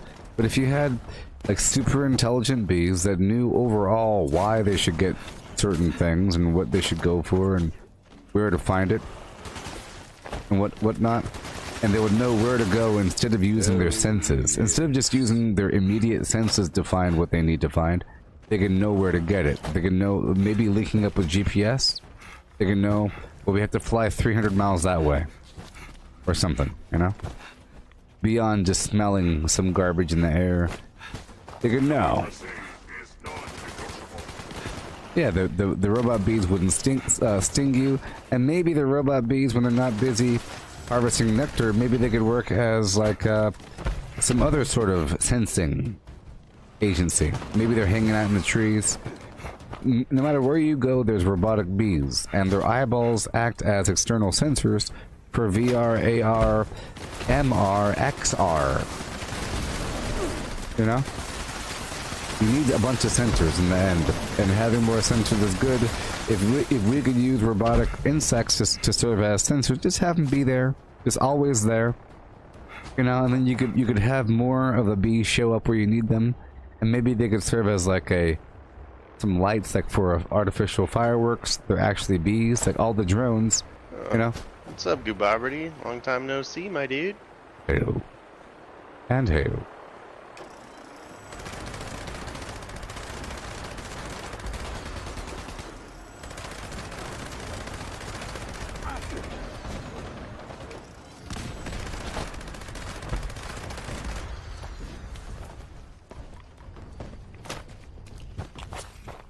Can't trust anyone. Can't trust anyone. Can't trust about anyone until proven otherwise.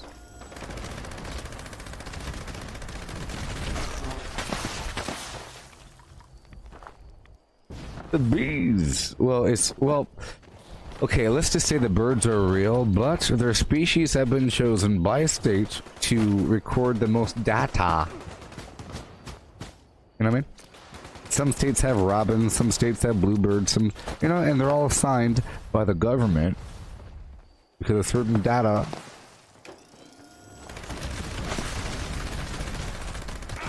A lot of places have pigeons. Pigeons are all around good because they have the best connectivity on their footpads, you know, and they're very conductive species. And when they sit up there on the telephone lines, they communicate through the regional noding systems, really through variant resistances based upon their calls. If a bird's in a certain pattern of saying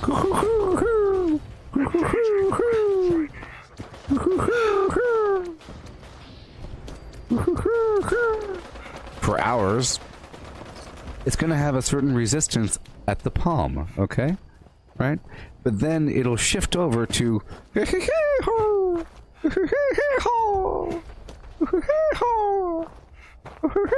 right, for hours. Okay, now they're all facing that way. A different frequency will go through the little footpad, 0.0225 sub-ohms of resistance, you know? And then the government can figure out, hey, there's a movement, hey, there's humans, hey, the weather changed, hey, there's a 5-degree difference, you know? Small things like, hey, these birds smell cinnamon. Whenever this bird smells cinnamon, something happens, it goes, therefore cinnamon. You know, you got speakers everywhere at all the street poles, and they listen to the birds, and the birds report on human activity. Red car, red car. It might as well be red car, blue car. 3 humans and a baby. 3 humans and a baby. It might as well be that much. It's in the variant modulation of the bird call. The birds are real, mind you, but it's all been set up by the government to record human activity.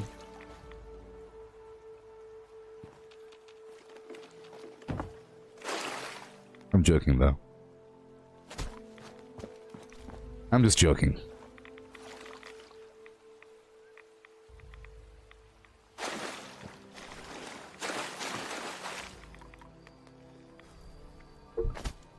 These are all jokes.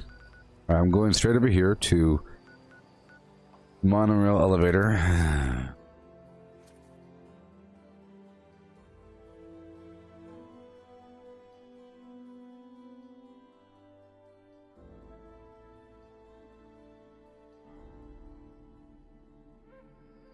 Hey, Cortana.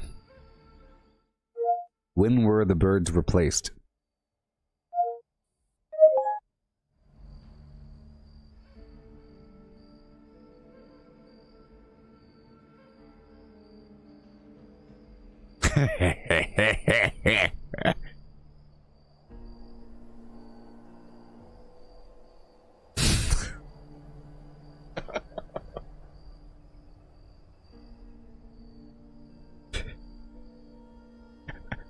I like my theory a bit more. Don't you? I like my theory a little bit more. Okay? Think about the modulation in the ohms with the footpads on the power lines. Reporting on human activity. Oh, hellacious.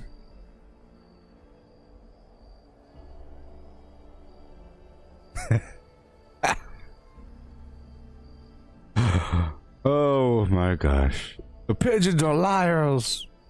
Don't believe the pigeons. Oh my gosh. Say no to birds. I love it. What in the world? Stop protesting garbage. What? Birds aren't real.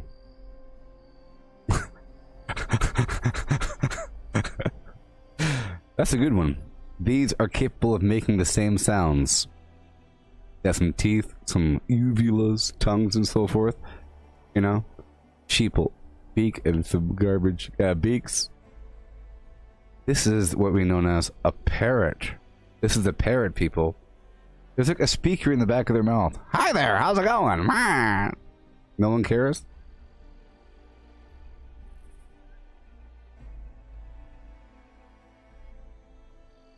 If you think about it, a lot of birds are on national flags. And it's like a big deal. The national bird of... Why is it such a big deal? Who cares? Right? Who cares? The state bird. The city bird? What is the bird of Fresno, California? I don't know. The state bird of California? Why does it matter, people? The data.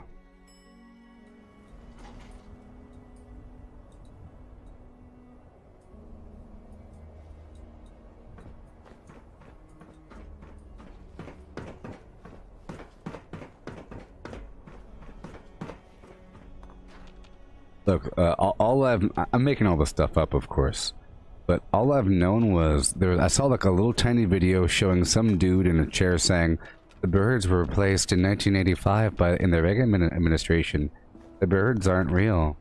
That's what I saw. And then I saw something else saying, yeah, the birds aren't real, huh? Then I made up everything else. You know?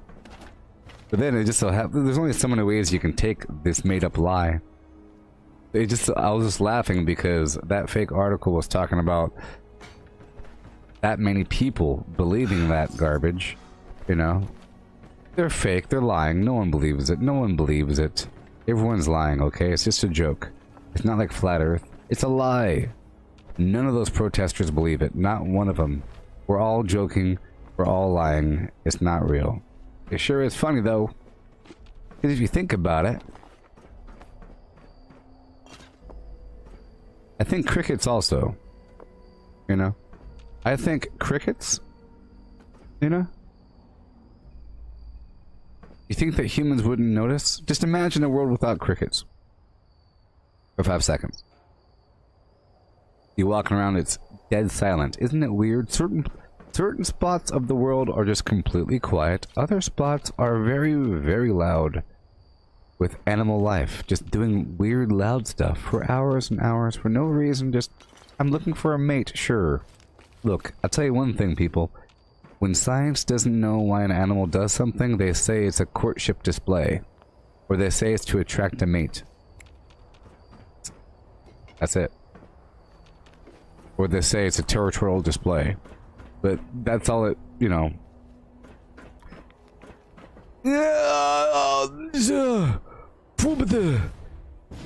Curve! Curve! Yes. Curve it. Oh yes. Curve it. Curve it!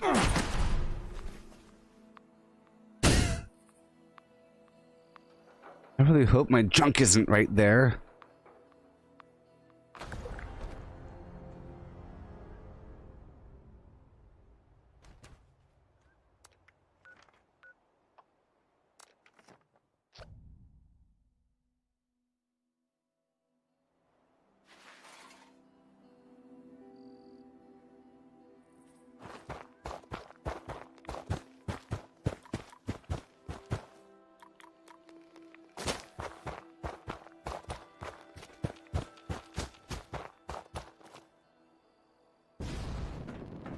Well, hell's bells. Well, hell's bells, people.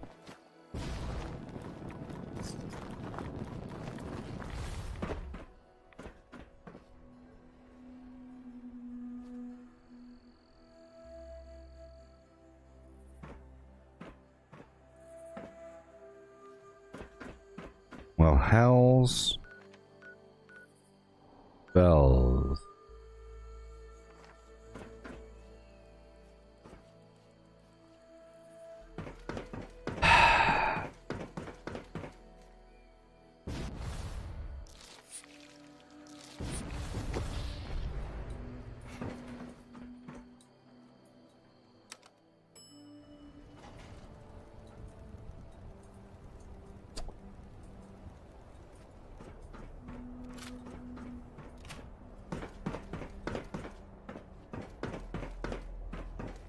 All that lead I just picked up. Whoa, whoa, whoa. All that lead I just picked up.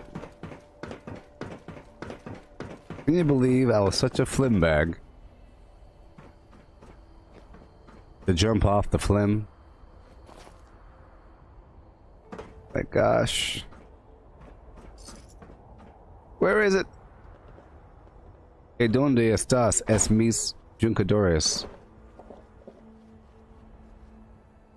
Where are you, beast?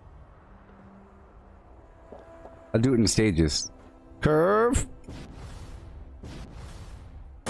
Ouchie. Okay, we're almost there. Okay. Okay. Whoopsie. Peter Dinklage, Peter Dinklage. ¿Qué pasó? ¿Dónde estás, es mi juncadores? Oh yeah, we're here, everybody. I think very soon. Want to be on this side? Oh, where is it? Oh no. Yes, no. Wait. Wait.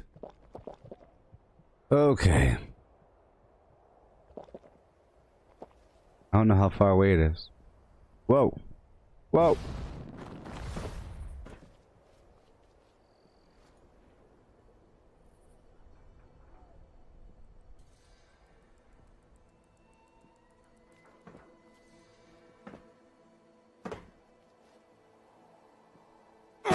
Ouchie! Oh no.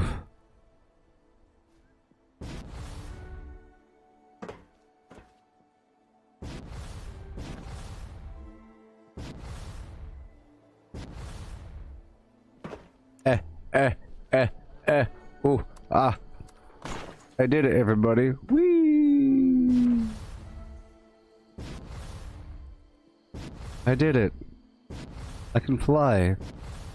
I really can. I really and truly can. Oh no! Alright.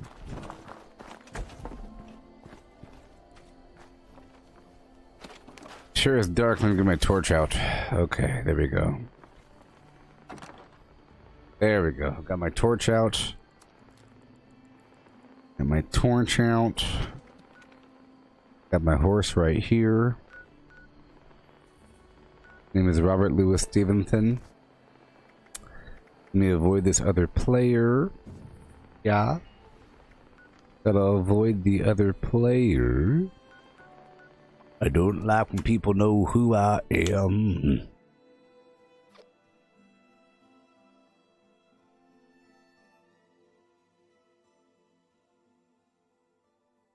The person says that they know me. I recognize her name and everything. I just don't know if we left on good or bad terms, so I just wash my hands.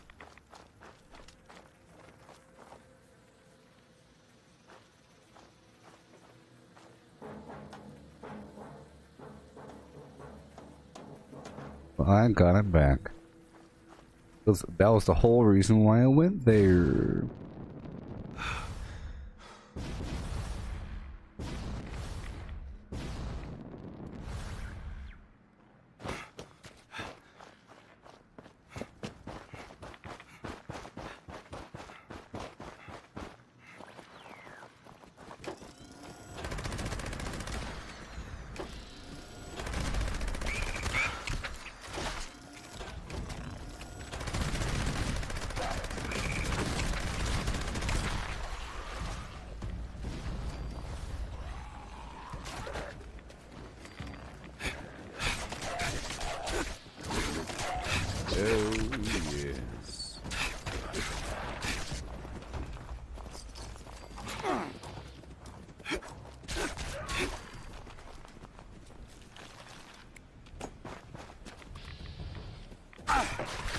Yeah.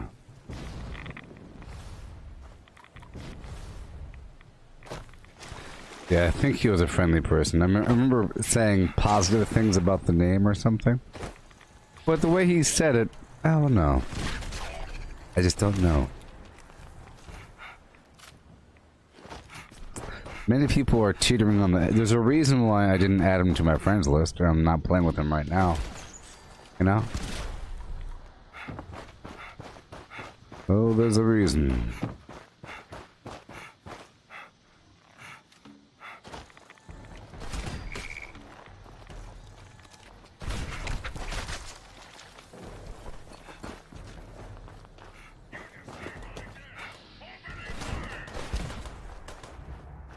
Hey, so, do you like strawberry milk more than chocolate milk? If so...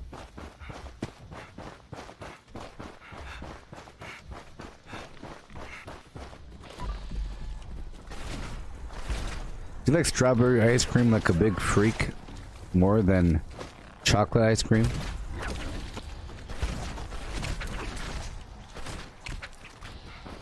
Would you rather have chocolate fudge on vanilla ice cream or chocolate fudge on chocolate ice cream?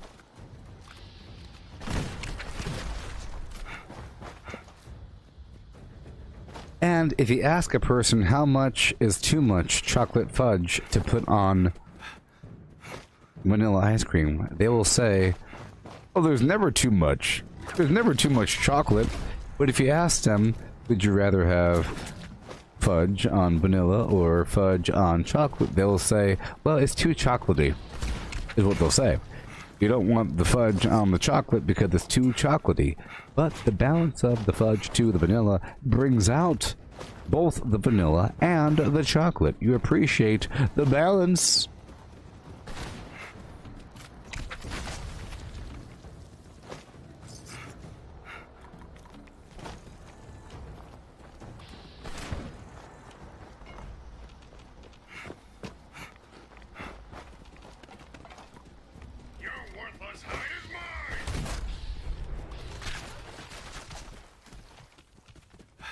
Orange cream milk. Well, we all know what orange creamsicles taste like, and it's darn good. In fact, you might just want to make your own. Just take some orange juice and just put it right directly into the milk. Like an orange Julius. Don't mind the curdling.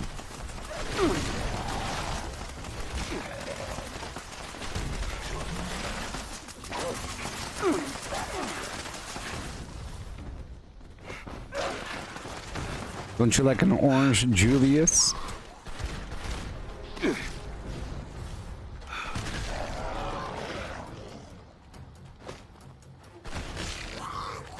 Oh yes. Oh, I was about to say Snallygasters also. Snallygasters also have a lot of acid on them.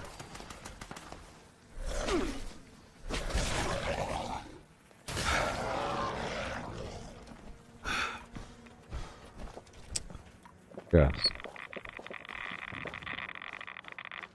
What sort of bread do you like with your ice cream sandwich? Do you like chocolate graham cracker, rye bread, sourdough, wheat, French toast?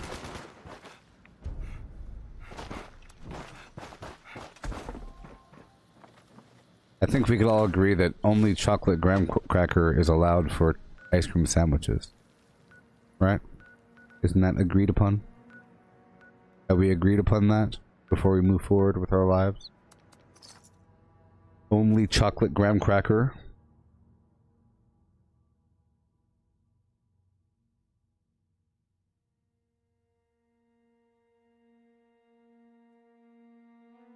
Well, how about, yeah, like a bagel? A bagel? Nice and thick and chewy. With strawberry cream cheese and some ice cream in the middle. You know, some bagels aren't that bad. Some bagels aren't rock hard. Some bagels don't pull out all your fillings. Okay.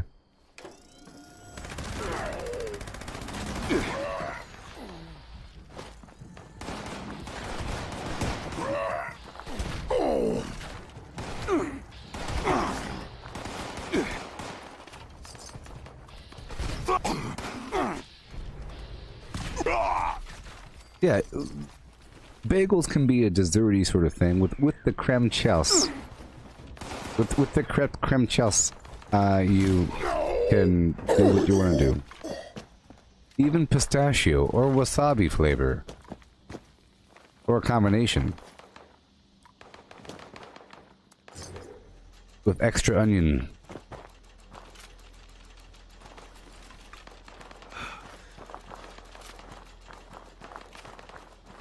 I like to take ham drippings and just flick it at the bagel. Let it dry. Or hot dog water. Hot dog water's tight.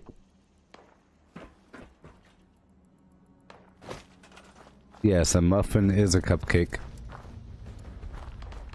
It's a chocolate muffin. Uh-huh. Yeah, sure is. It's a banana nut muffin. It's a cupcake. Well, what's a cake? So what's a cake without icing? A cake? Sweet bread. Or is that like human body parts or something.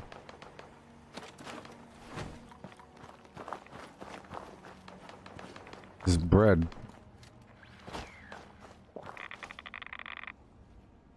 Well, how about this? You can say that something with icing on is probably a cake, you know? Or does the icing define the cake? You know what I mean? If you take some bread, like some normal rye bread, and put some icing on it, that's a cake. It's a horrible rye bread cake. Right? Fruit cake doesn't have icing. Take that back. Carrot cake does have icing. Maybe fruit cake does have icing.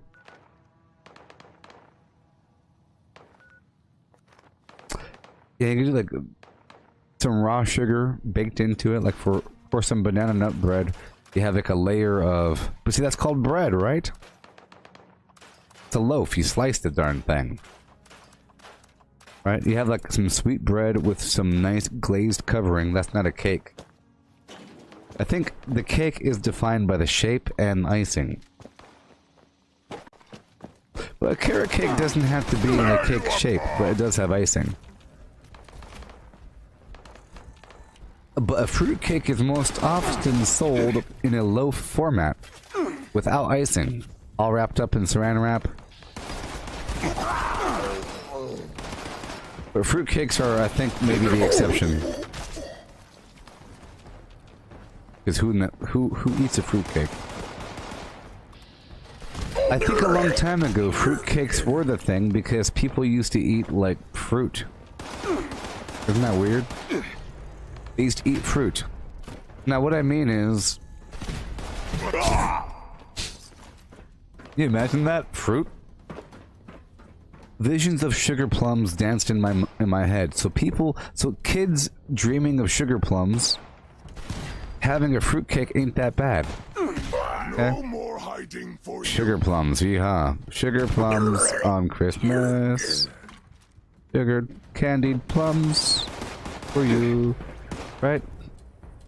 Weird. I was reading, you know, War of the Worlds with my artificial voice, and at one part they're talking about the commotion that was gathered around the crashed UFO cylinder. And at one point, there was children, and someone had their child selling sweets to people, selling ginger beer and green apples. They were selling fruit. Can you imagine? I don't mean artificial fruit, I mean actual fruit.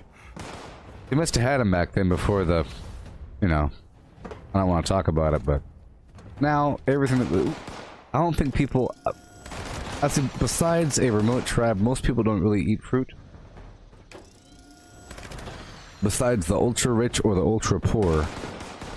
You gotta be ultra rich or ultra poor to eat some fruit, I tell you what. When's the last time I ate an apple? Years. It's been over 5 years since I've touched a pear. Right? Cantaloupe.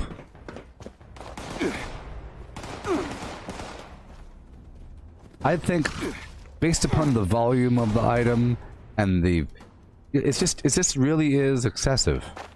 Fruit. Unless you're growing your own, or if you're a very rich person, or a very, very, very poor person, where you're eating plants that grow out of the ground. We have solutions. We have big chewy, sour big chewy nerds. You see? There's no apples in here. There's no, look, it says dextrose, corn syrup, sugar, water, citric acid, malic acid, cornstarch, right? Tapioca. A bunch of food colorings, but I don't see pulpated, you know, beans.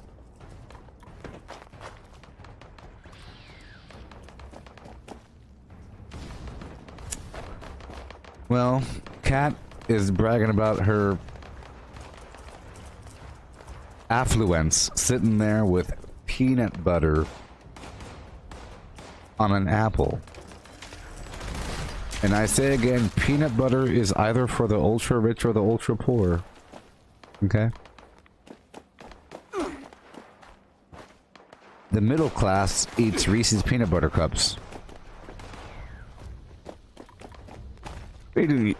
You go up to the store. So let me get this right. You go to the store and you buy a jar of peanut butter.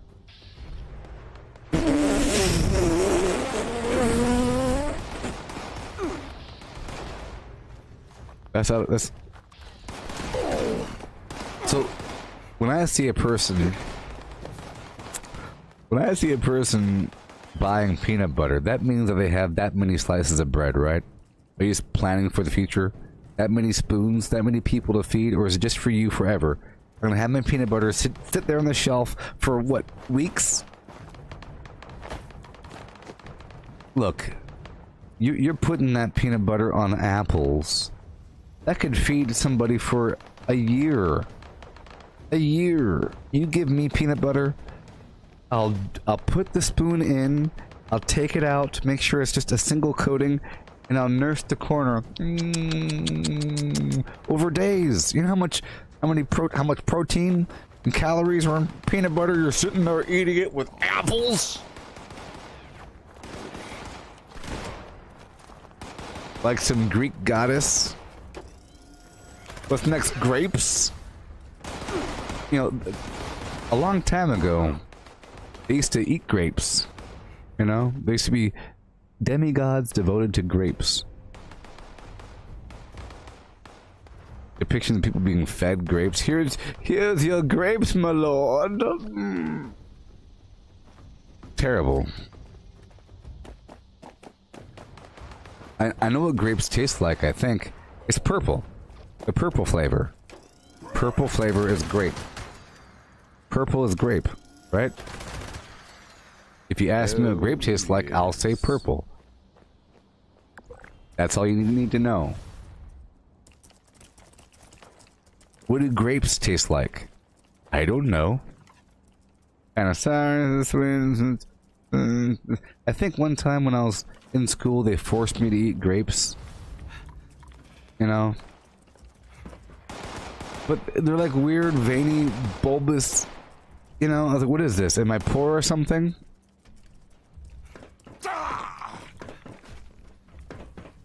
See, the thing is, really poor people have to care about vitamins because they don't have any food. So peanut butter goes, whatever, fruit, apples and peanut butter, and grapes and stuff. I don't know about the other ones. There's other fruit, I'm sure. What do you got? You got tomatoes. There's a few more fruits. I'm forced to eat a bunch of breads and everything. I don't like that. But I think everyone's equal in the bread front. But,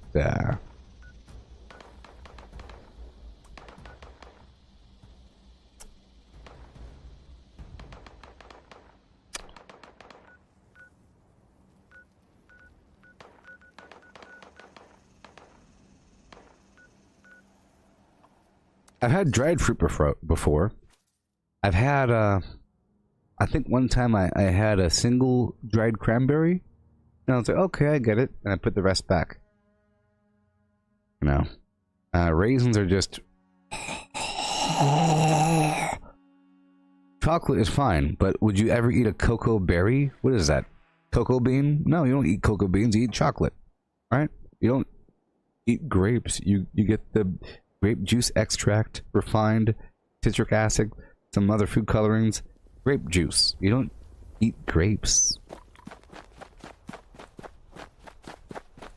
Yeah, and then you got oranges and like little weird other orange things that are the color orange, and you peel off the skin. Isn't that weird? Get this weird thing. It's juice. It's just juice. Everyone's a sucker. It's juice. It's not food. An orange is not food. It's juice. A bunch of it's a fractalized juice container with edible layers. You know. I had a couple oranges one time when I was just a little baby. But I still remember it vividly. With my fingers, I tore open the skin, and I was left with a ball, and I tore that apart to make these wedges. And the wedges, I tore off the skin. And what was inside? The horror, people. individual juice containers. Little bitty juice containers inside of the orange wedge. And I pulled each of those out and I lined them up bit by bit by bit. This long row, the size of ants. Did you know that oranges are full of these weird things? You just eat them. No, you don't eat them. You drink them. Who's ready to have their ass? But I felt like it was too much work to really eat an orange because you have to take a needle and pierce each container and get the juice out. A lot of people crush their orange and they smash it to get the juice out, but that's bad because you're rupturing the skin, and that's where all the carcinogens are, you know? Yeah, you can call it pulp, but the pulp, I think it's disrespectful to call it pulp. Like calling a tree pulp. You know, calling a person pulp. Look at all that pulp. No, it was a person before the explosion. Okay? You have all these juice containers and you smash them and you pierce them and they get all messed up and they fall into the juice. It's gross. You have to... If I was... Like I said, it's for the really, really poor or the really, really rich. If I was really, really rich, I would pay people to get orange juice without rupturing, without, you know... I want to see a video of it if it's separated. Take the jujubes out and line them up, and then take a little needle and go... Or a little syringe. A syringe is better. Instead of each one, not like...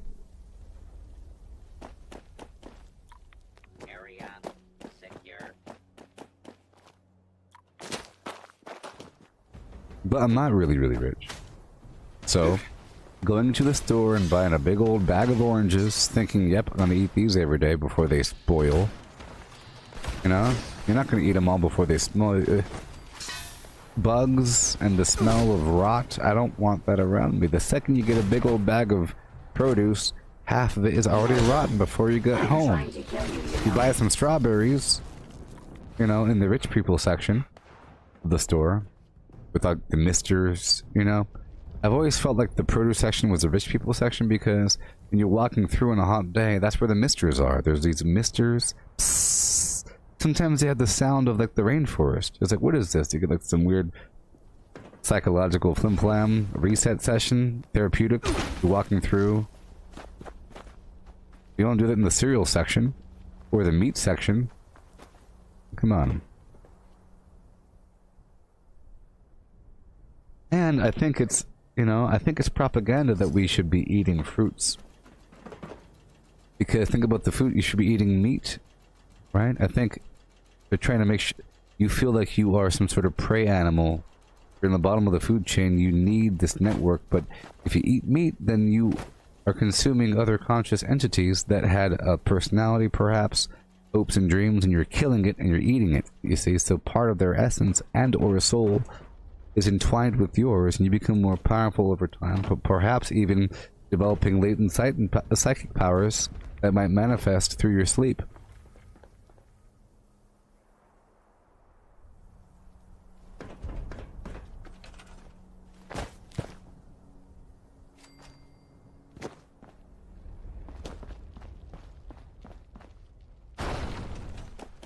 I view the container around the jujube of the orange juice in the same way that you might view intestinal casing that is used around sausage. Sure, it's edible, and a lot of the experience of eating the sausage, crunch, snap into a Slim Jim, you're snapping into the animal casing. Unless it's artificial. Snap into the Flim Flam. When you bite into a fresh and crunchy, juicy orange, this orange sure is crunchy. You say juicy orange, you don't say crunchy orange. You know, so what's up with that?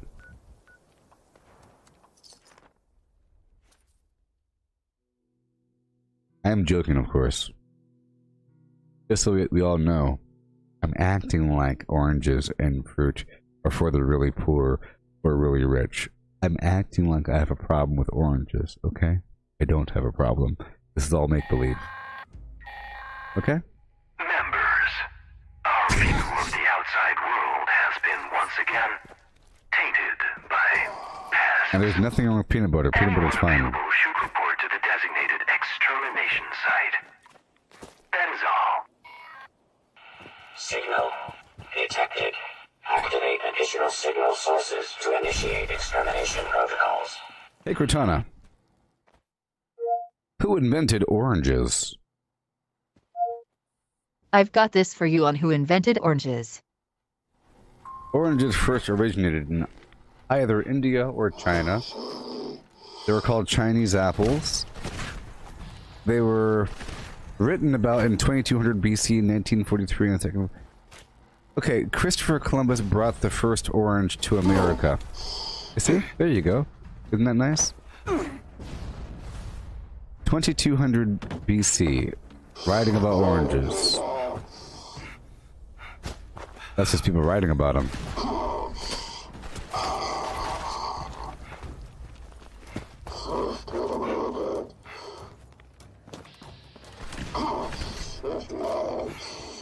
You're saying coconuts don't make sense? Sure, coconuts make sense. They're a big old...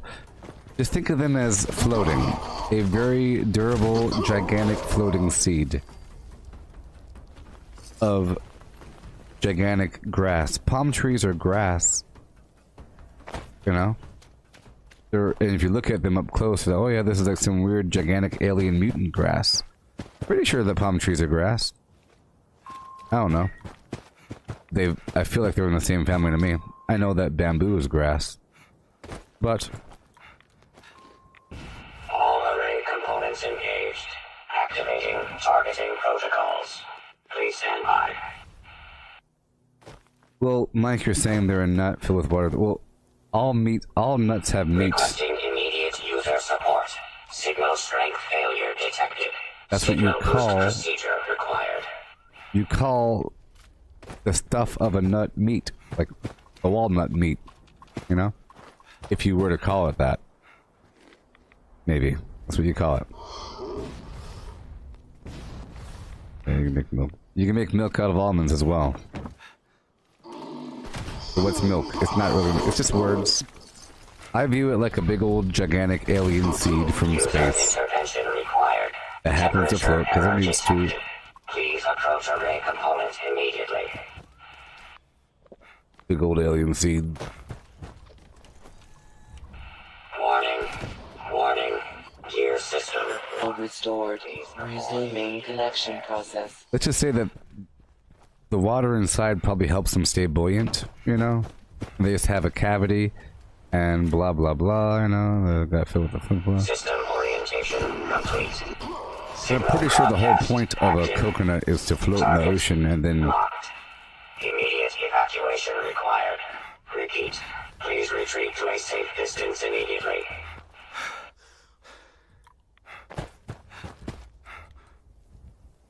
Yeah...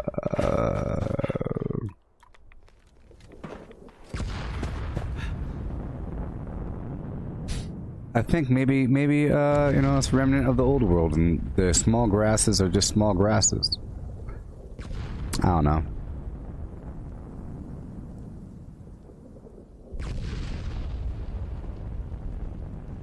It's just you have a coconut, and it's encased in this big green thing. You take off the green thing, you have this fibrous thing. You take off the fiber thing, you end up with the coconut. You go smash, smash, smash. And the coconut has a bunch of water inside, but it tastes pretty good. It's pretty refreshing. It's like silky. And then you have the white meat that has a certain flavor to it. It's almost gelatinous. It's pretty cool. It's like a gelatinous flim-flam. Cleared. Thank you for your participation. Oh, I know what this deal is. It's like an ecosystem. It's its own portable ecosystem, and then it self-germinates. Maybe under the right conditions, it self-germinates, perhaps, and then it ruptures out from itself. It's like an inside-out plant, you know? Because it has water and some fertile land. Maybe in order for it to start germinating, the meat has to start rotting. And it takes a while for it to rot. Who knows? But it's probably, that's the whole point of it. To self-germinate, blah, blah, blah. Float in the ocean, land some spot, and do some thing. Alrighty, let's go get ourselves some.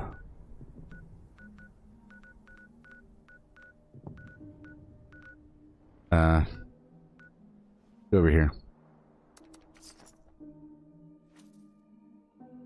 Is the green part used for anything? It probably aids in the it's probably waterproof, and it probably has a shape that helps it get planted. It probably is designed so that once it lands in the shore, it embeds itself. From my memory of how it's shaped, you know, it's probably just made to hit the shore hard with the high tide, low tide, get buried by sand, and then take a while. There's probably some latent, vague sugars in the outside because it's green, you know? And it's, in fact, it's probably a fruit. You can consider the outside part of the coconut probably like a fruit that is inedible. It's just a very, very small thing. Sort of like an avocado. You know? It's just the fruit part is very, very narrow. Intelligence is gathered over time through the system. The system governs intelligence. You know? It's just through countless iterations, things happen. And you could say, it needs this, it skipped that. It isn't doing anything. It is the overall system. The way I view it is like this, okay? You have something, and then you press fast forward. Go!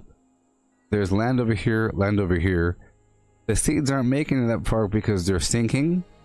The seeds are rotting on the journey. They're not making it through the salt water. They're being consumed because they're too small. They get larger and larger and larger to the point where they're not eaten by anything. They're not thinking I should get larger. It's just the larger ones are eating less. The ones that are more buoyant naturally, because they have a natural weird irregularity at the core, because they have a cavity with some water inside, they float more, so they live longer, and then they have more babies in the form of more plants at the other shoreline, and over time, after millions of years, you end up with a gigantic seed that does all kinds of weird stuff under certain conditions, where it lands, falls over. It's because the ones that didn't embed themselves into the soil appropriately were eaten, or just sat there and died, or the ones that end up on a rock don't reproduce, so it has to find a way. It's not doing anything. It's just physics and time and weird random systems doing things and countless iterations with variables and an end state that prefers certain conditions and being able to reproduce and pass on what was learned through the genetic code. It's not learned, it's just this one made it. Now have babies. Now those ones make it. Now have babies. That's exactly how the neural network systems work, you know? It does something, and if it works, it passes on the information, and if it doesn't work, it doesn't pass it on. Because we say, no more babies. You know? It's just how it works. If I was immortal and I had all the time in the universe, I would do this sort of thing, you know? But I'm not. Meaning I would have an experiment where you have a bunch of frogs, you put them in a box, and you make it where they have to grab the food with their tongue, and you make it where only the ones that can eat the food have the babies. They would end up with really long tongues. And not just their tongues, but all the muscles around the tongue to support it. You're not doing anything. It's just the ones with long tongues need other supporting structures to support the long tongue. But the long tongue was random. But once you say, okay, all the ones with long tongues have babies, they end up having a weird old head. And that's how dogs work, you know? Humans made dogs for a specific purpose, with intelligence in mind, you know? So we want a dog that can hunt down rats. Just make a weenie dog or something. All the dogs serve different purposes, or whatever, you know? But that would have occurred naturally if it was given the same conditions. If you breed for tallness or shortness or whatever, that's just like nature selecting tall things or short things to die or reproduce more. You know? Just imagine this. Imagine there's a bunch of some animal that survives in bushes. Okay? If all of a sudden all the tall bushes went away, the animals will get shorter over time. Okay? If the bushes grew larger, the animals will get larger over time. It's because nature isn't selecting the short ones. If there is a hawk waiting for the rats to leave the bushes, the number of bushes determines the survivability of the rats, and the ability for the rats to blend in with the bushes. Therefore, they're governed by the size of the bushes. Meaning, the ones that survive have more babies. The ones that are seen don't have any babies. That's how it works.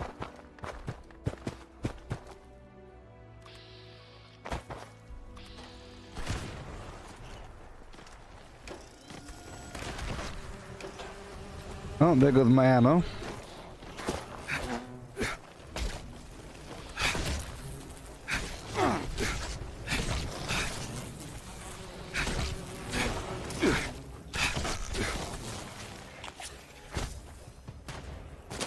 I want the honey.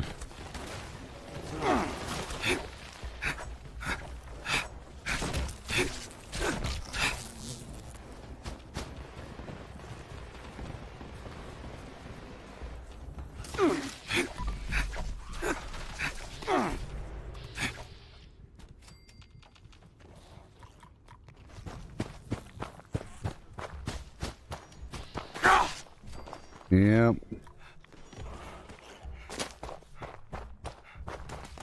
I think it's really remarkable how the whole system works, you know, the fact that this flower was generated by the system naturally.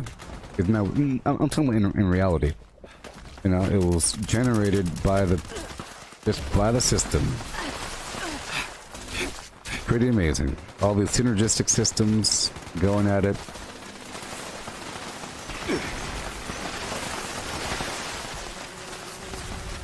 Like I say, the wolves are helping the deer to evolve. Right? The wolves are helping the deer to evolve.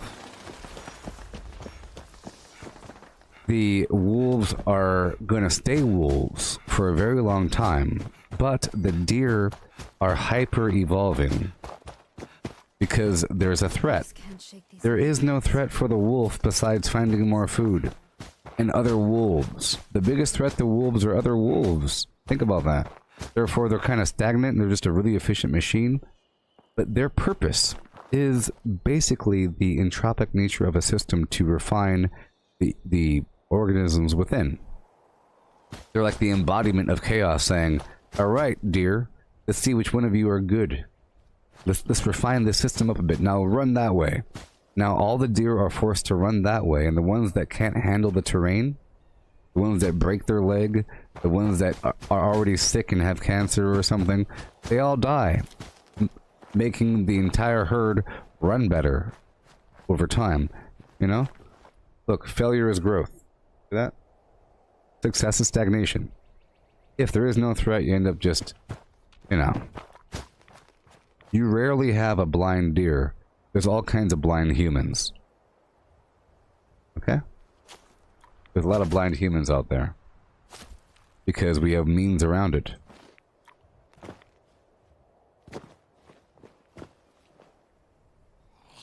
Yes, and we have prevented natural selection in its entirety, because whenever something dies, whenever some forest goes away, look, forests go away, beaches go away, things just disappear.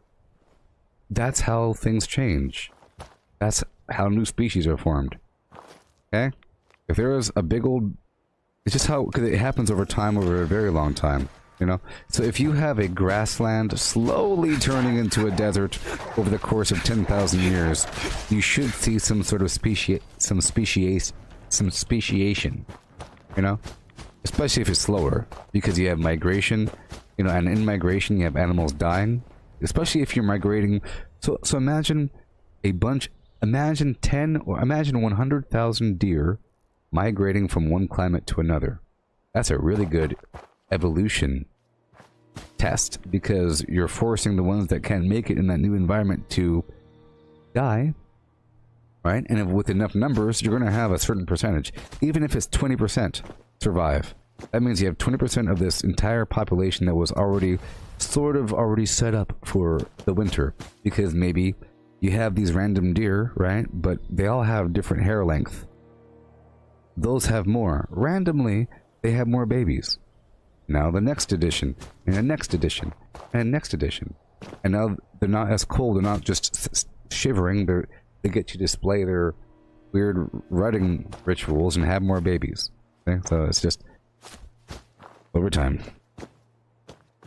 But yeah, I don't know about consequences. The consequences are you just have less. If you look at it over time of number of species on the planet, it becomes stagnant and starts going down.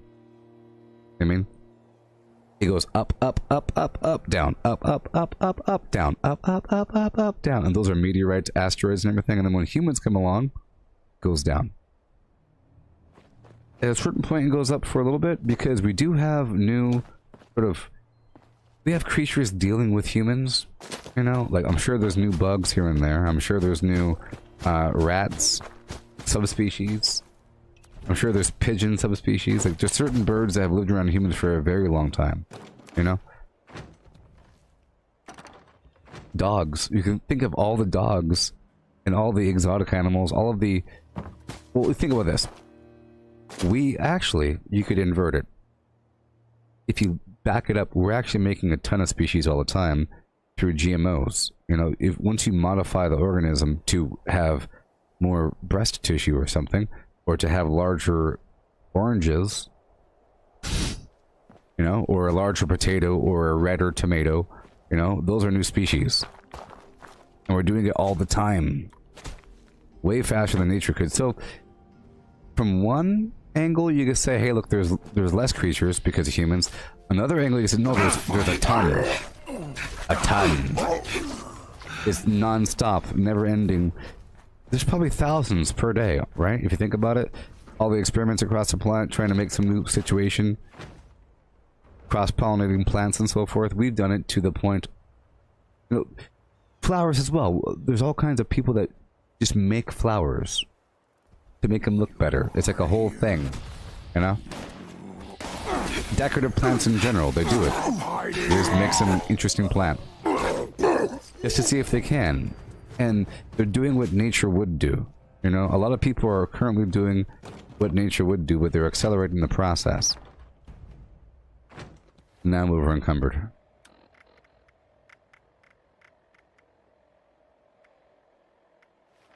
Oh.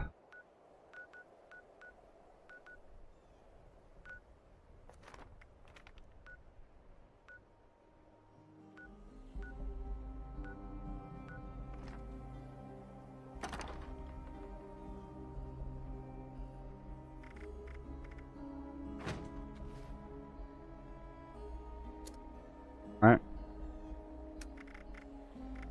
Yeah. So I think, you know, humans might have a problem with it because there's less just naturally occurring species. But aliens, I don't know if they have a problem with humans all that much because we are making a lot of creatures all the time. Sort of what we do. And now we're making AI.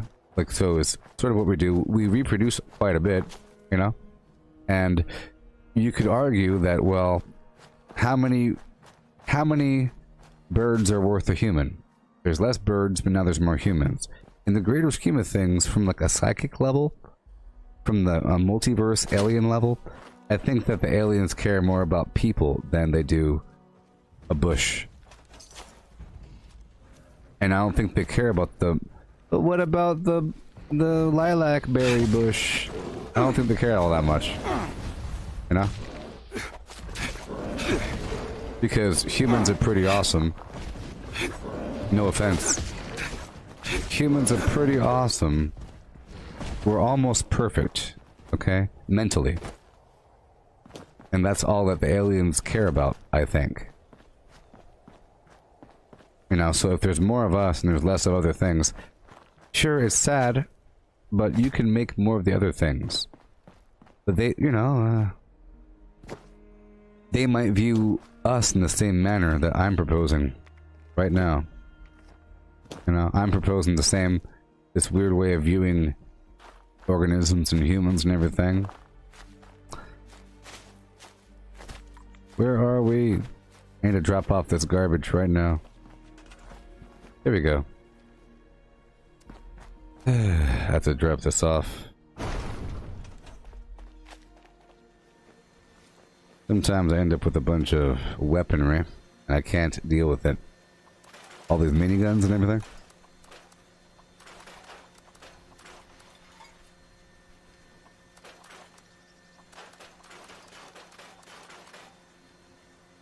But Kat, if you're saying in reference to people, in reference to people, is there are there consequences to no more natural selection with humans?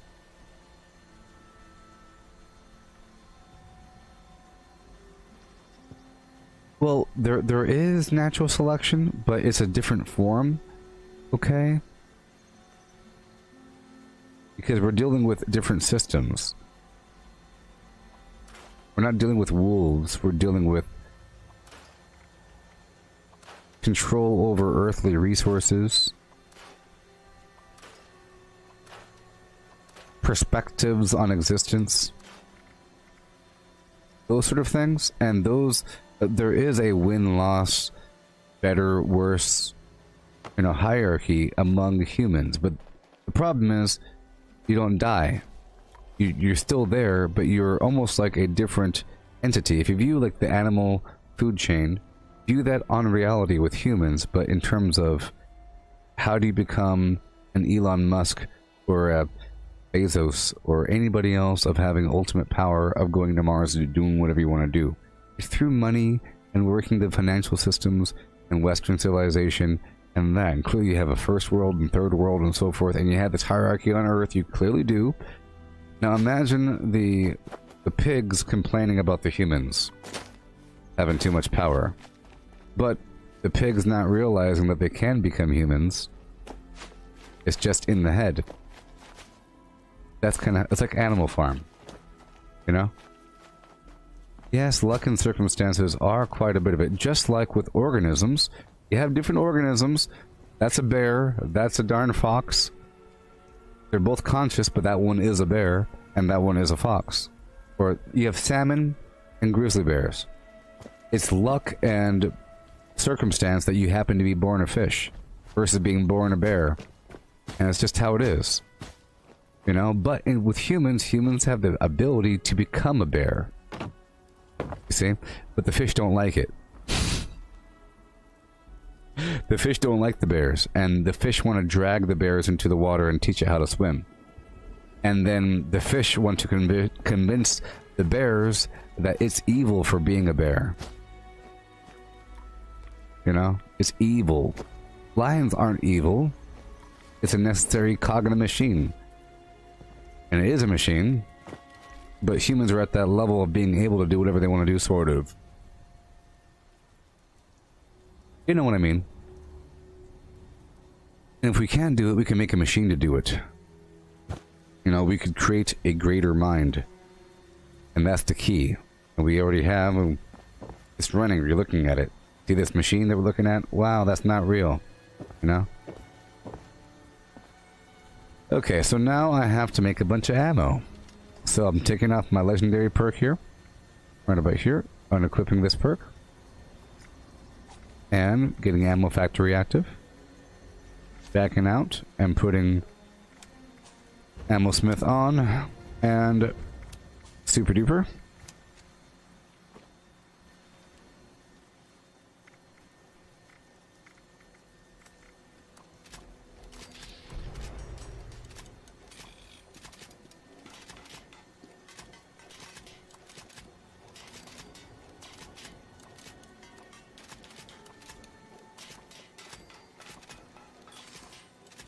My whole point is you shouldn't care about some state of matter being removed from existence if humans are able to invent a teleporter or fabrication machine that can recreate the atomic structure of any living or non-living thing and have it have all of its memories back. At that point, if humans can do that, as long as you have more humans, it doesn't matter. You could have nothing but humans. As long as humans are able to recreate anything in the third dimension, then it's okay. Because humans can make another fox. We know how to do it, and we can make a different fox. And if we don't know how to do it yet, we can do it in about 10,000 years. Humans know how to make whatever they want. therefore it doesn't matter. So at first I was concerned about the aliens hating us, but now I think that the aliens are smart enough and wise enough to see the potential in our consciousness and know that we're one step towards transmutating the third dimension into our own image. Okay? Just imagine turning the vicinity of planet Earth into a black hole with that same dimension that leads into an infinite number of universes of utopia and infinite matter. At that point, who cares if Earth is gone? Just imagine replacing Earth with a black hole the size of Earth that led to an infinite number of wormholes, that led to an infinite number of other universes that contain Earth. At that point, go ahead and get rid of it.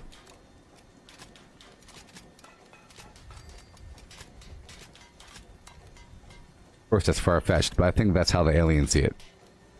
Because they're probably doing the same thing, you know? If you imagine an intelligence billions of years old, I think they have the means to do the thing I just described. Turn a planet into a black hole, the same dimension, somehow, have it lead to an infinite number of wormholes that lead to an infinite number of new universes, all with infinite matter, and blah blah blah. You know. So at that point, have at ya. And there's no need to get rid of you because they know it's just one instance of an infinite number of different ways of viewing the same information. So here's an even deeper analogy. What if you saw the entire world through an Etch-a-Sketch, and no matter what anybody ever told you, no matter what you did, it was always through that same Etch-a-Sketch. And the aliens knew that you're just modifying the same Etch-a-Sketch, so it doesn't really even matter what you do. Because you could just redraw it. It doesn't really matter. And you're not even moving. You're not moving. Nothing's happening. It's all just the same information going framp, framp, framp, framp, framp, framp, framp, framp, framp. We think we're doing all kinds of stuff because we are in the third dimension, but from a higher dimensional standpoint, we're not moving. Think about it. If you're in the 5th or 6th or 7th dimension, you're not seeing movement. Just like how, if you're looking down at a two-dimensional being, you're seeing a lowered scaled movement, and in a one-dimensional being, they're trapped in that point.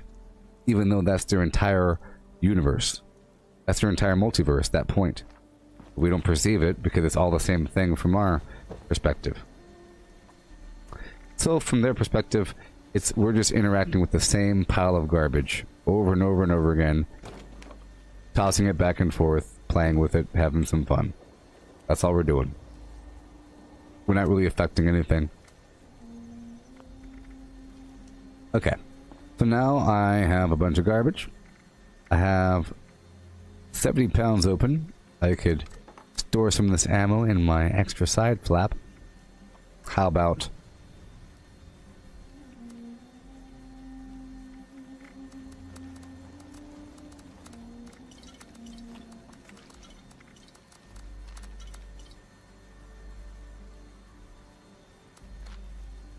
Yes, Cat. Just like in Orville or Star Trek, you know, where with a replicator, it doesn't matter anymore. You know? Oh no, he robbed the bank. Well, in a grander context, sure it affects you because all of you little beings down there on that weird planet still need money. So I guess it affects you. You know? So imagine one dog getting mad that the other dog is hoarding all of his food or something, but doesn't realize that the owner controls a big old bag of dog food around the corner. Or whatever.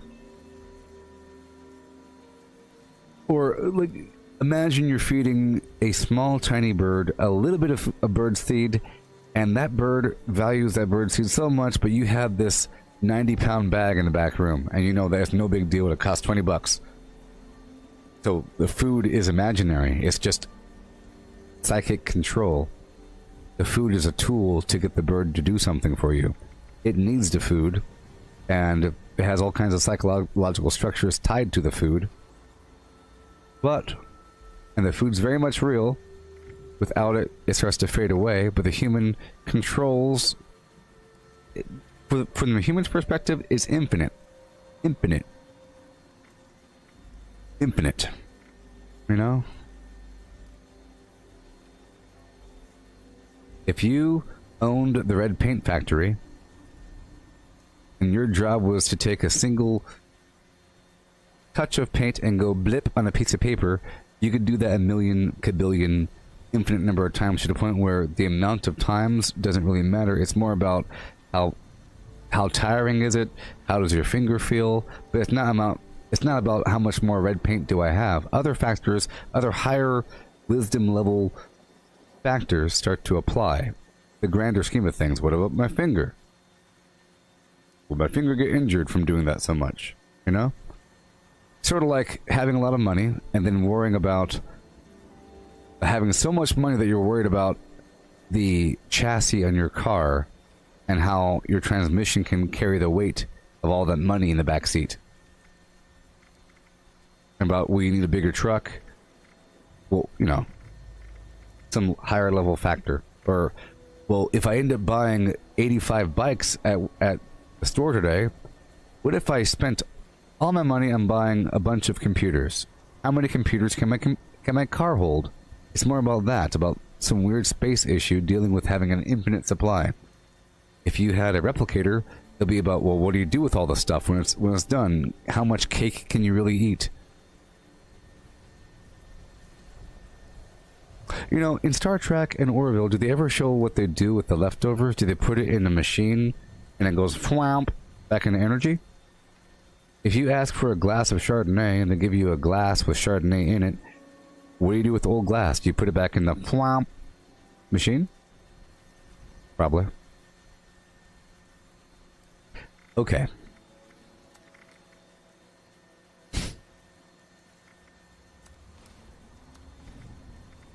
Putting back a couple things.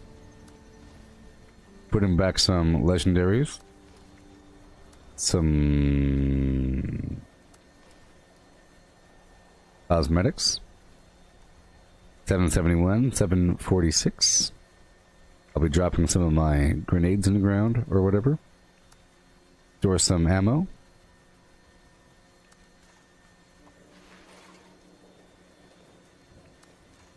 And like, we know how much energy is inside of matter.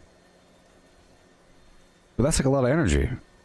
In your average like paper plate and spoon, plastic spoon, there's probably, you could nuke quite a bit. In every atom there's all kinds of garbage.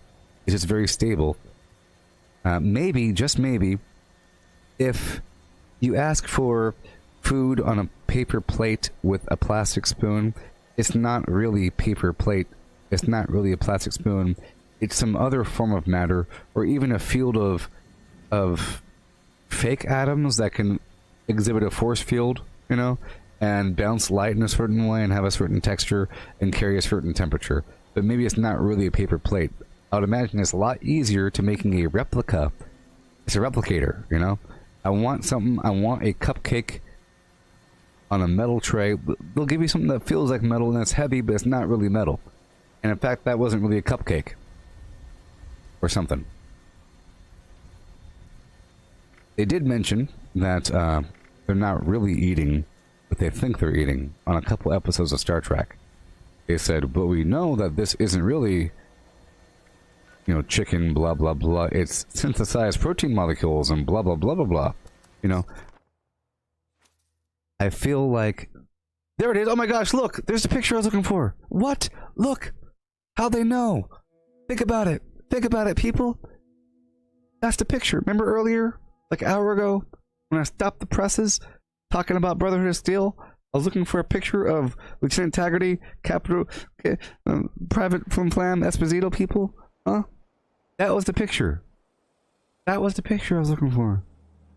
Why is it on the screen? You tell me. Tell me right now. Do you know? Out of all my thousands of pictures, why did that picture appear on the screen?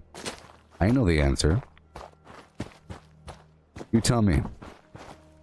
Were you here for the earlier conversation when I was looking for that picture? I mean, I pulled up the flim flam I was looking for.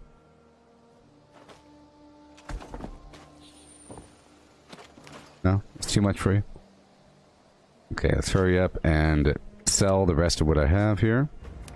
At a random vendor, I have to sell a couple more things. Yeah, because if they... I think it would take a lot of energy to make a coffee cup. But if you treat it like a 3D printed object with... You see how thick that ceramic is? Imagine it's 1 atom thin on the front and back. Or if you get this big old... If you get a skull, it's going to be 1 atom thin. With imaginary weight with forces applied and like a computer program. I am authorized to trade supplies and equipment. Yeah, so I think they might be taking a shortcut, because just imagine how much energy is inside of any given object.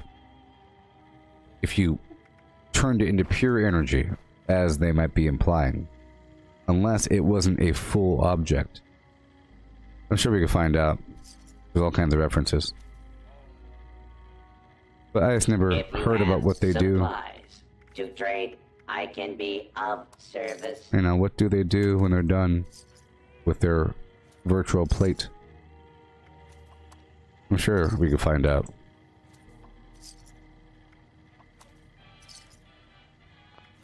Well, I'm sure there's trash. Well, I'm sure it goes to the same spot that all the other trash goes. The wasteland without the proper supplies. Is there trash? I don't think they have a need for writing on paper with a pencil or pen. They're never looking at paper. They're looking at digital screens. I don't think they have any trash. Do they have trash? Resupply here, citizen. Besides human waste? Besides human waste, what sort of trash, waste products, does the Enterprise, the Federation, produce? Waste control? Waste products? Requisitions now available.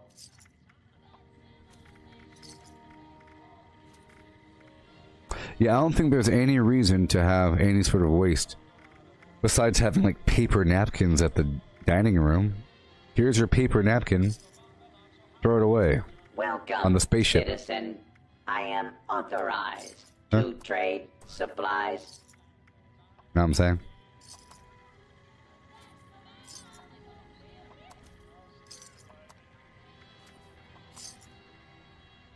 Are you picking up what I'm putting down? If you have supplies to trade, I can be of service. Are you picking up what I'm throwing around?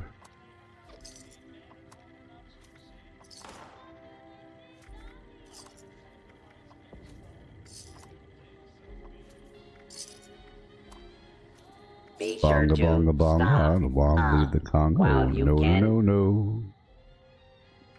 Binga banga bonga, I'm so happy in the food. Yeah. Well, I think, well, if you think about the life on the Federation, they don't really have any hobbies. All of their hobbies are on the holodeck. Trading for supplies, I think. ammunition, and gear. They don't have any hobbies. And everything that's decorative in their room, I think, well, I think they do have trash. Trash meaning, I don't want this anymore. I used to like it, but now I don't like it. You know? People have decorative flim-flams. You could say that Worf's old weapon might be trash because he doesn't want it anymore. To trade supplies. Just think about what we consider trash. It's stuff that we used to like that is now decayed a certain bit, you know? It might be a nice statue that got chipped, you know? It used to look good in the front of the room, now it's in the back of the room, now I got rid of it. You know, it's missing a leg or something. Resupply here, citizen. An old poster, some old clothes, you know? It's just stuff you're not using anymore because it's worn out or shrunk. But what if it didn't wear out?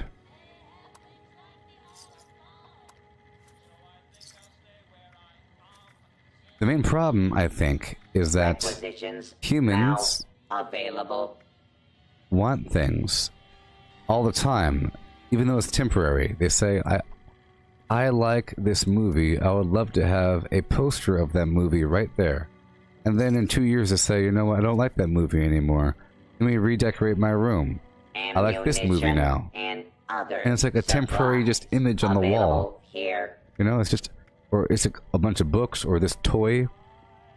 I like to look at Brotherhood of Steel things from time to time. Give me a physical representation made of plastic. You know? So. Stock up now while supplies are available. I would say you realize just how much you need things in virtual reality. In virtual reality, you could have many objects, and they're not real, but they feel real because it's on your shelf. Even having I am authorized a box for your game, supplies you know? and equipment. Having a physical representation of your game, like a trophy on the wall, is pretty cool, even though it's not real. But if that was real, it'd be terrible. You have like all this stuff. Check out all my stuff. You've seen those like American Picker shows where they go around to some old farm and they have this big old barn full of garbage, like old signs of things, and they're walking around all this stuff. All that stuff was good. It's just not in style anymore. All this stuff right here is all going to be garbage. But in the Star Trek universe, you don't need any of this. This is built into the wall. The alarm clock. Here's a bread box. You don't need to have a bread box. You go down to the thing and say, give me some bread. You don't need a physical magazine or a teapot or a radio. That's the same device as that clock. Same with us right now. We have all kinds of devices consolidated into one another. The need for books, you know. A lot of a house used to be devoted to books. Just a bunch of books laying around. A bookshelf. And then you have stuff on the bookshelf to make it look nice. Then you have a room with a bunch of bookshelves in it. But those books are important. That's where the information is. But now they're no longer there in a physical location up on the shelf. That's where we learn about Greece, up on the shelf. No, you learn about Greece in the phone thing. Or whatever.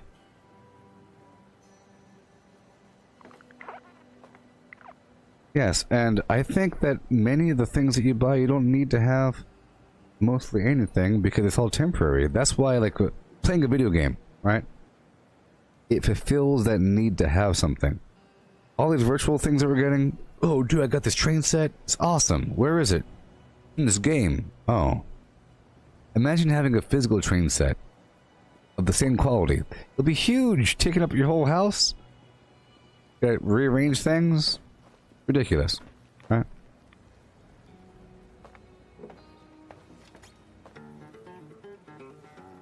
But most of the trash comes from what we eat. That's the main problem, just what we eat. If you didn't have to eat, you'd be fine.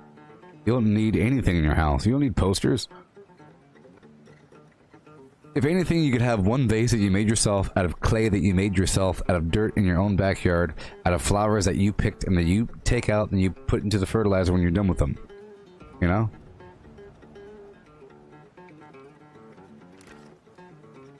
But yeah.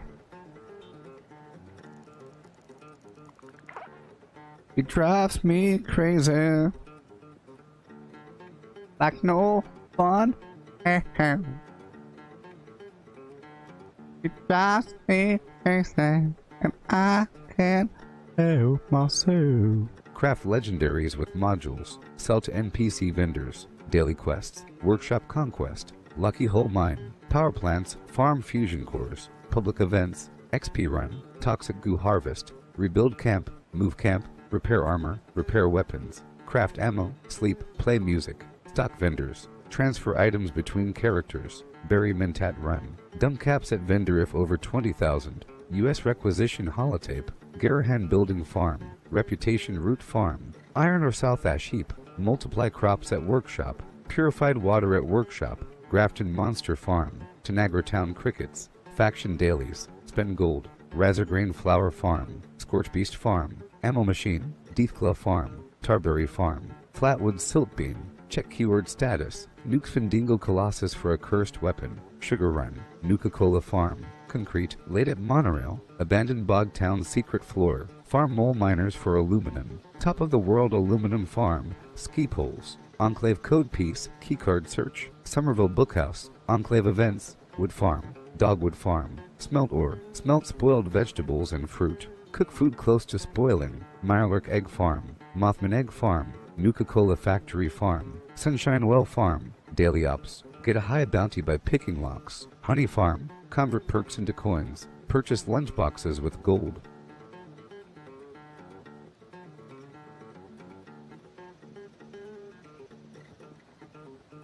Craft legendaries with modules. Sell to NPC vendors. Daily quests. Workshop conquest. Lucky hole mine. Power plants. Farm fusion cores. Public events. XP run. Toxic goo harvest. Rebuild camp. Move camp. Repair armor. Repair weapons. Craft ammo. Sleep. Play music. Stock vendors. Transfer items between characters. Bury Mentat run. Dump caps at vendor if over 20,000. U.S. requisition holotape. Garahan building farm. Reputation root farm.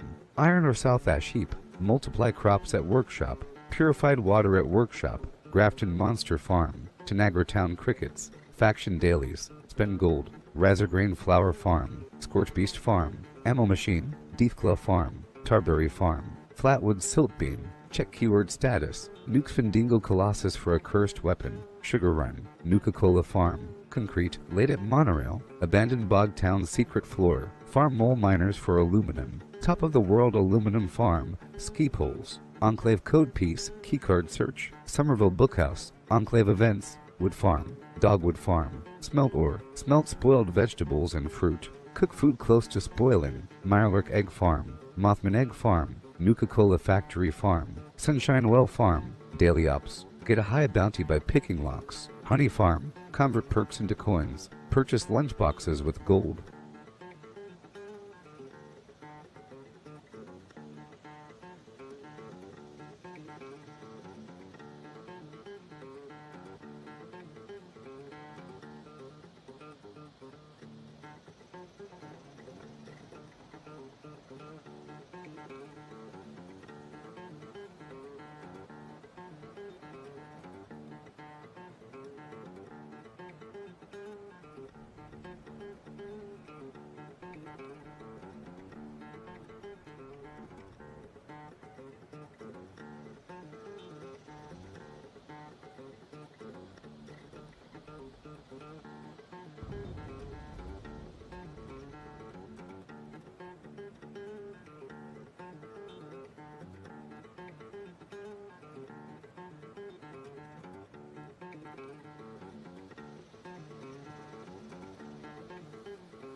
Craft legendaries with modules. Sell to NPC vendors. Daily quests. Workshop conquest. Lucky hole mine. Power plants. Farm fusion cores. Public events. XP run. Toxic goo harvest. Rebuild camp. Move camp. Repair armor. Repair weapons. Craft ammo. Sleep. Play music. Stock vendors.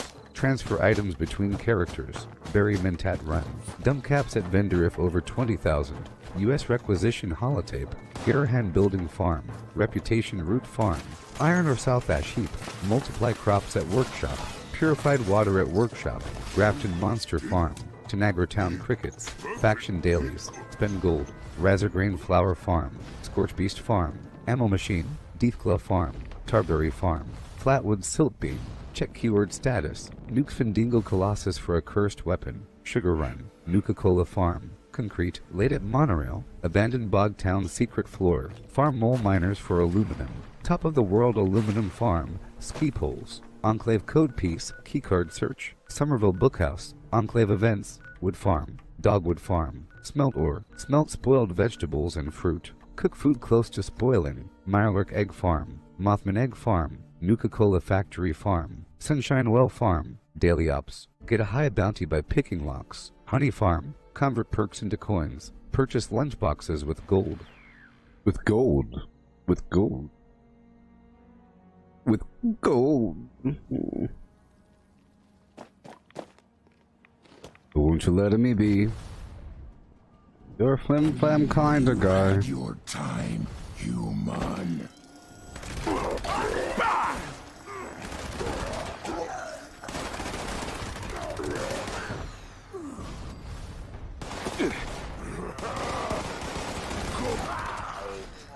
Go ahead and hide, little bleeder.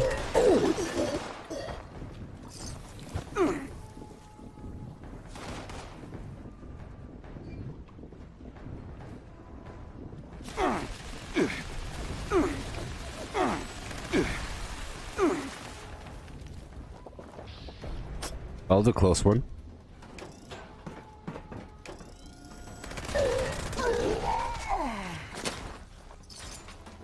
Collecting fun is what I do. Absolutely. I find party supplies for you.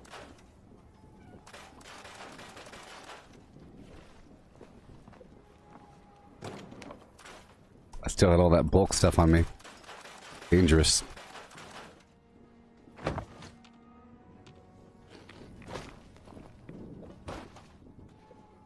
Are we done? Yes.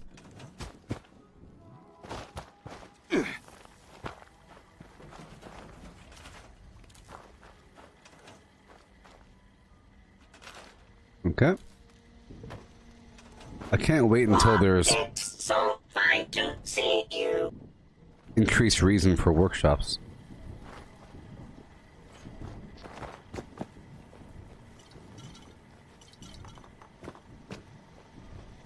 Okay. Moving on.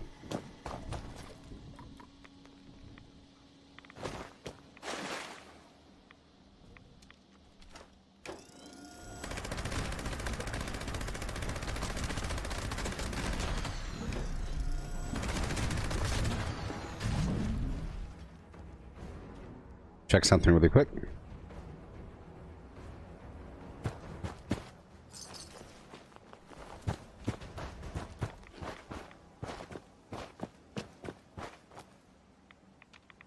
Primal cuts.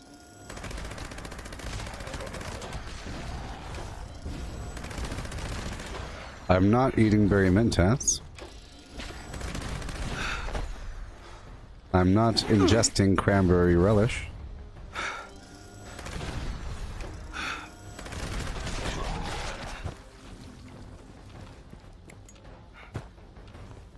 That's okay.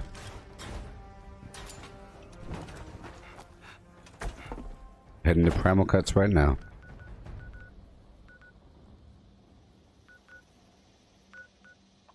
I like the honey.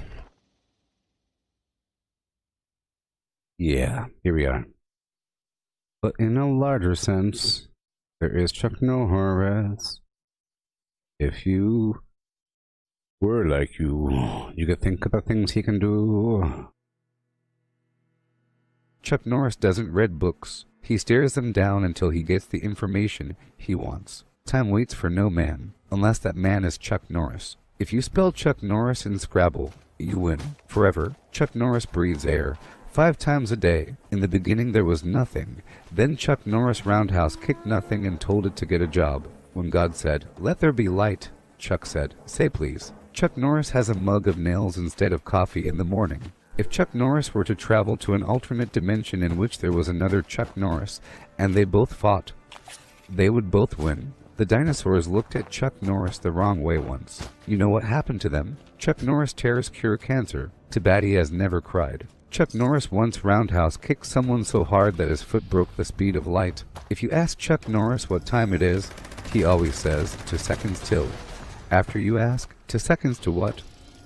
he roundhouse kicks you in the face. Chuck Norris appeared in the Street Fighter II video game, but was removed by beta testers because every button caused him to do a roundhouse kick. When asked about this glitch, Chuck Norris replied, "That's no glitch. Since 1940, the year Chuck Norris was born, roundhouse kick-related deaths have increased 13,000%. Chuck Norris does not own a stove, oven, or microwave, because revenge is a dish best served cold. Chuck Norris does not sleep. He waits. There is no chin behind Chuck Norris' beard. there is only another fist. The chief export of Chuck Norris is pain. Chuck Norris recently had the idea to sell his pee as a canned beverage. It's now called Red Bull. If paper beats rock, rock beats scissors, and scissors beats paper, what beats all three at the same time? Chuck Norris. On the seventh day, God rested. Chuck Norris took over. Chuck Norris can dribble a bowling ball. Chuck Norris drinks napalm to fight his heartburn. Chuck Norris roundhouse kick is so powerful, it can be seen from outer space by the naked eye. If you want a list of Chuck Norris enemies, just check the extinct species list. Chuck Norris has never blinked in his entire life. Never. Chuck Norris once shot an enemy plane down with his finger by yelling, bang. Chuck Norris does not use spell check. If he happens to misspell a word, Oxford will change the spelling. Some kids pee their name in the snow. Chuck Norris can pee his name into concrete. Chuck Norris calendar goes straight from March 31st to April 2nd, because no one fools Chuck Norris. Chuck Norris counted to infinity. Twice. Chuck Norris can speak Braille. Chuck Norris can have both feet on the ground and kick but at the same time.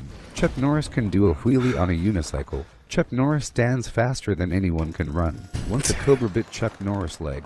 After 5 days of excruciating pain, the cobra died. Chuck Norris once won a game of Connect Four in 3 moves. Champions are the breakfast of Chuck Norris. When the boogeyman goes to sleep every night, he checks his closet for Chuck Norris. Chuck Norris can slam revolving doors. Chuck Norris does not hunt because the word hunting implies the possibility of failure. Chuck Norris goes killing. The dark is afraid of Chuck Norris. Chuck Norris can kill 2 stones with 1 bird. Chuck Norris can play the violin with a piano. Chuck Norris makes onions cry. Death once had a near Chuck Norris experience. When Chuck Norris writes, he makes paper bleed. Chuck Norris can strangle you with a cordless phone. Chuck Norris never retreats. He just attacks in the opposite direction. Chuck Norris can build a snowman out of rain. Chuck Norris once punched a man in the soul.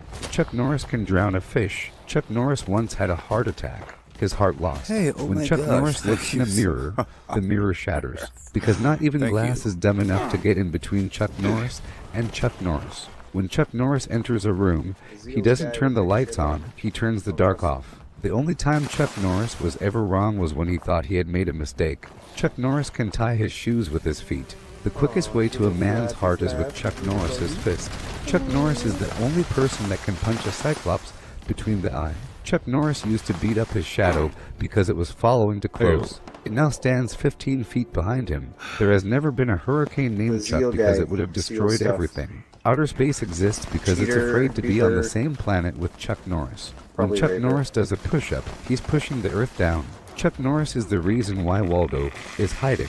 Chuck Norris doesn't wear a watch. He decides what time it is. Chuck Norris does not get frostbite. Chuck Norris bites frost. In Pamplona, Spain, the people may be running from the bulls, but the bulls are running from Chuck Norris. Chuck Norris spices up his steaks with pepper spray. The Great Wall of China was originally created to keep Chuck Norris out. It didn't work. Chuck Norris can get in a bucket and lift it up with himself in it. Most people have 23 pairs of chromosomes. Chuck Norris has 72, and they're all lethal. Chuck Norris is the only man to ever defeat a brick wall in a game of tennis. Chuck Norris doesn't shower, he only takes blood baths. Chuck Norris can divide by 0. The show Survivor had the original premise of putting people on an island with Chuck Norris. There were no survivors. Chuck Norris destroyed the periodic table because Chuck Norris only recognizes the element of surprise. Chuck Norris once kicked a horse in the chin. Its descendants are now known as giraffes. When Chuck Norris was born, the only person who cried was the doctor. Never slap Chuck Norris.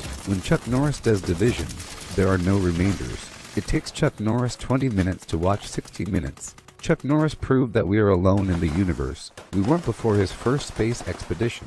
Chuck Norris once went skydiving, but promised never to do it again. 1 Grand Canyon is enough. Chuck Norris once ordered a steak in a restaurant. The steak did what it was told. We live in an expanding universe. All of it is trying to get away from Chuck Norris. Chuck Norris had to stop washing his clothes in the ocean. To many tsunamis, Chuck Norris can sneeze with his eyes open. Chuck Norris can cook minute rice in 30 seconds. Chuck Norris beat the sun in a staring contest. Superman owns a pair of Chuck Norris undies. Chuck Norris doesn't breathe. He holds air hostage. Chuck Norris can clap with 1 hand.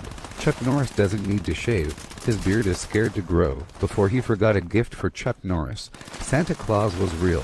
In an average living room there are 1,000 objects Chuck Norris could use to kill you, including the room itself. Chuck Norris invented airplanes because he was tired of being the only person that could fly. Chuck Norris's belly button is actually a power outlet. Freddy Krueger has nightmares about Chuck Norris. Chuck Norris is the only man who can fight himself and win. Chuck Norris cowboy boots are made from real cowboys. Chuck Norris can start a fire with an ice cube. The flu gets a Chuck Norris shot every year. A whole lot of them. A whole lot of them. DJ Chuck Norris. In the AM.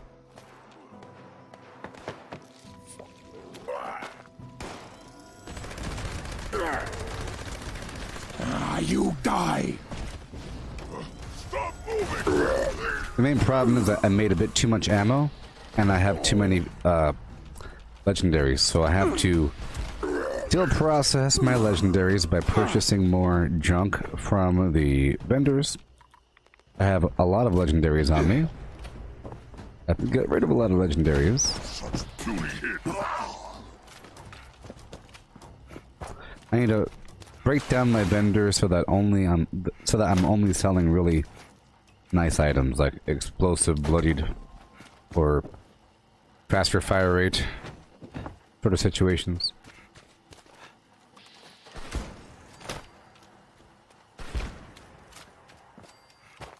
Know what I mean?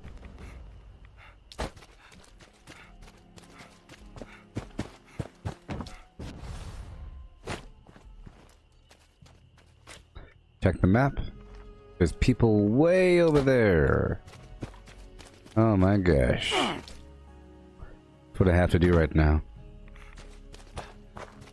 All these enemies across the map.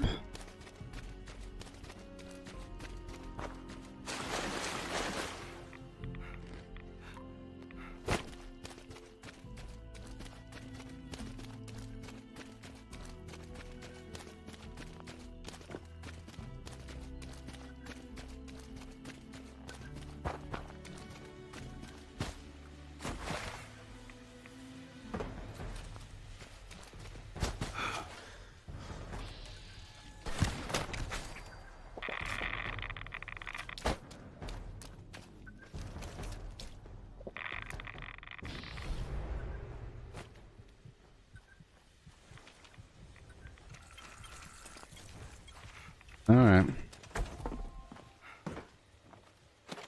Cleared it. Oh man.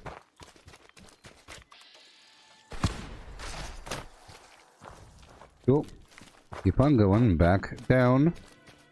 This constant maintenance, people. Back and forth. I haven't done a transfer between my characters in a few days. You know?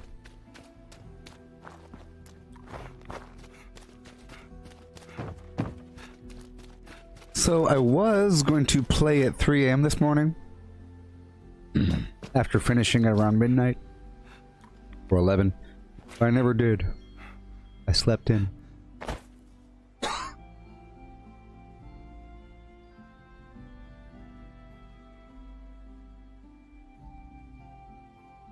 Yeah.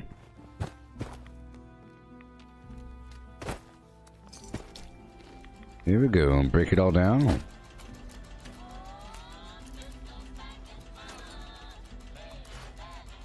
I used to listen to that music all the time on the stream.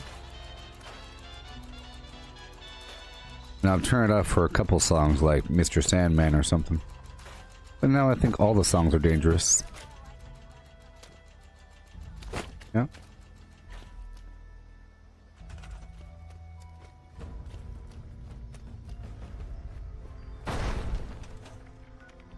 Yeehaw.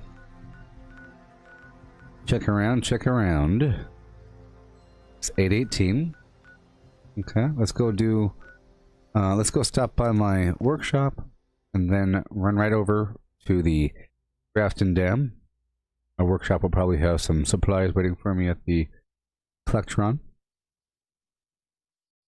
I haven't played Nuclear Winter in a long time. I just don't like how long it takes to reload.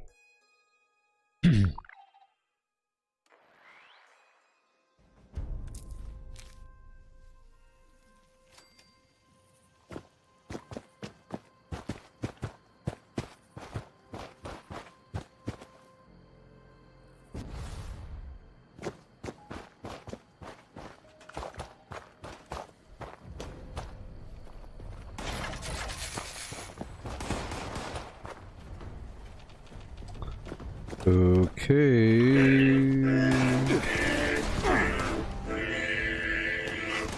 I just love songs. Don't you?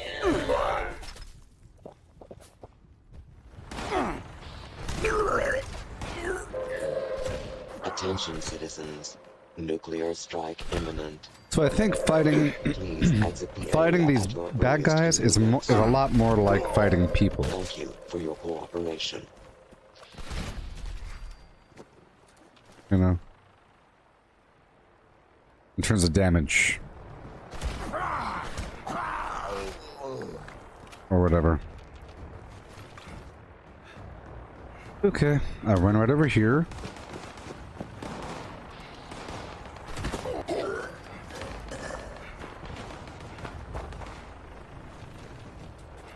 I mean, I like it if it had a much faster reload. I like, I don't know, I like surviving and everything. It's just death penalty makes you want to camp out somewhere, hide out in the corner.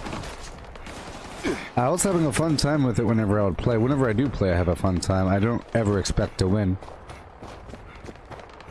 but I like to put down a bunch of the porta potties.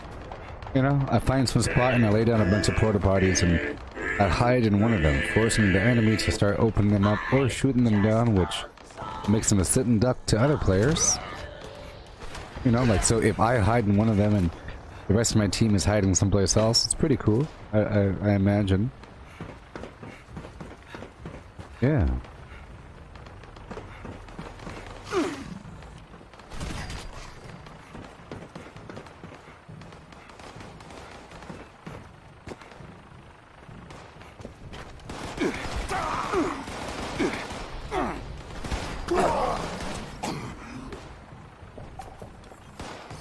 Alright.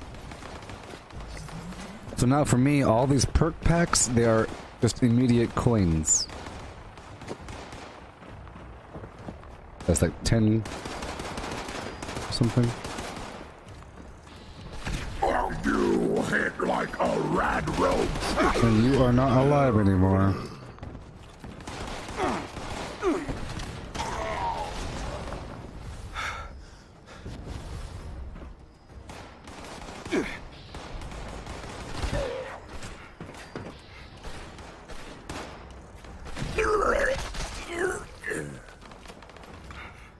So Doom had an expansion. There's an expansion for Doom.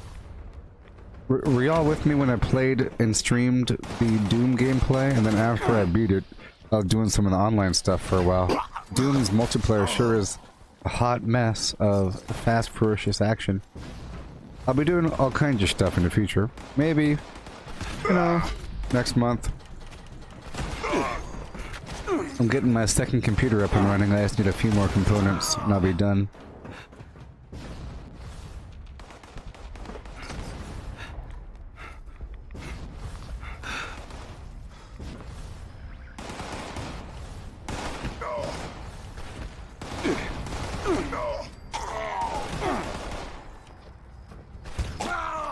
I do love the jetpack. Oh, I'm dead.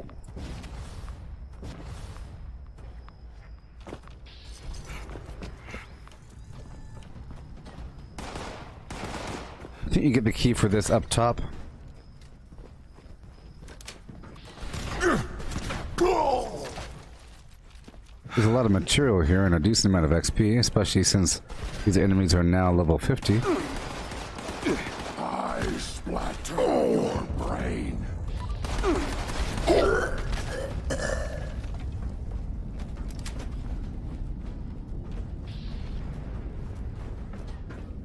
I'm over encumbered. It's okay for a second. I'll be doing a big purge with my legendaries in just a bit. I could repair my armor right now.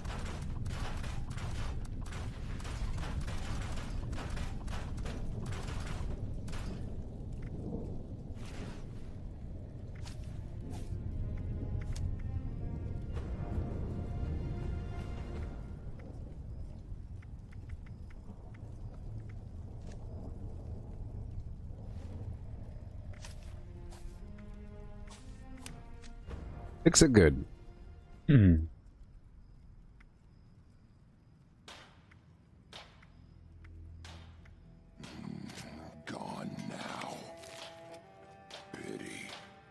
pity.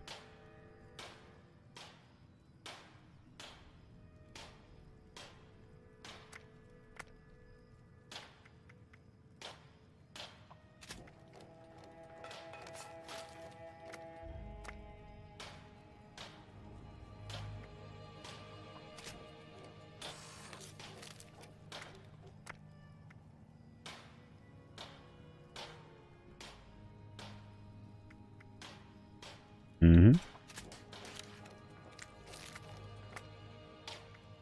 Uh-huh. Mm-hmm. Uh-huh.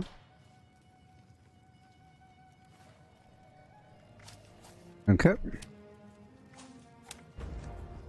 I'll turn the sound back up.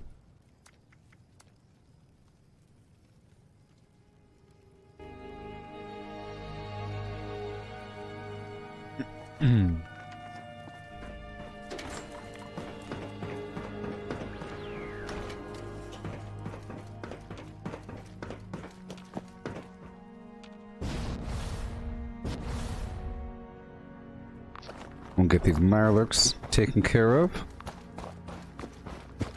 Because why not?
Hey, Muhammad.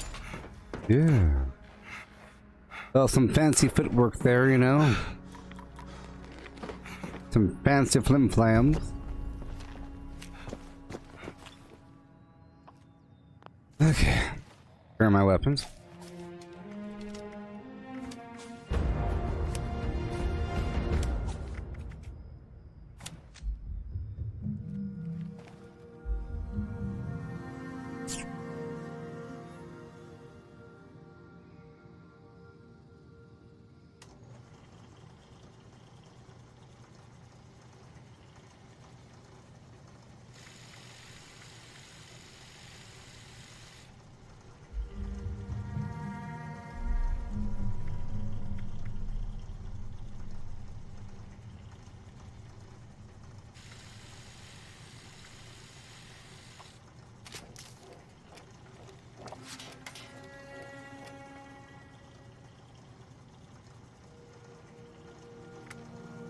Okay.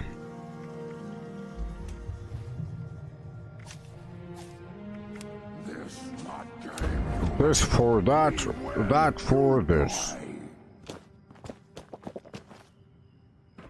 He's just trying to warn me. He's just trying to warn me. He doesn't really want to fight.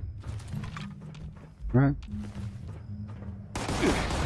I said those are warning shots. He could have killed me if he wanted to.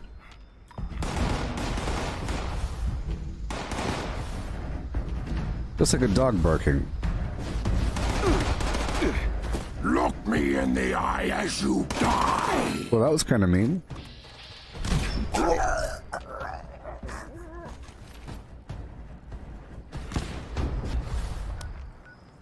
Alright.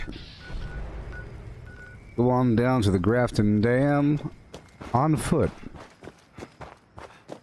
Faster. Faster. Faster.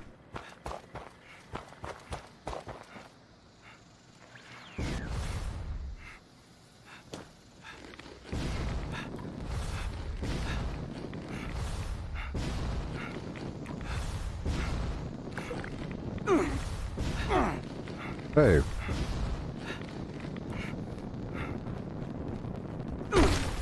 There's some weird garbage happening in the sky there. That was a nice jump. You are part.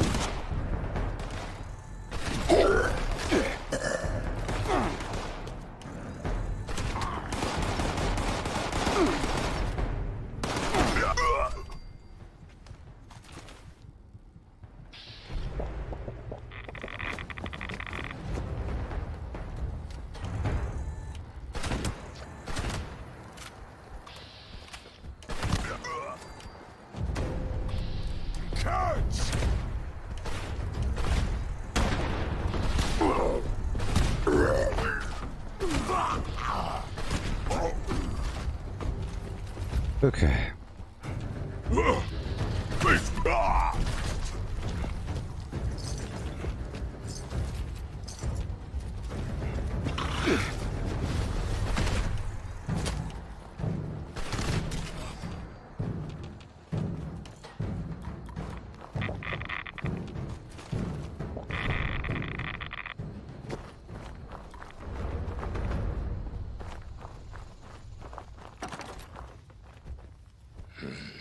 Dang it. When you do that, you accidentally pick it up.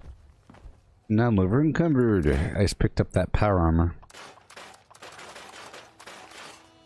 If you press E on power armor, you know?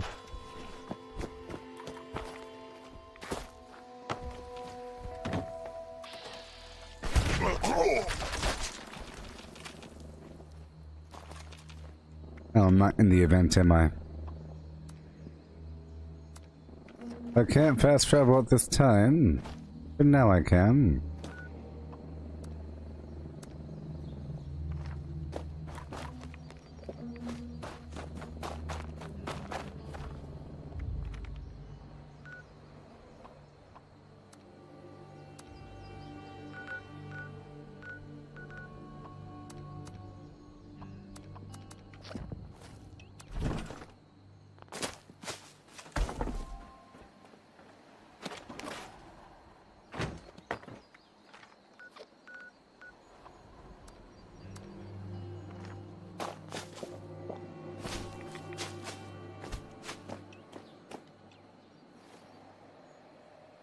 I think I can't fast travel at this time, but I'm not over encumbered.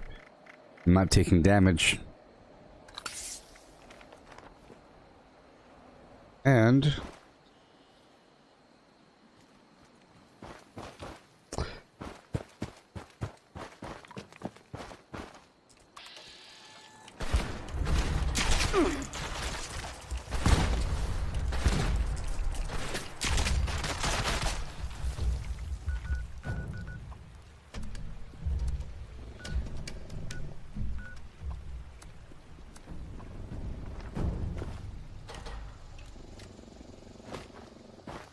I have to die.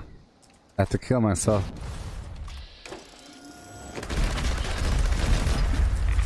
The only way.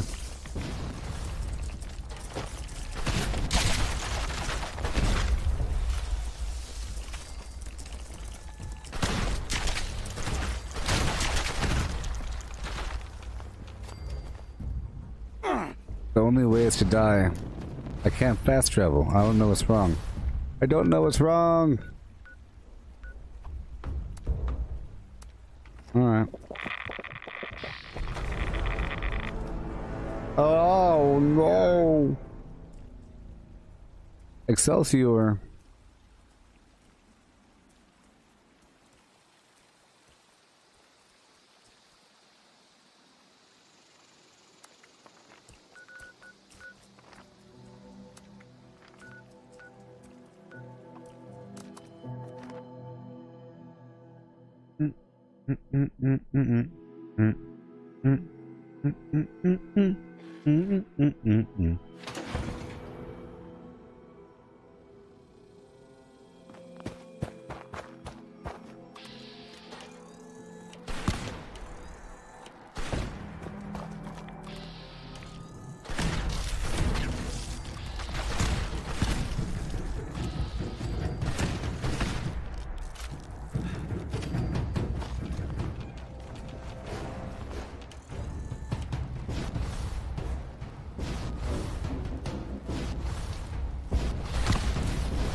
Done. Repair all. Go quick like. I just love songs. Don't you? Eh. Hello? Hello? Hope you're having a merry day.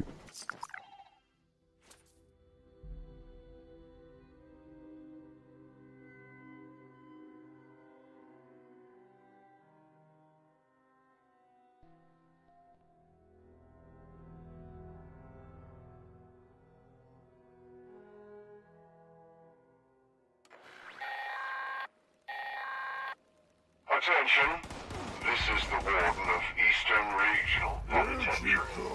Mad Dog Malone is on the loose.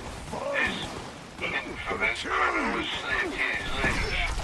I need all armed citizens to surround Grafton Dam and apprehend this fella. Be sure to take him alive. I intend to make an example of him for all the other prisoners.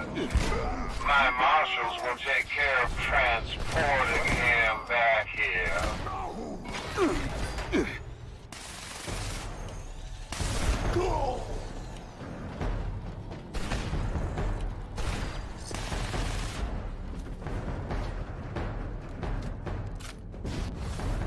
Yeah.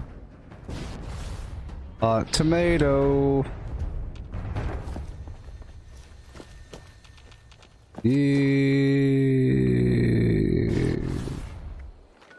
Ha. Okay, let's go back to some other spots I couldn't go to a second ago.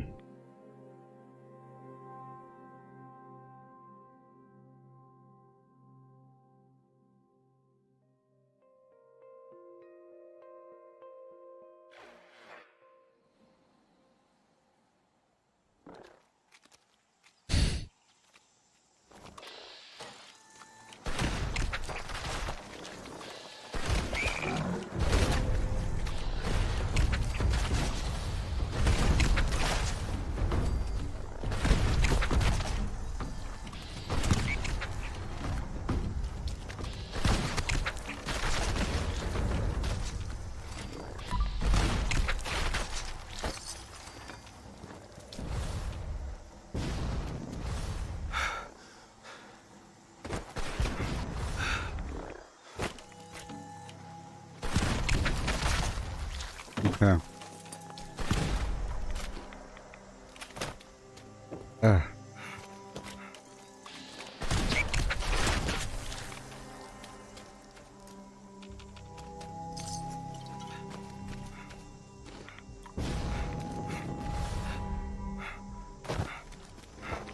Okay, get rid of these toads.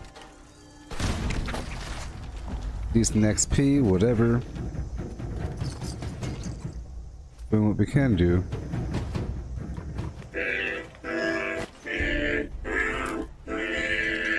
Okay, primal cuts coming. I just love songs. Don't you?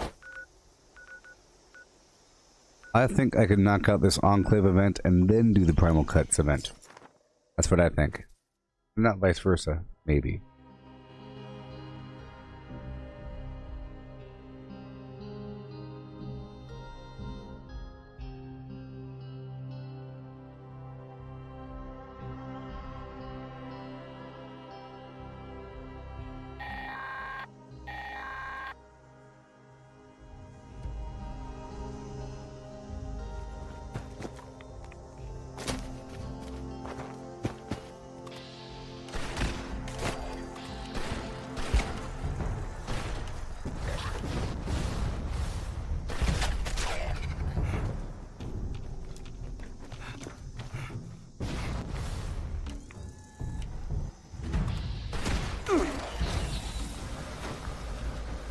Thank you.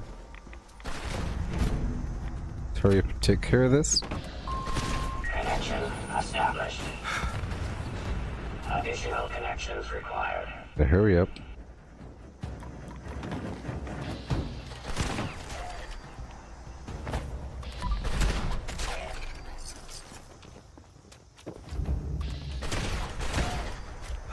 Another legendary.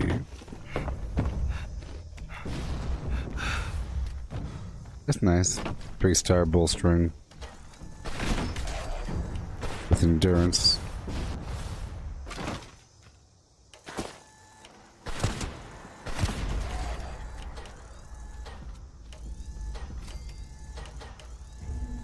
Ah, come on. Oh no. Oh, come on.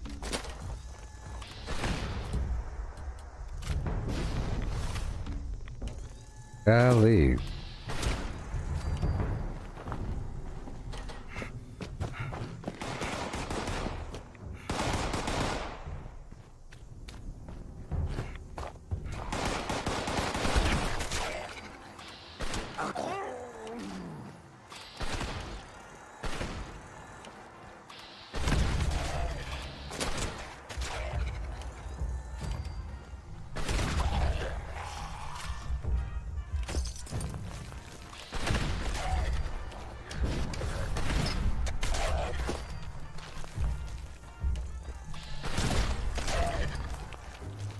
Oh yeah.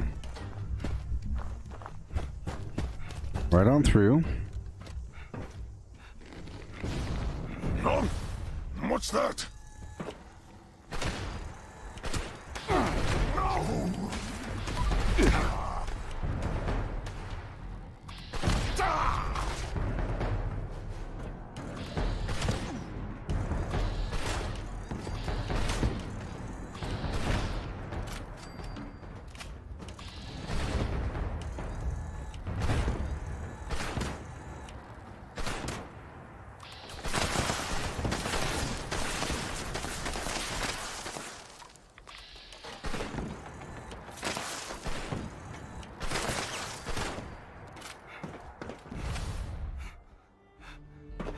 One more down here.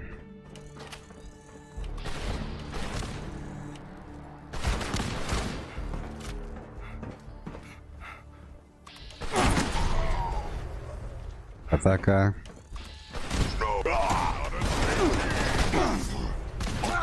And that one. And that one.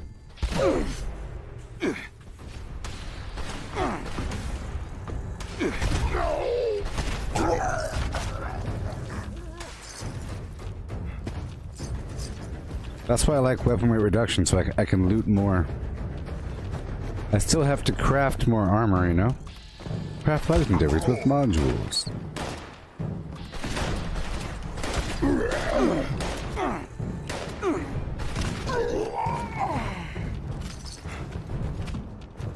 And that sort of does generate more gameplay, because if I craft a bunch of legendaries with modules, I'm forced to get rid of the ones I don't need. And if I make a good one, it sort of helps define a new build, and I have to test it out and so forth.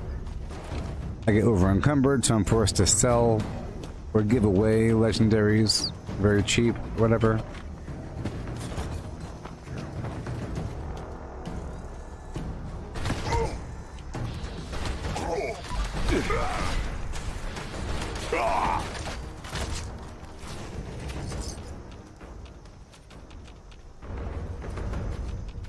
Okay.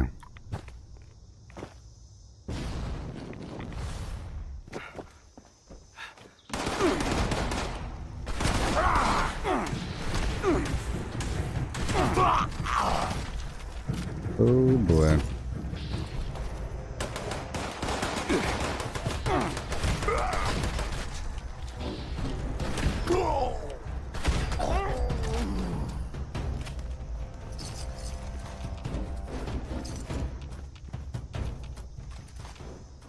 All right.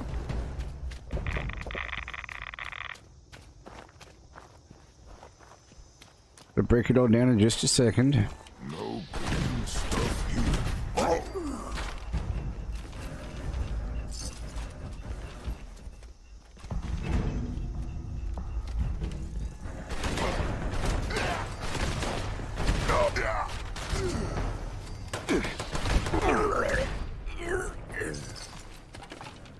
Crazy.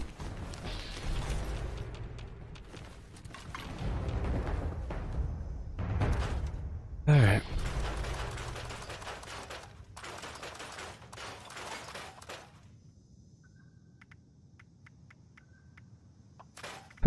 chassis. Alright, and now I could run and do this event.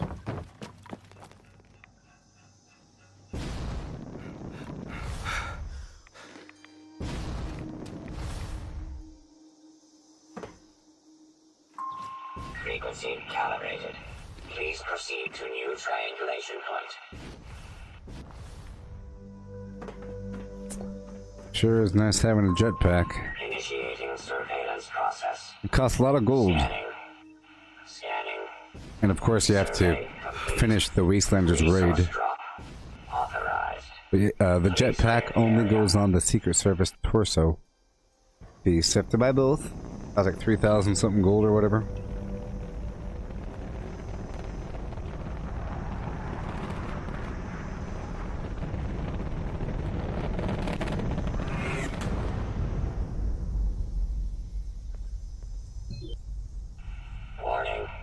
Warning. Hostile forces detected. Resource drop blocked. Immediate elimination required.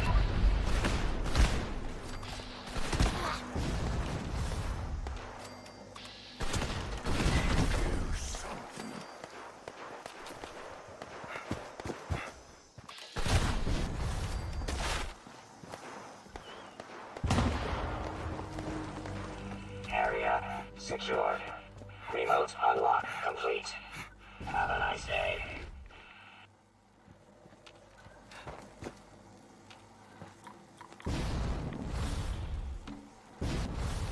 Okay.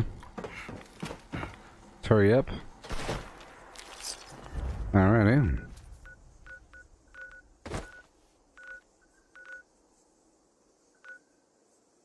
Alright, no more primal cut. I missed it, but that's okay. Yeah. Yep. Yep.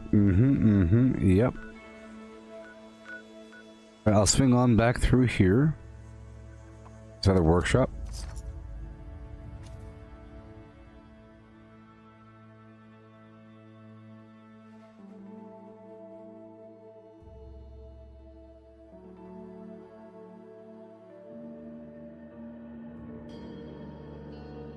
You know, my birthday is in 3 days, people. My birthday.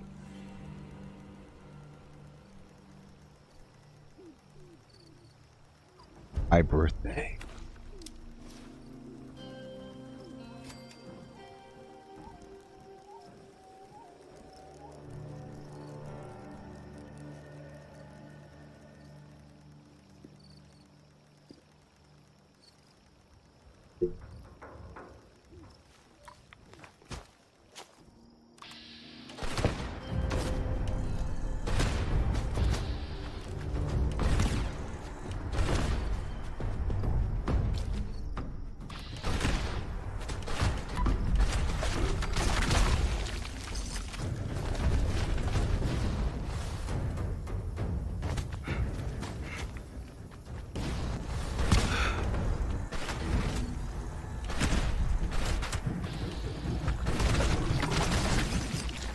Alright.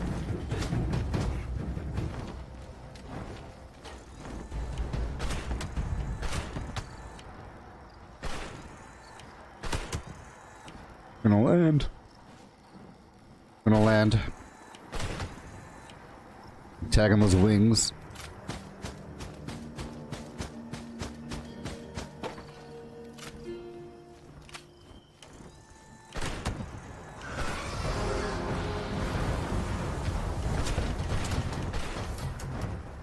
Here it comes.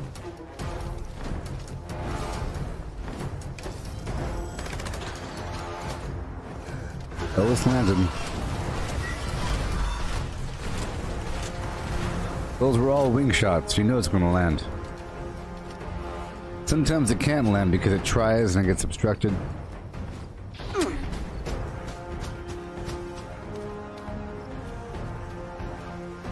All these structures are in the way of its animation.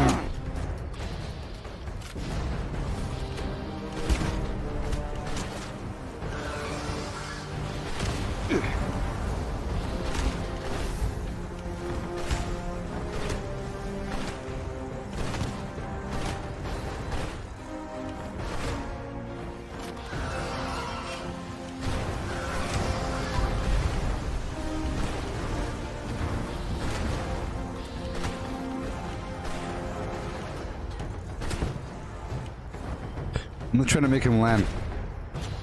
I think his animation cycle got interrupted before with those structures.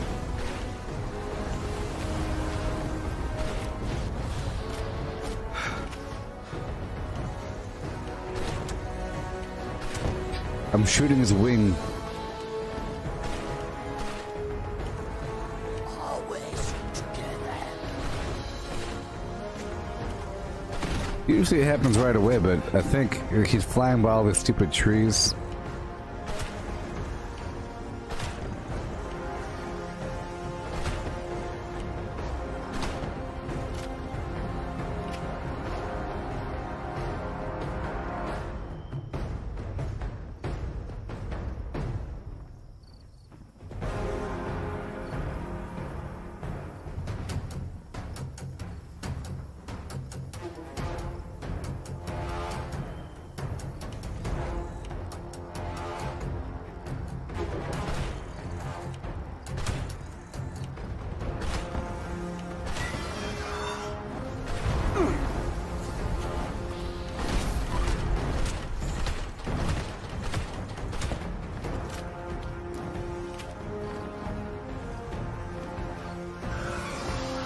I think he's wasting his animation cycles.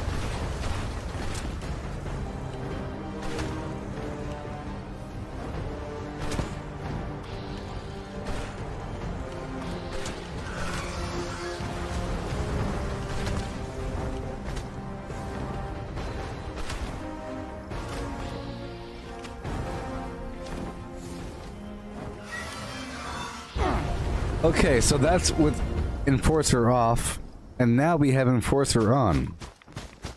He wasn't landing because I didn't have Enforcer on. So now you'll see how fast he's going to land with Enforcer on. Just so you know for sure, it is Enforcer. Watch. 1 second, 1 second. You'll see now, watch. 1 second.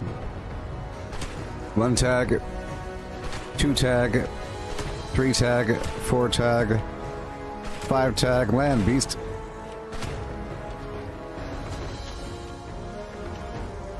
After about 3 tags, he should land, you know?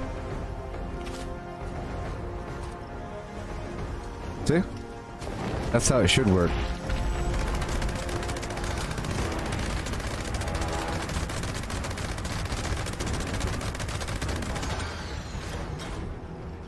Oh, yeah.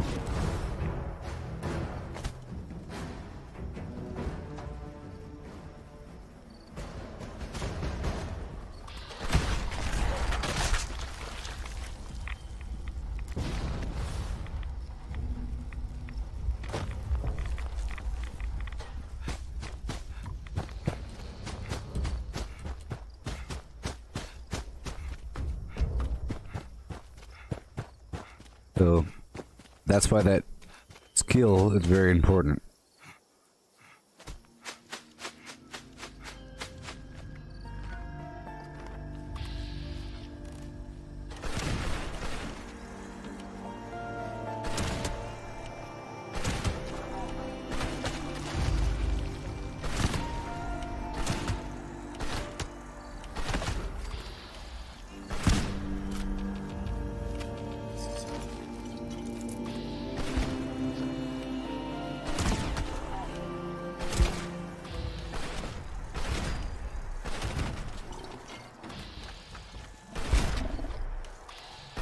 Oh, Primal cuts his own.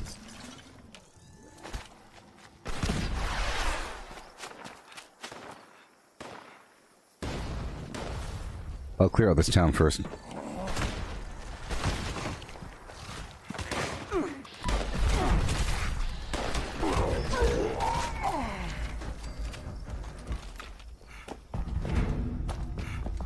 Here we go.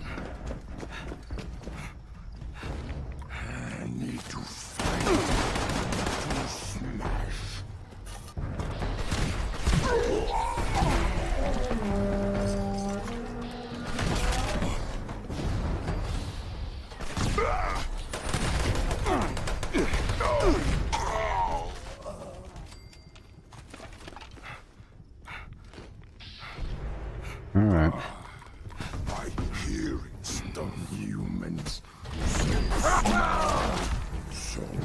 weak.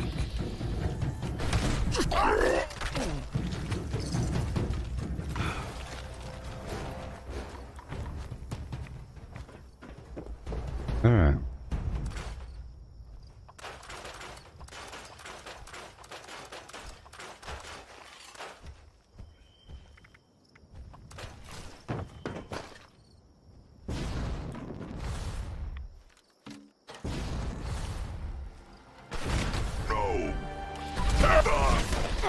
Okay.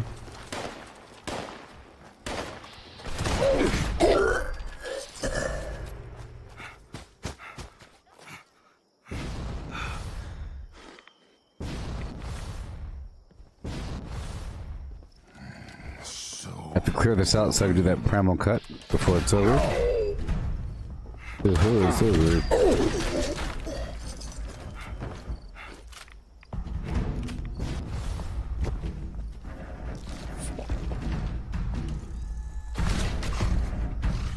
Alright.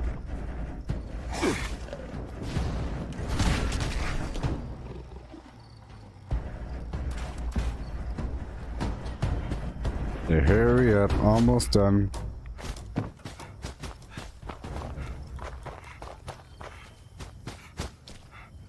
Alright, moving on. It's over. No, it's not. Hurry up.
Small rats are annoying.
All right.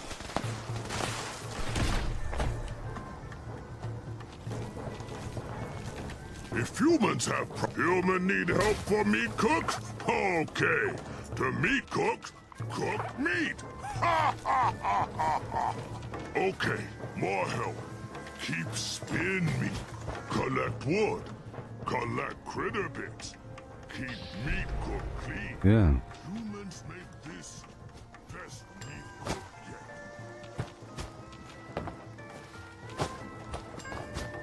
Graham knows humans get Graham not expert at meat cook for humans. Need help. We meat cook together, but not cook human meat. Humans meat cook.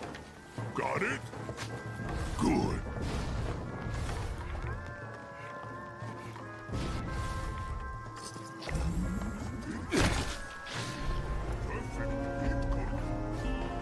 Good job, humans. Time for prizes. Time for meat.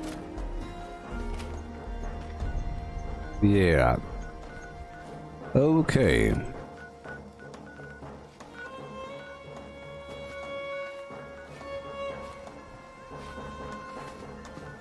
Okay.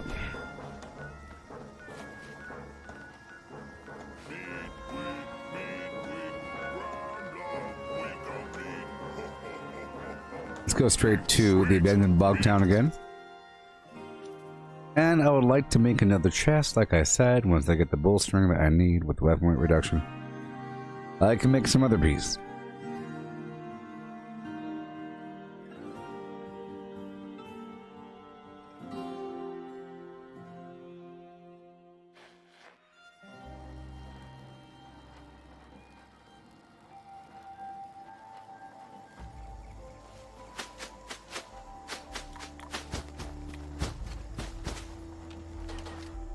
Okay, gotta hurry up. Gotta hurry up.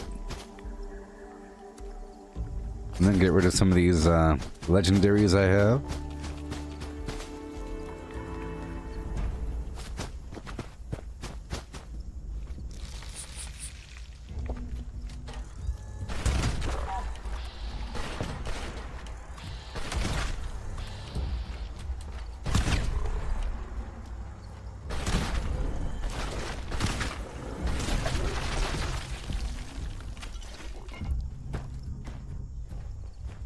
Weapon's about to break.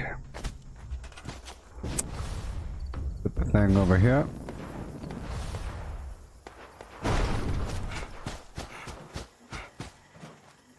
Alrighty.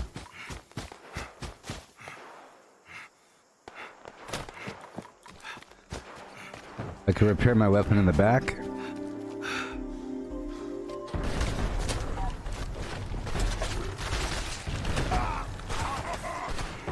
You hit like...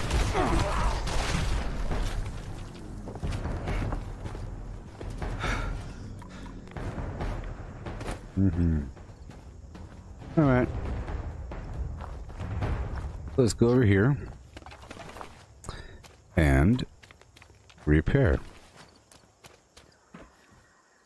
First I'll break down again. And then I'll repair. Then I have to go down to another vendor and sell / give away those legendaries, making room. It's all about having room.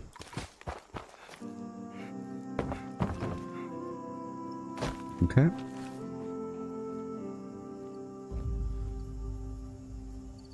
Overtime.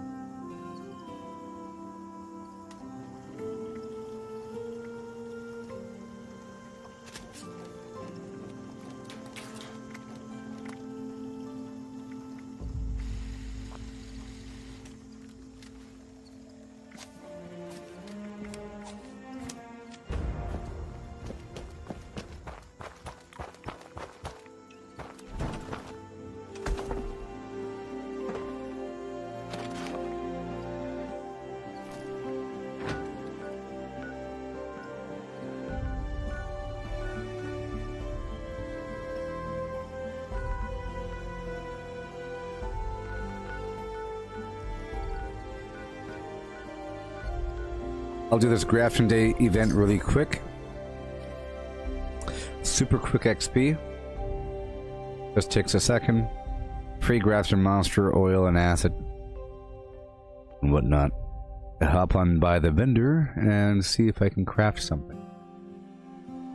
I'd like to craft a bunch of the chest pieces. We'll give away a bunch of stuff first.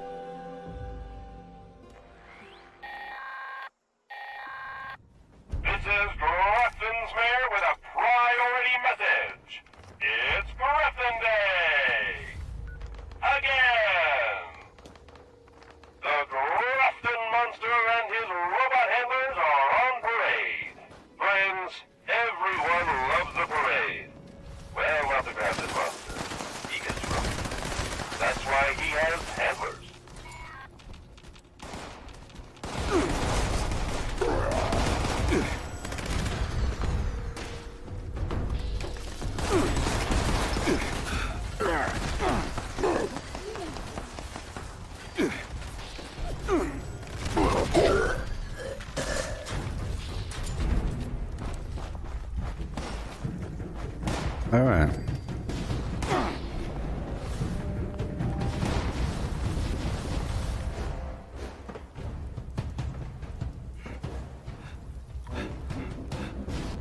Alright.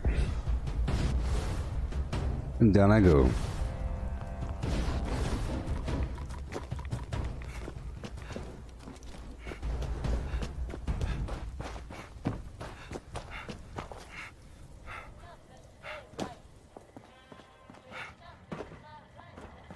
Okay, I'm moving my camp right here.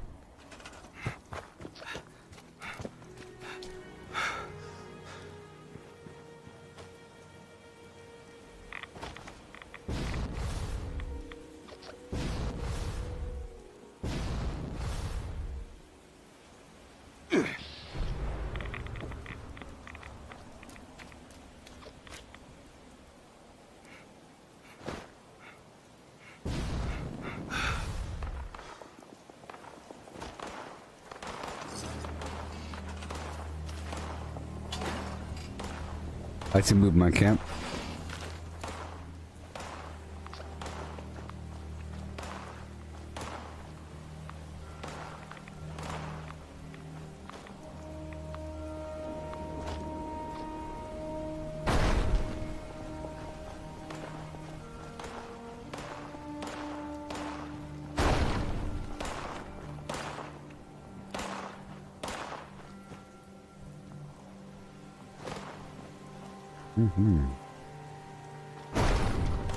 Okay. I'm hoping I could do this and the Primal Cut event. It's a lot of XP.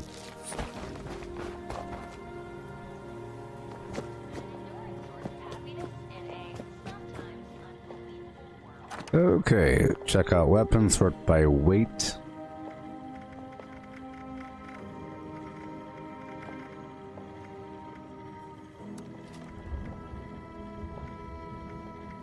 All these Gauss miniguns and so forth, plasma casters.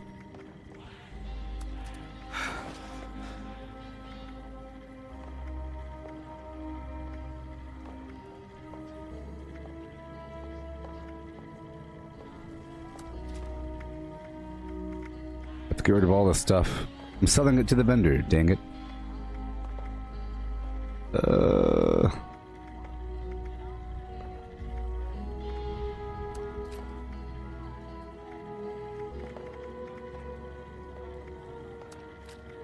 I cancel everything. Vampire's board. All these grenades. I'll try to get the end of that Primal Cut event if I could.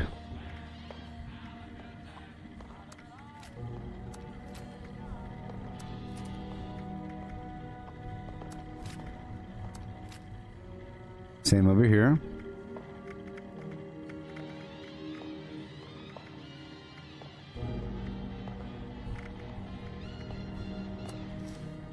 Marine armor, combat armor, scout armor,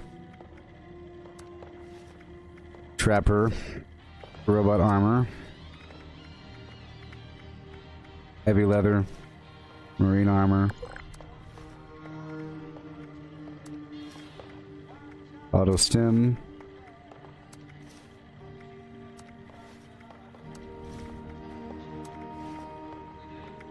yep, getting rid of all that garbage. Oh my gosh. I had a lot, people.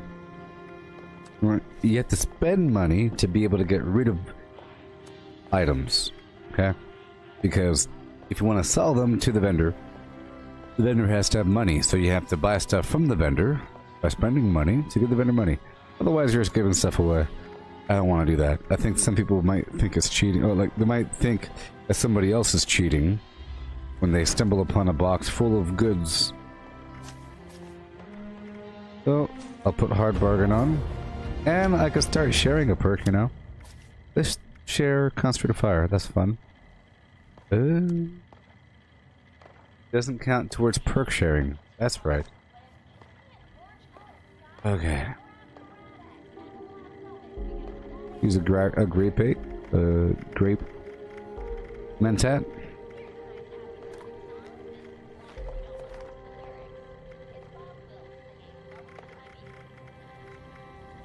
I think I'm getting rid of everything. Oh, vendor doesn't have enough. Okay, I'll purchase the aluminum, the gears, pretty much everything I can. Oh.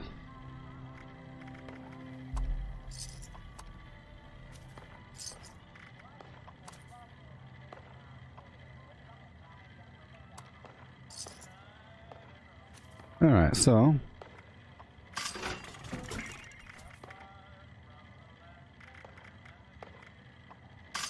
it's almost sort by weight and get rid of the heaviest first.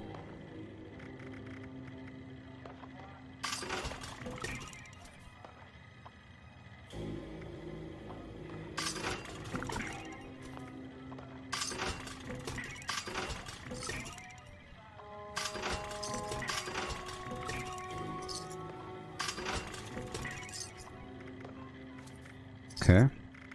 Now I'll sort by value.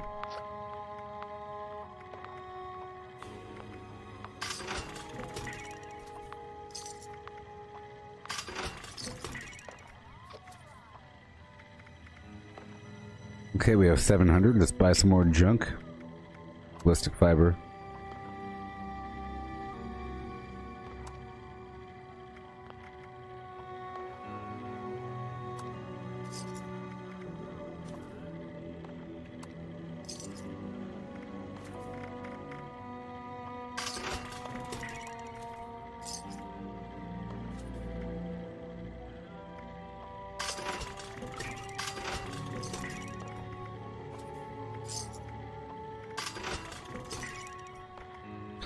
Okay, 187. I'll buy one of these. Okay, and then awesome. And now we're done, you see? Back and forth, back and forth. Authorized to And now, trade supplies and if there is a piece of luggage somewhere, right here. So the rest will go in this box.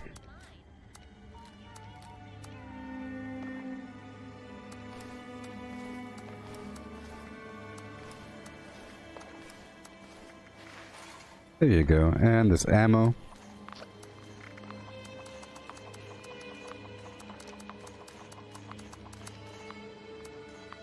And these plans.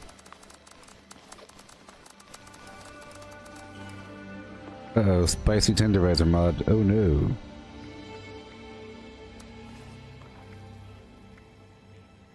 Alrighty.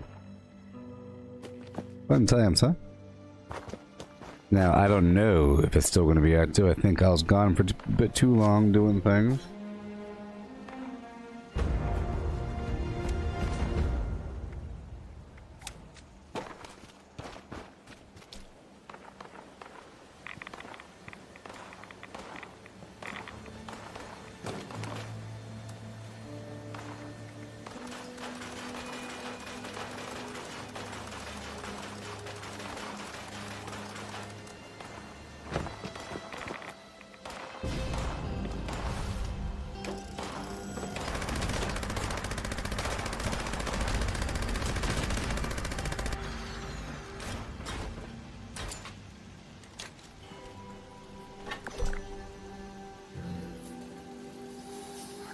Oh yeah. Inject me.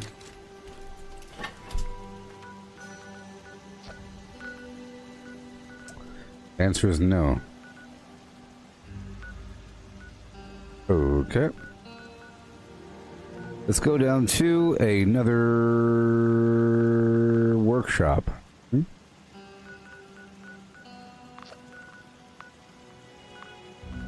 Real quick like. Right there, Dolly Sods. And I'll knock out the encrypted, whatever it is, event off to the west.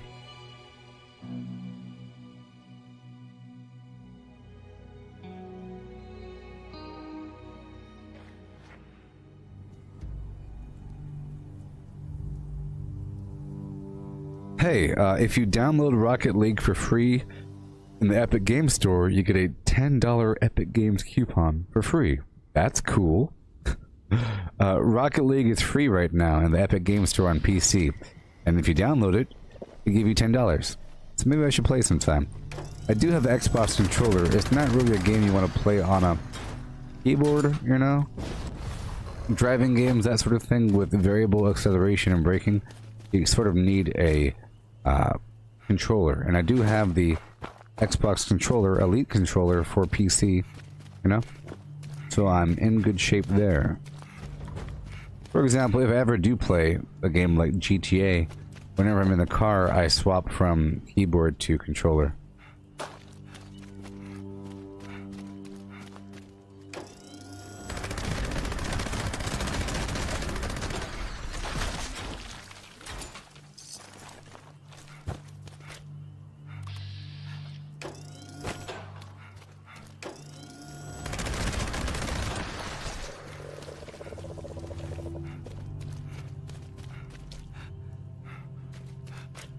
So I have to mod some armor. That's sort of the daily requirement. I have to mod 5 pieces of armor.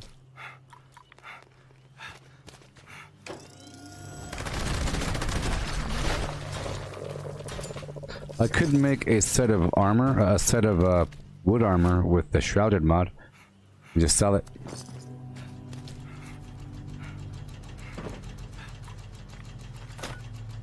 And all the golden chances that have passed me by. Okay, so now that I'm out of money, let's go do the daily up to see just how much money I get, huh? I'll be using Marathoner.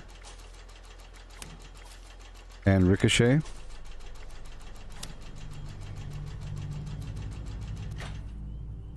And suppressor. Okay. And I'm going into a daily op to get some money. I just want to see how much money I get. I think one time I got 500 caps. I'm not too sure exactly. I either get script or money. I know there's other ways to get money. I'm just trying to see.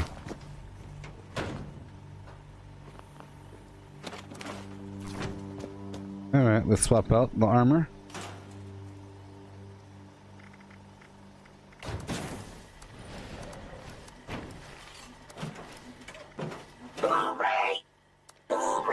You're here now, and I couldn't be happier.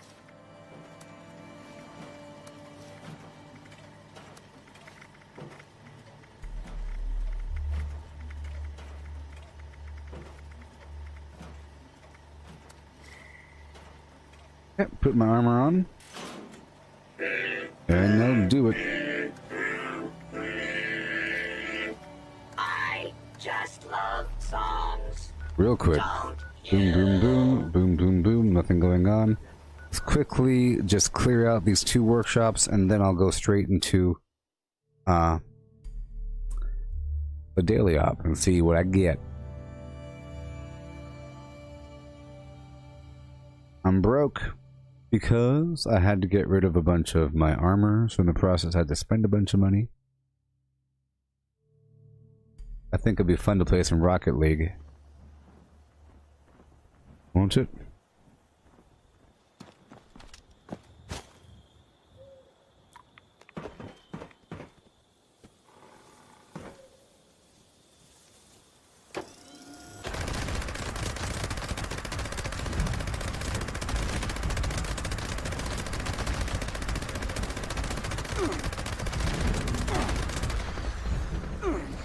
The anglers don't have poison, anglers have fire.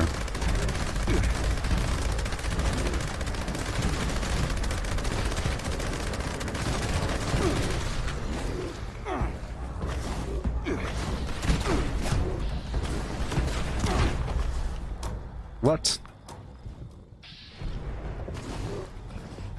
Oh, I hate that bug so much.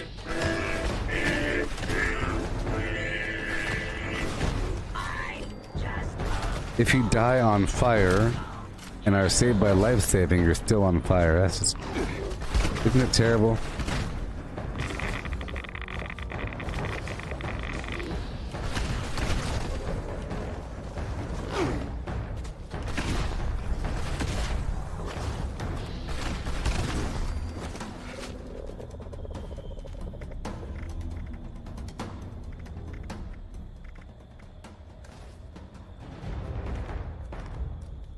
No. Sucks.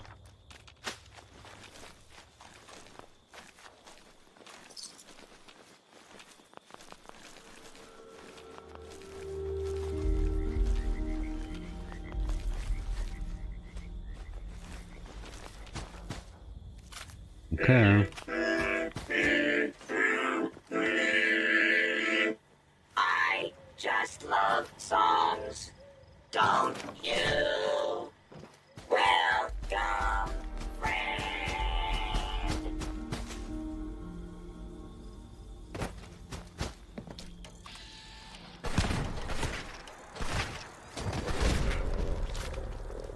Alright. Hurry up, clear it through. Are we done? Are we done?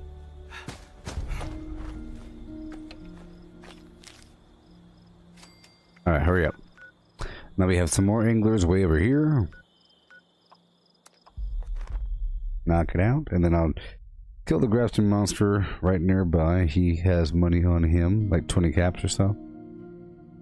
Come on, come on, come on, come on. Here I am.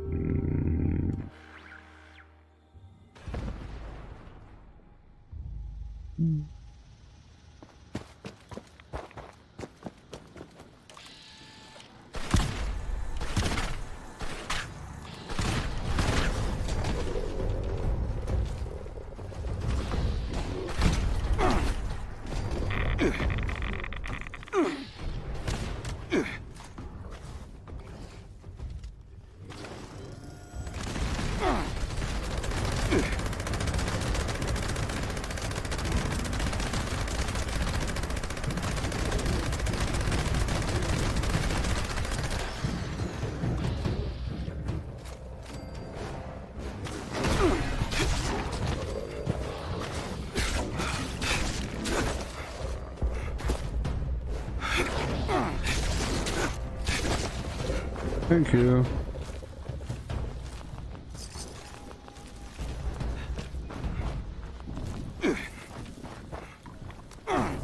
Okay, primal cuts is active. Mm-hmm.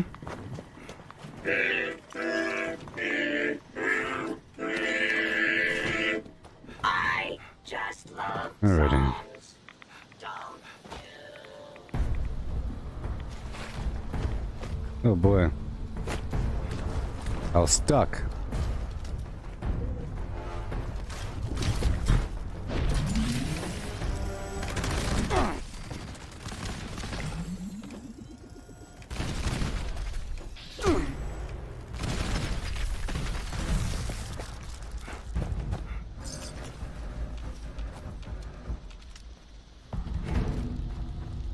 Oh boy.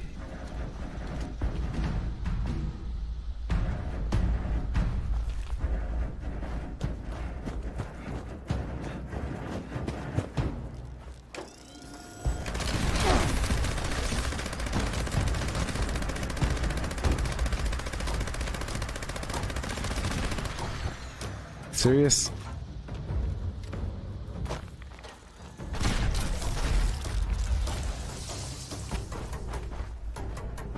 Okay.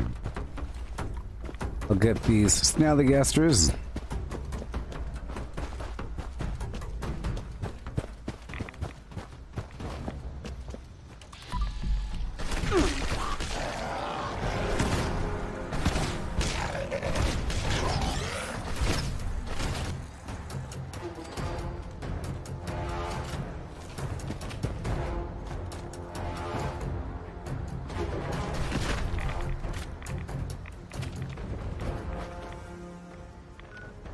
Okay, where is it? Down there. Right here. Let's do this one. So right after this prime cut, I will do the daily op.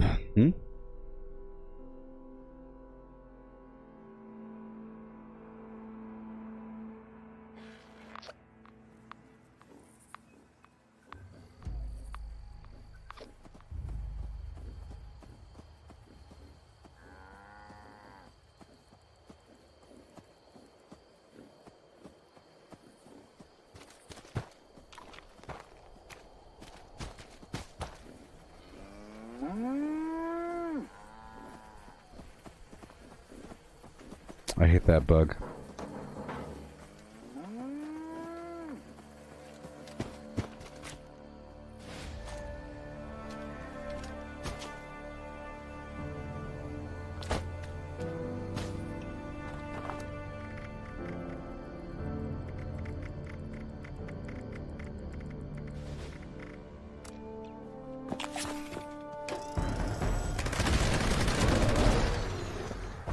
Oh boy. I do have a lot of ammo, so this is a good thing. Wow. One thing about the Yagua is that they could really lunge.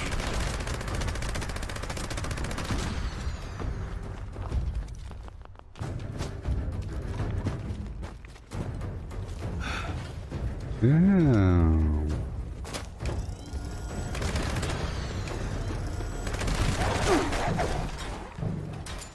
Wonderful.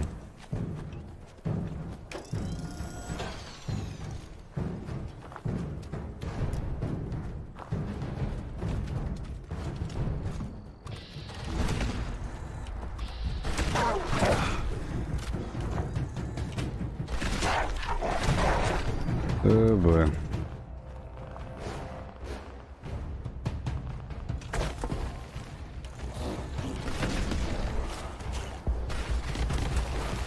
I don't like being so over encumbered, man.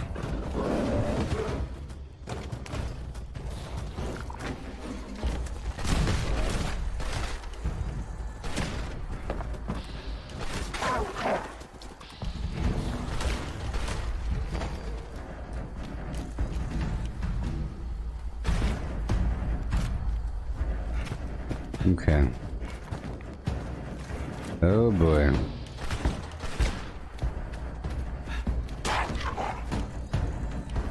Like I said, whenever I see a person wearing the Mr. Fuzzy costume, it just screams cheater person.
Mm-hmm.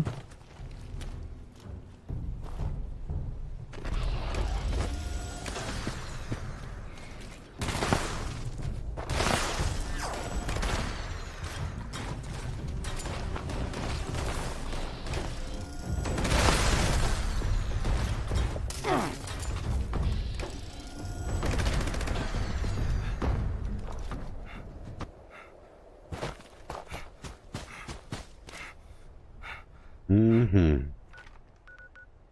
Okay. Like I said, people wearing the Mr. Fuzzy costume just scream cheater.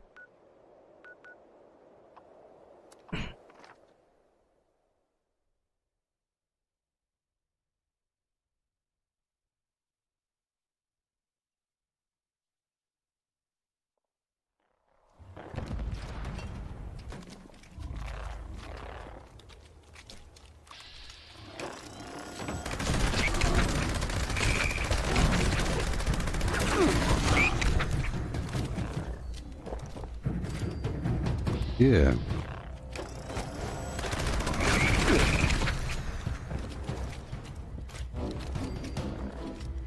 Collecting fun is what I do. Why are they so good? I find party supplies for you. Let me guess, I'm still on fire, right? Yeah, I'm still on fire.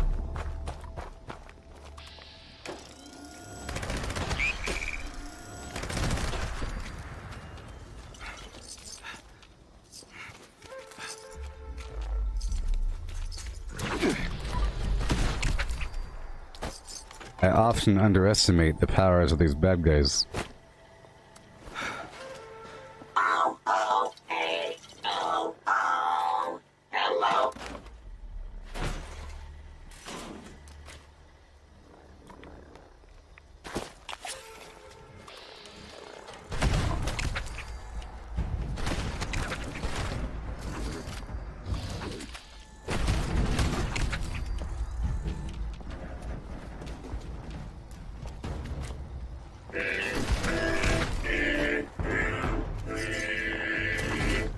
I just love songs, don't you?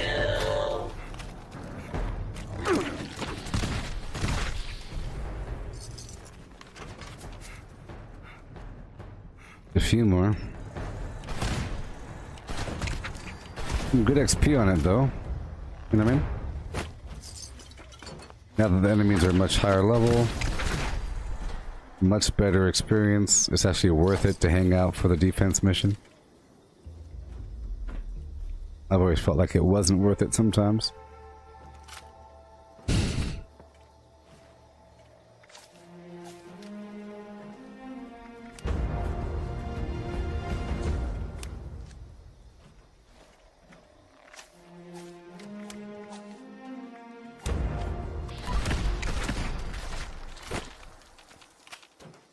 There we go.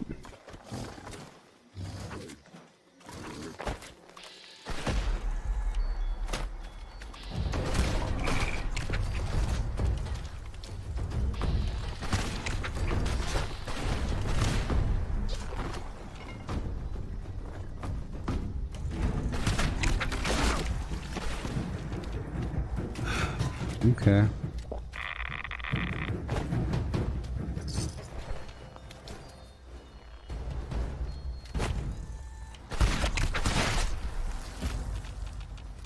Mm-hmm.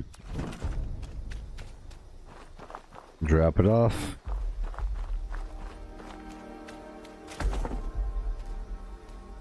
So annoying.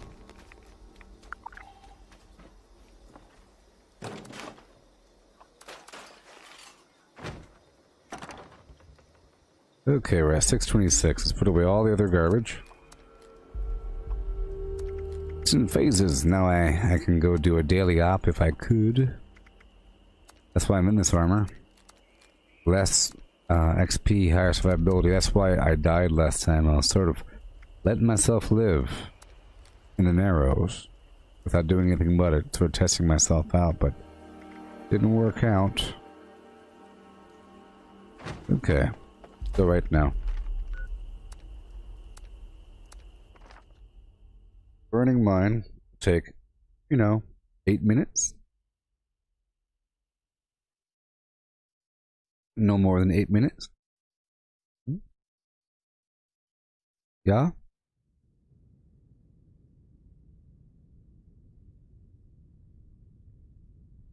Yeah. Craft legendaries with modules. Sell to NPC vendors. Daily quests. Workshop conquest. Lucky Hole Mine. Power plants. Farm fusion cores. Public events. XP run. Toxic View harvest. Rebuild camp. Move camp. Repair armor. Repair weapons. Craft ammo. Sleep. Play music.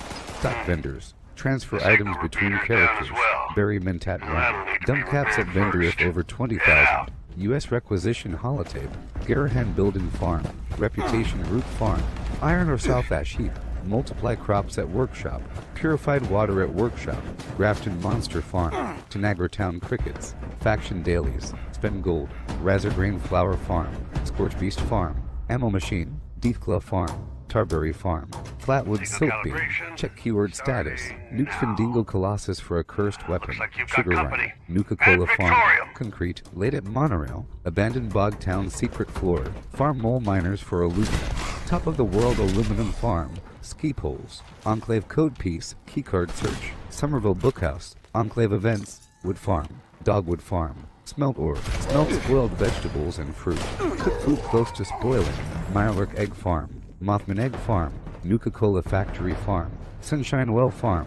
Daily ops. Get a high bounty by picking locks. Honey farm. Convert perks into coins. Purchase lunchboxes with gold. Okay.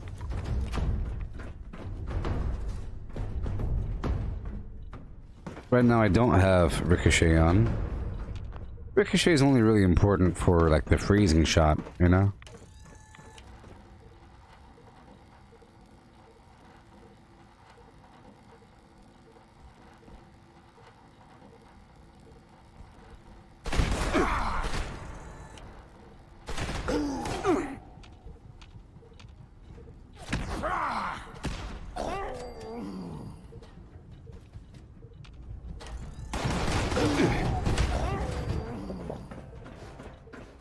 Mm-hmm.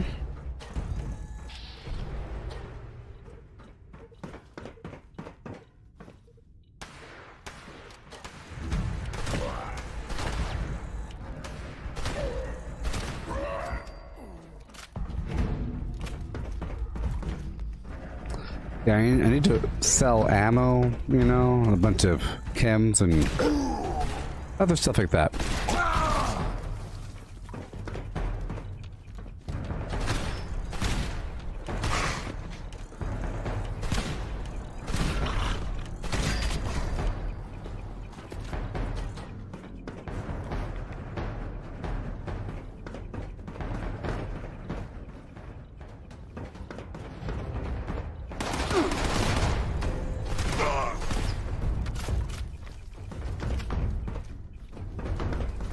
Wonderful.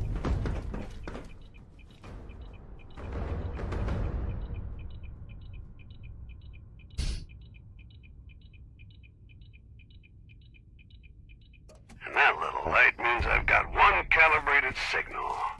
How about you head to the second uplink and give me another? Dang it. But I bounced right away, so it's okay.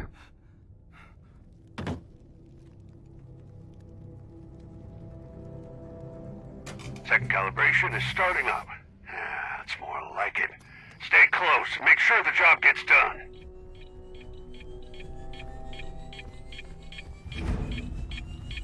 Oh, yeah.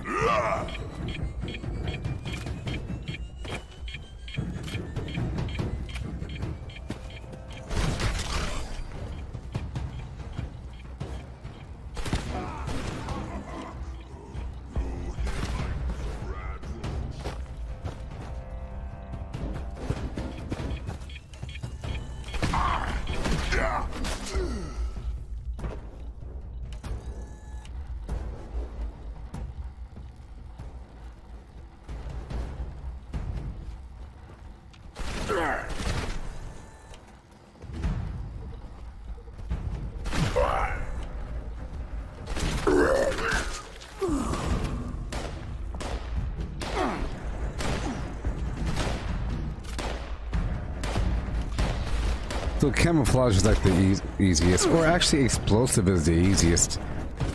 As long as you're ready for it, you know? If you have the defenses for it, it's fine. So we're trying to pay attention to see how much money we're going to get. Right now I have 158 caps.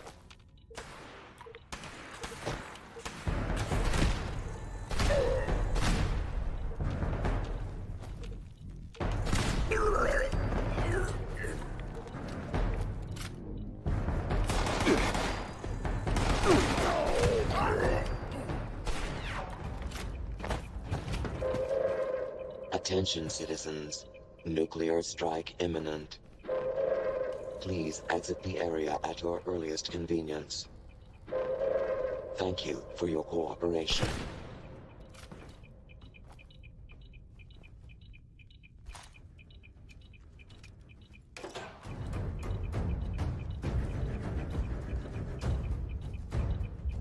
I feel like there's hardly any enemies right now. I feel like the number of enemies is based upon how many people on your team, but it shouldn't be that way, you know?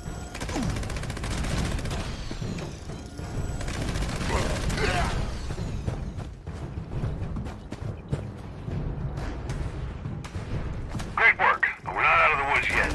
It's clear that the area is still a hotbed of hostiles. I'm sending you some coordinates.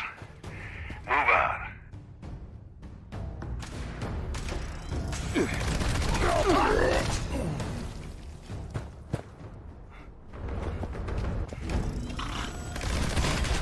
Yep, that did the trick. You're sending out the big guns now. Who's there? Take them down. Ad Victoriam. I'm immune.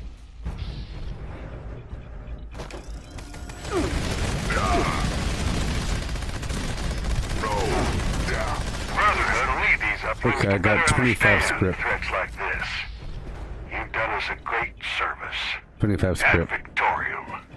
And dodge out.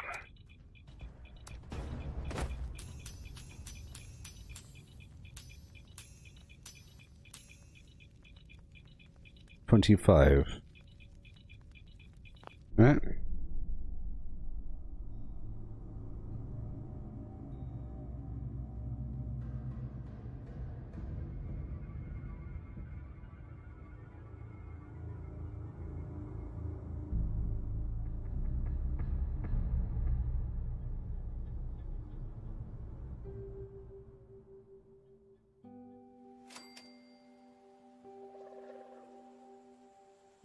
Alright. Check the map for a... There we go. Right after this, if there's time, I'll do another one. Another daily op, you know? Takes 8 minutes, and then we'll see if I still get 25 script or if I get some money.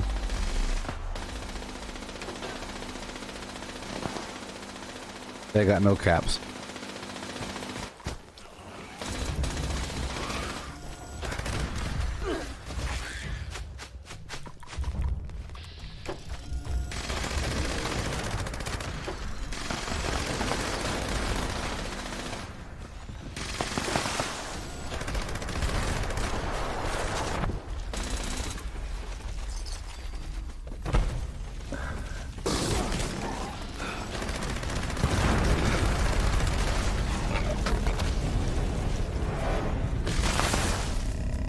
heck? I have really high defense right now.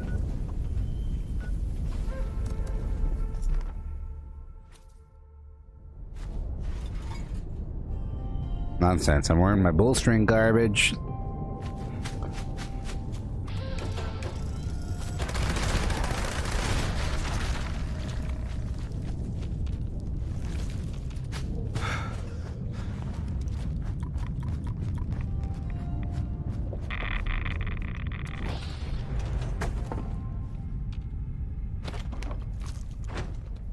Oh, I hate it so much.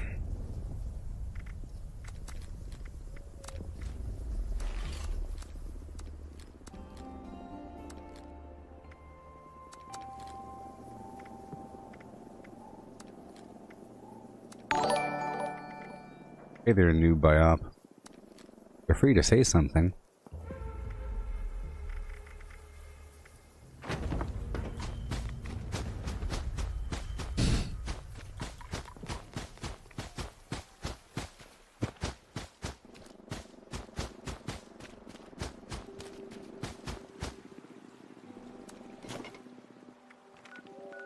Alright. Do it again.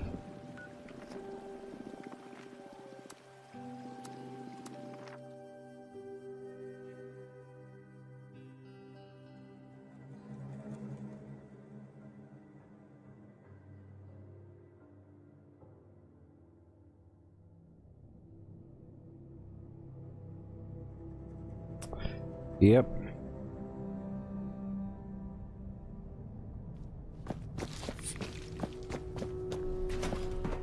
Initiate dodge, Brotherhood of Steel. We've got uplinks that have gone dark. Your mission is to show them the light again. You'll need to repair the signal repeater before we can track down the uplinks. Good night, Kiss. Move out. You're saying it's... It never said 200 people were watching. Time to Did head it? to the first uplink. Watch yourself. On YouTube it said 200 people were watching? I don't know. Is that true? I don't know. Usually it's 10. It's not 200. If it says 7 right now on YouTube, that's about normal. I'm seeing the signal calibration has started. 10, 20, 40. But it's there. Keep an eye on it. But I don't really pay attention to how many people watch me on YouTube. Oh, that's pretty good then. Well, that's pretty good then. But maybe it said 200 views as opposed to 200 viewers. You know? It could have been 200 views, not viewers. I could look it up afterwards. It'll tell me how many concurrent viewers there were.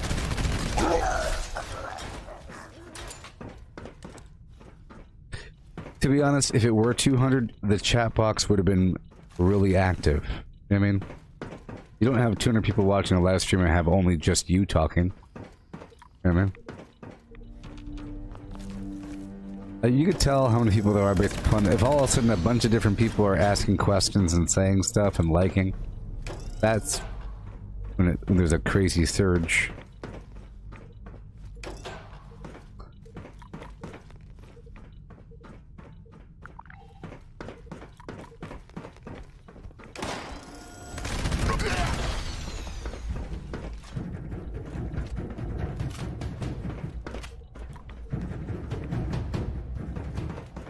I have so much to do, it's really kind of crazy.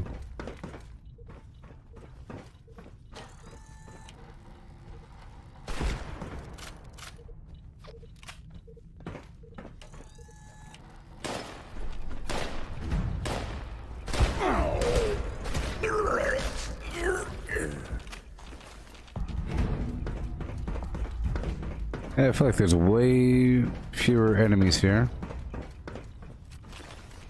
I'm changing the goal to daily up.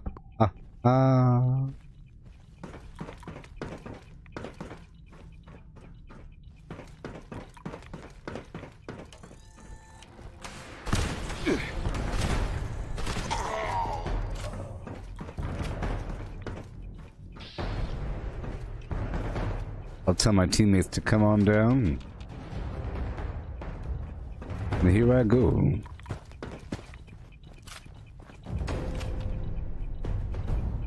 I got a signal from the first uplink. Don't let up. Head to the other one now.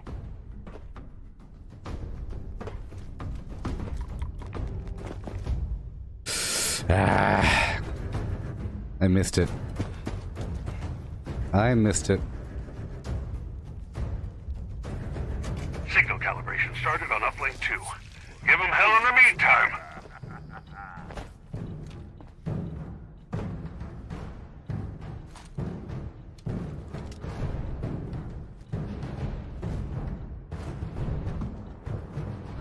Okay, I will try to pay attention to see how much I get. I'm at 234 caps. I'll ask him to see if... I'm thinking it alternates between giving me script and caps.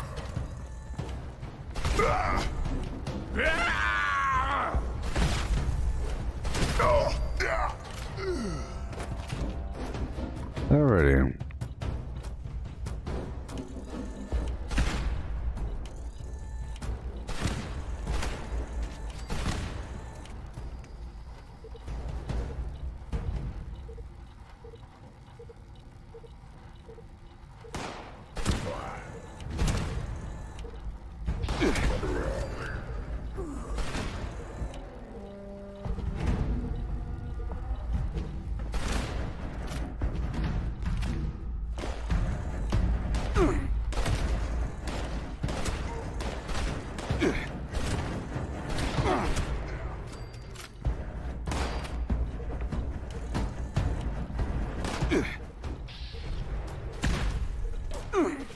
Okay. It's the same old song, old song.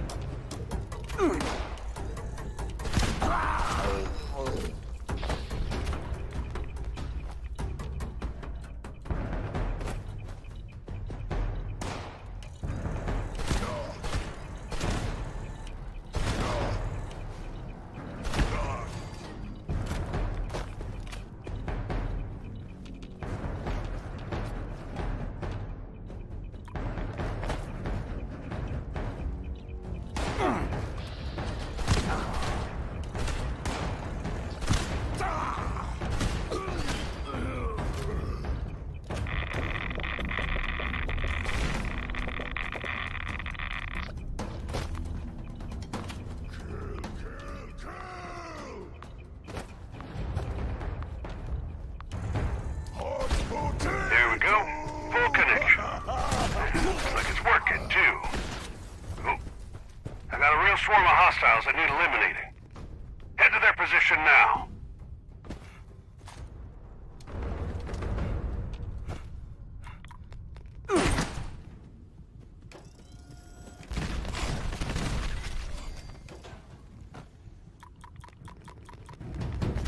Come on. Priority target incoming. I repeat, this is a priority target. Take it down at all costs. Ad Victorium!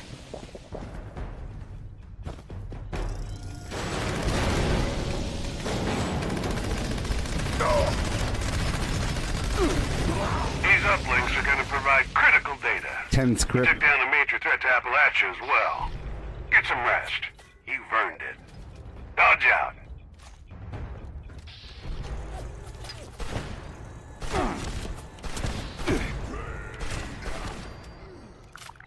Is this the same? Yeah. Old song in your face.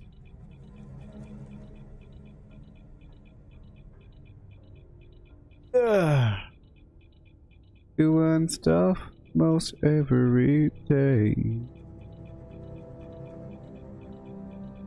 Well, according to the analytics,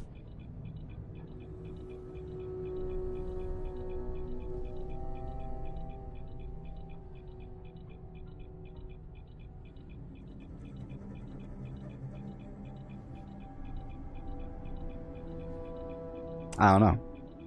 Alright, done. Fun times. Maybe I could hit the end of another Prime Cut event, but we are about to be done. We have another Barbecue flim flam session.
Okay, 355. Transfer another 1,000 or so. There we go. Oh boy.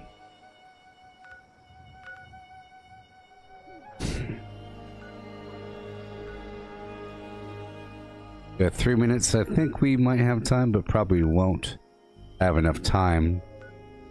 I don't think we will have enough time to complete the primal cut. Or anything, really. So let's go over through the bog town. Where to come up with Flim Flam? Back when I used to play the music in this game. Doing the Uptown Lowdown, it's just some freestyling scat. Flim Flam, bam bam, doing the Uptown Lowdown. Then I was saying Flim Flam more often to represent anything. Same place I came up with Gabba Gabba Hee Hey. But not entirely. Because there is a Gabba Gabba Hey outside of myself. But it doesn't mean the same thing. It's just some replacement words to take place of bad words. You know? But now it's come to represent more of a yin-yang. Polarized duality. I just love songs, don't you?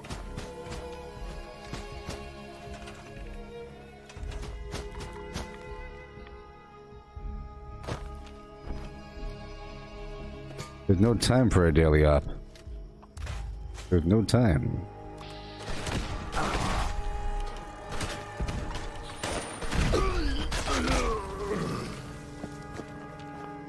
Alright, so I have to make some armor to complete the daily challenges. I have to mod some armor.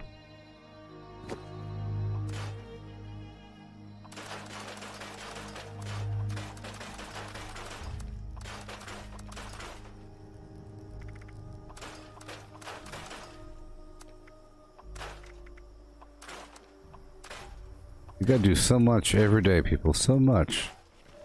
Amazing. Okay, let me do this right here. I got rid of armor, by the way.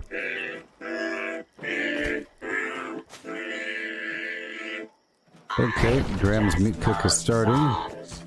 Don't you?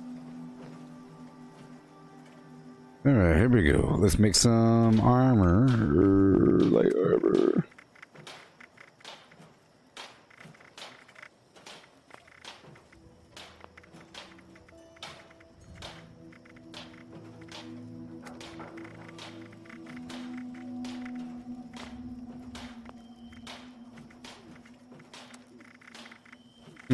Weird how wood isn't in here.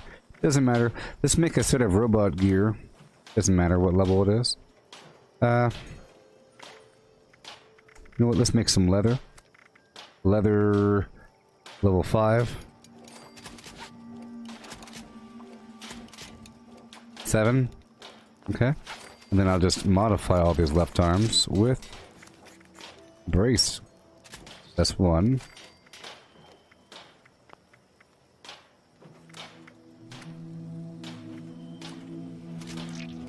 2. Come on.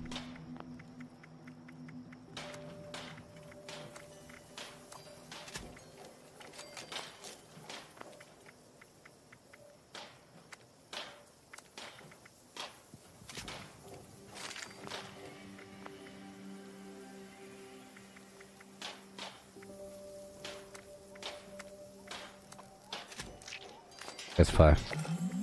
Yay, I did it. That was all 5. Bam. Brandon, you're asking if you should join Fallout first. Well, if you're unsure about it, last as long as possible before you make the decision. I think it's important if you have multiple characters and you want to move stuff between them, you could have a private server that allows that, and you have infinite junk storage and a survival tent, but you don't really appreciate that until you've been playing for a bit, having infinite junk storage. I think if you do it too soon, it devalues the nature of looting, you know?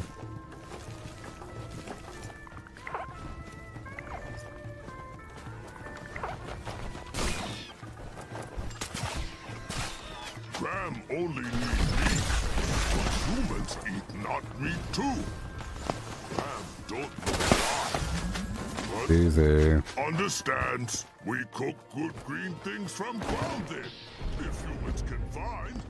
Wow, this meat cook is big. Okay. Meat week. Humans eat.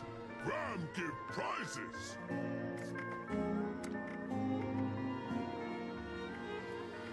Alright, we're all done.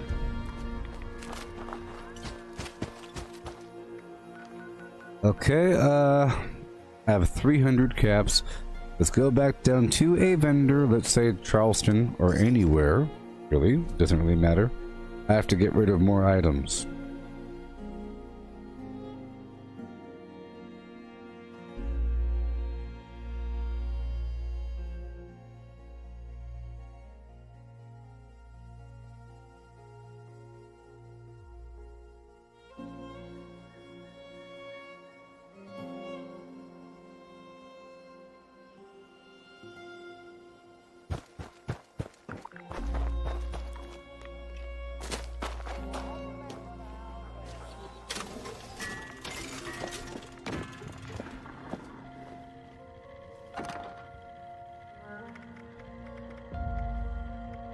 Okay, sort by weight.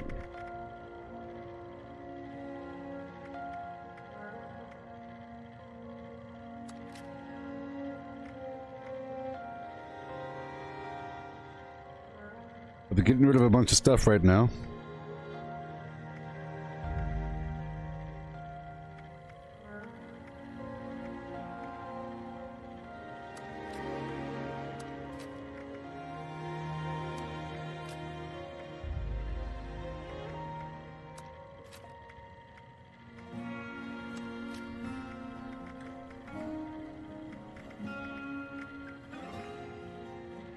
Okay. Come over here. This stuff is gone.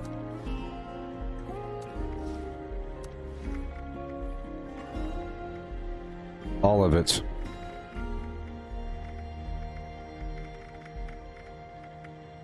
Alright, we're transferring, or we're selling now.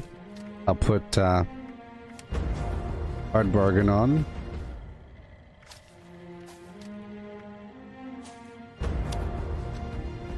And a grape mentattaruni. Stock up now while supplies are So with my money, I'll purchase some of their garbage. Okay. And I'll sell based upon value, very bottom.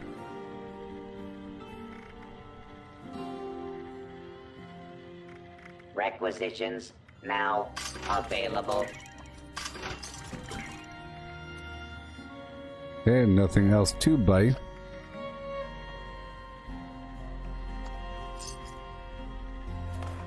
Okay. 19 left, blah blah blah. Face the wasteland without the proper supply. And now I'll give away a couple items.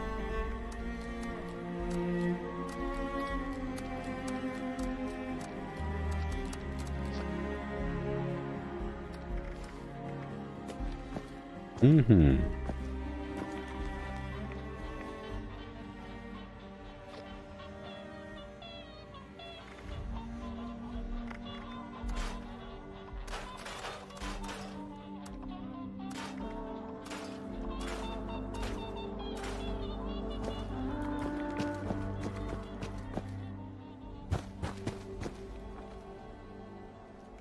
Alright.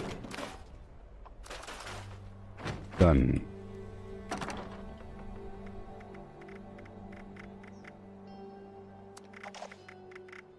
Sort by value. Have a couple serums in here.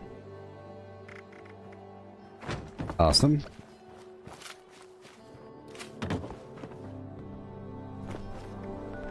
Okay, I'll swap out my gear for the unyielding.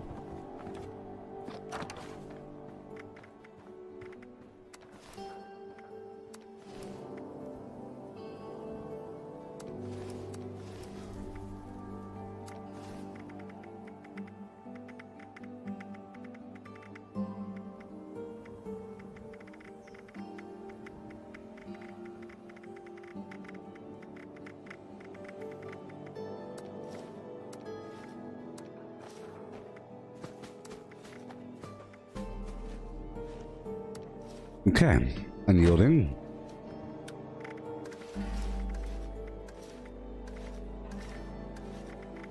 Done.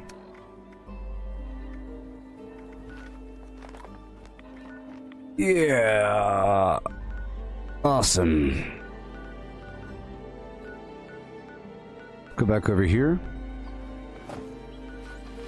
Way over here.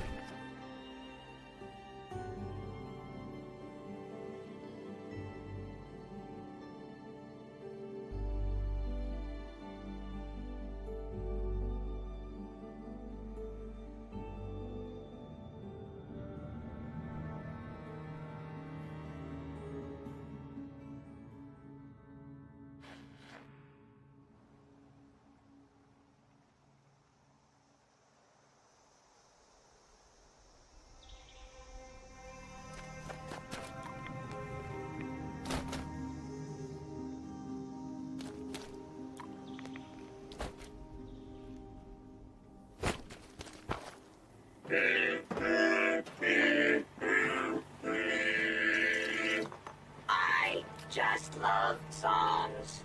Don't you? Mm-hmm.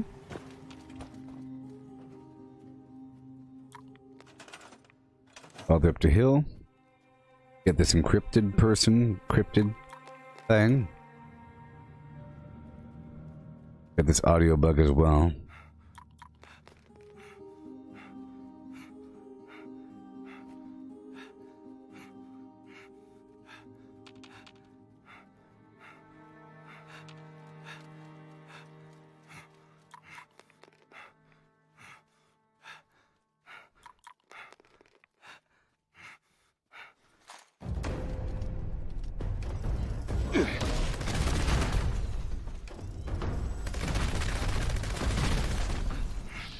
Lovely.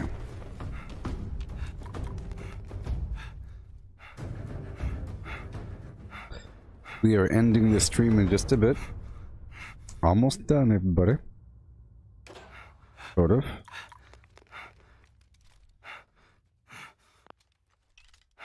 Let's see what I have here. Guy's all out of breath. 18 gumdrops.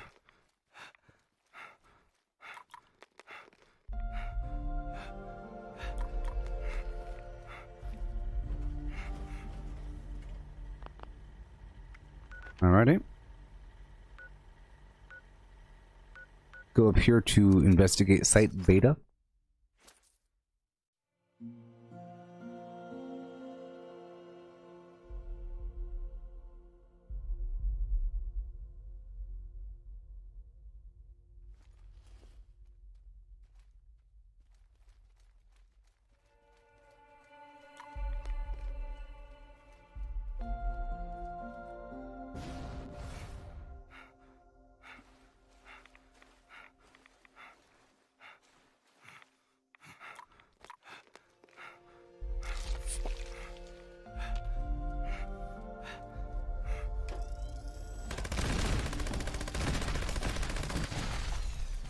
There you go.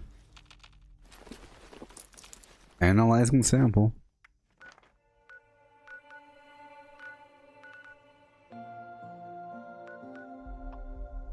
Why does fast traveling cost caps? Because it's basically cheating.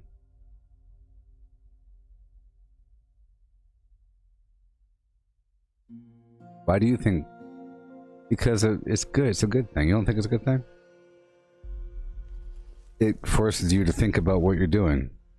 It forces you to care about how far distances are. Otherwise, distance doesn't matter. It makes distance matter, and it makes... See, with, you know, fast traveling costing money, it makes it where if you have a workshop, it doesn't cost you any money. It doesn't cost me any money to fast travel between workshops or to my own camp or another player. With that, it's a factor. If you run out of money, all of a sudden you can't go certain places, or you can't go all the way across the map without thinking about it. You have to go to either a public event, or your friend, or Vault 76, or the creator, or a foundation, or a workshop, or whatever, you know?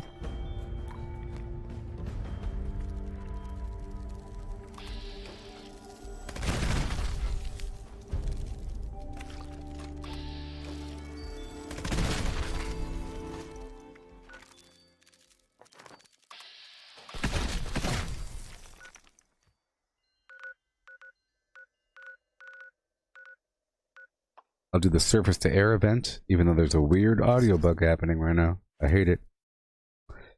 No ambient noises, no footsteps, or very faint footsteps.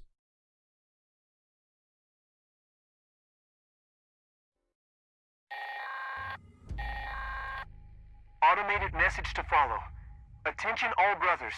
A forward-placed automated surface-to-air missile battery has powered up. Please be advised that infield repairs may be required to get the ASAM fully operational. Good hunting. End of message.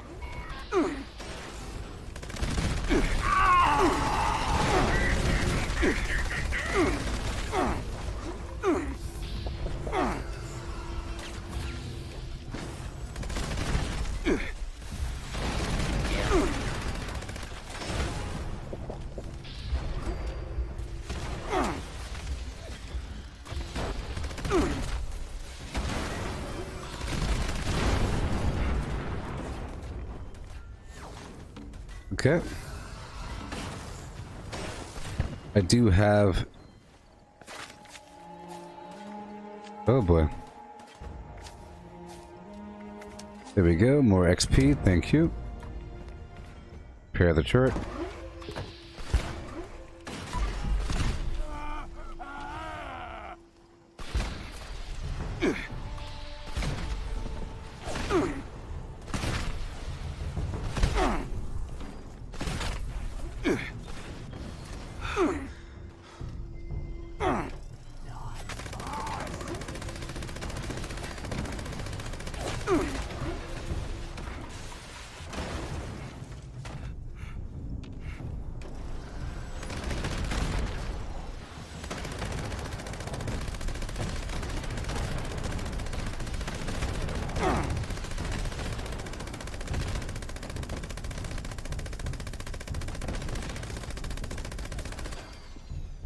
It was really far away.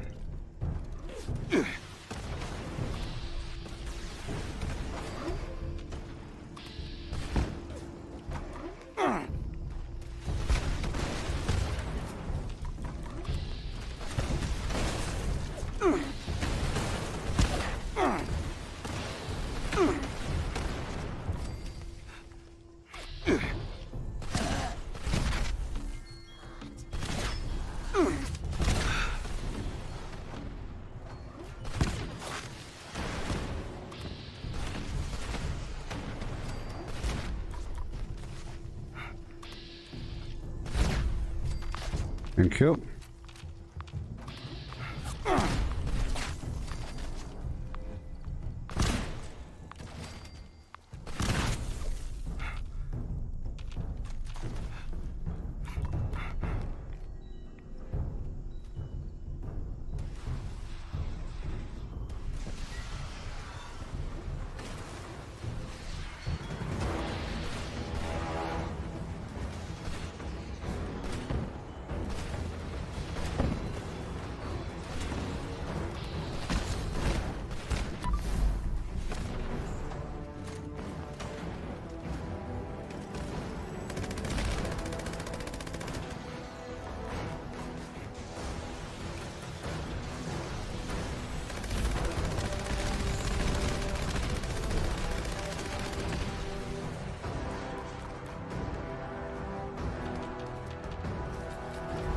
And DNA. And done. Get right on up. Back to the event.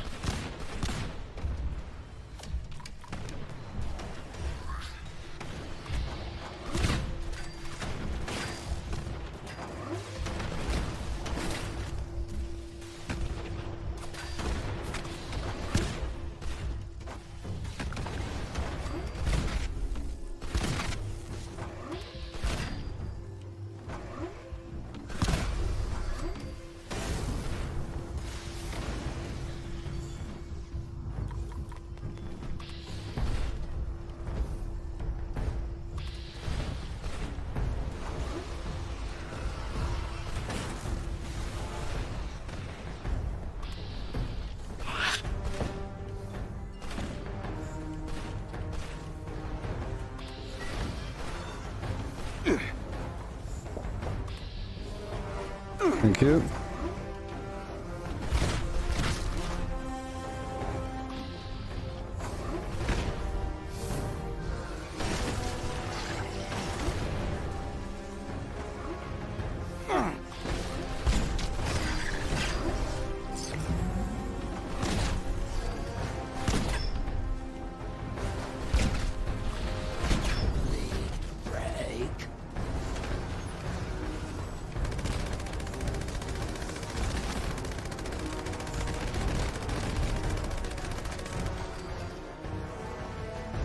Golly.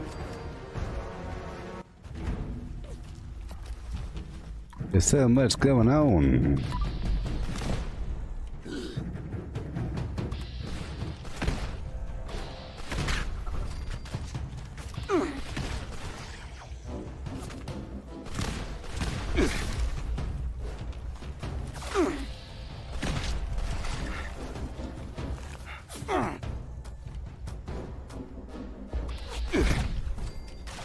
There we go. Fun times. Great oldies. Okay, so my next live stream, I will be doing all kinds of maintenance style activities. Won't that be fun? Getting my inventory down, maybe scrapping some more perk cards, maybe leveling something up. Maybe getting some berry mentats active, huh? Getting some cranberry relish going on. Who knows? I could start investing more perks, more points into luck with the legendary perks, so I could have good results always on. That'd be a very nice thing to do. Maybe. Let's do a couple more things. We have to retake a few more workshops, I guess. We're about done. Got about 4 minutes left in the stream, enough time to retake this workshop and store everything I can.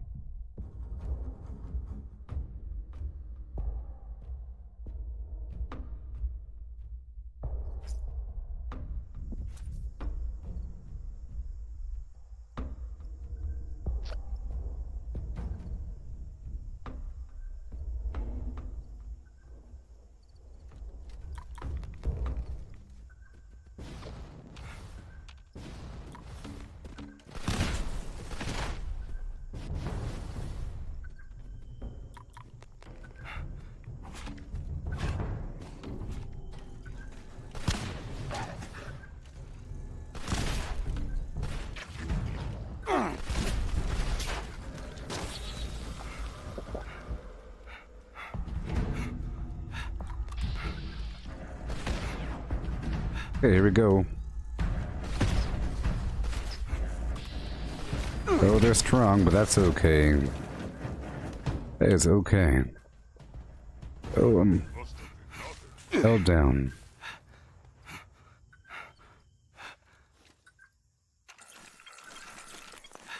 I really can't stand this audio bug, the fact that I can hear myself breathing all loud, but I can't hear my footsteps.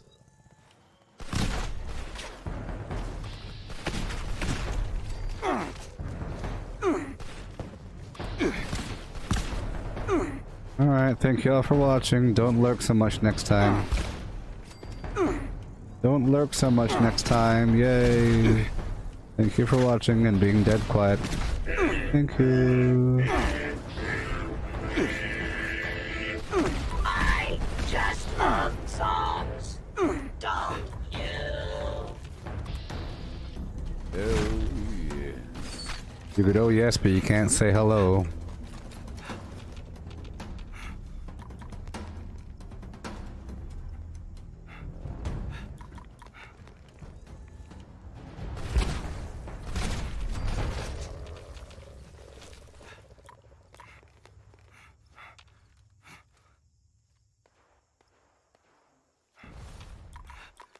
Alright, we're done now. 1 minute left. I'll be back. Oh, let's just say midnight, huh? Midnight's a good time to be back. What do you say? I'll be back at midnight California time. Okay. Right now it's 10:23 p.m.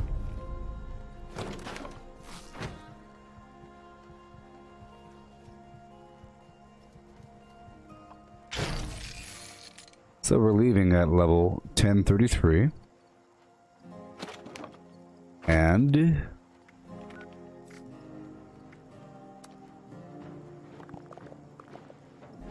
ooh, I see no evil. Let's get that. And pack of perk cards. Cool. It's a sign that I see no evil emote. Over here in the miscellaneous.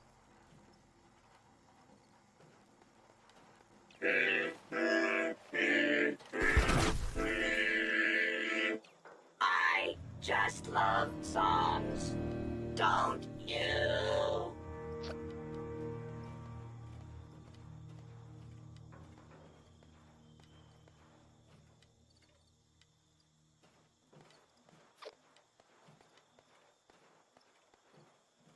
Well, where is it?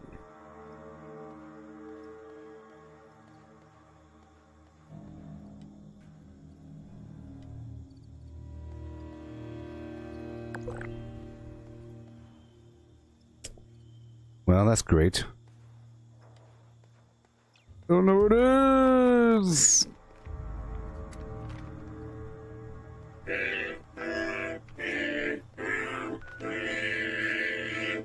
I just love songs.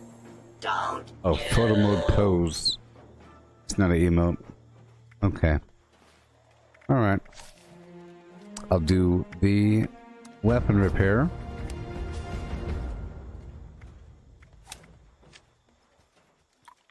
Real quick.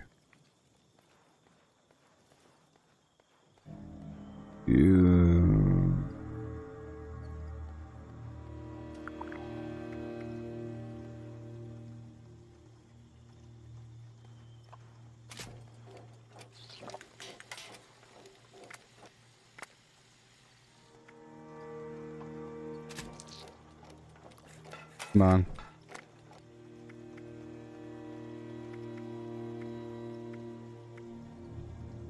Okay, all done. So I'll catch y'all later.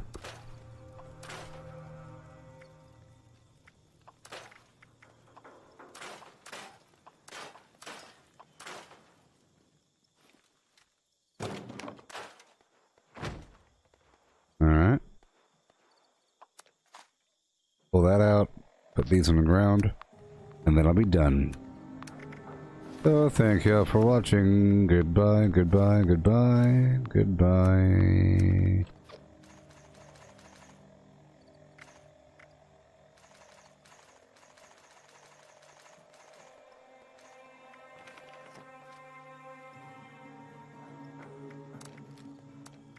All the grenades, drop them off. Done.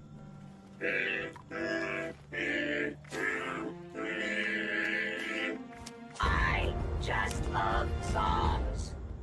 Okay, goodbye. Peace out. 1033 and rank 45. Goodbye.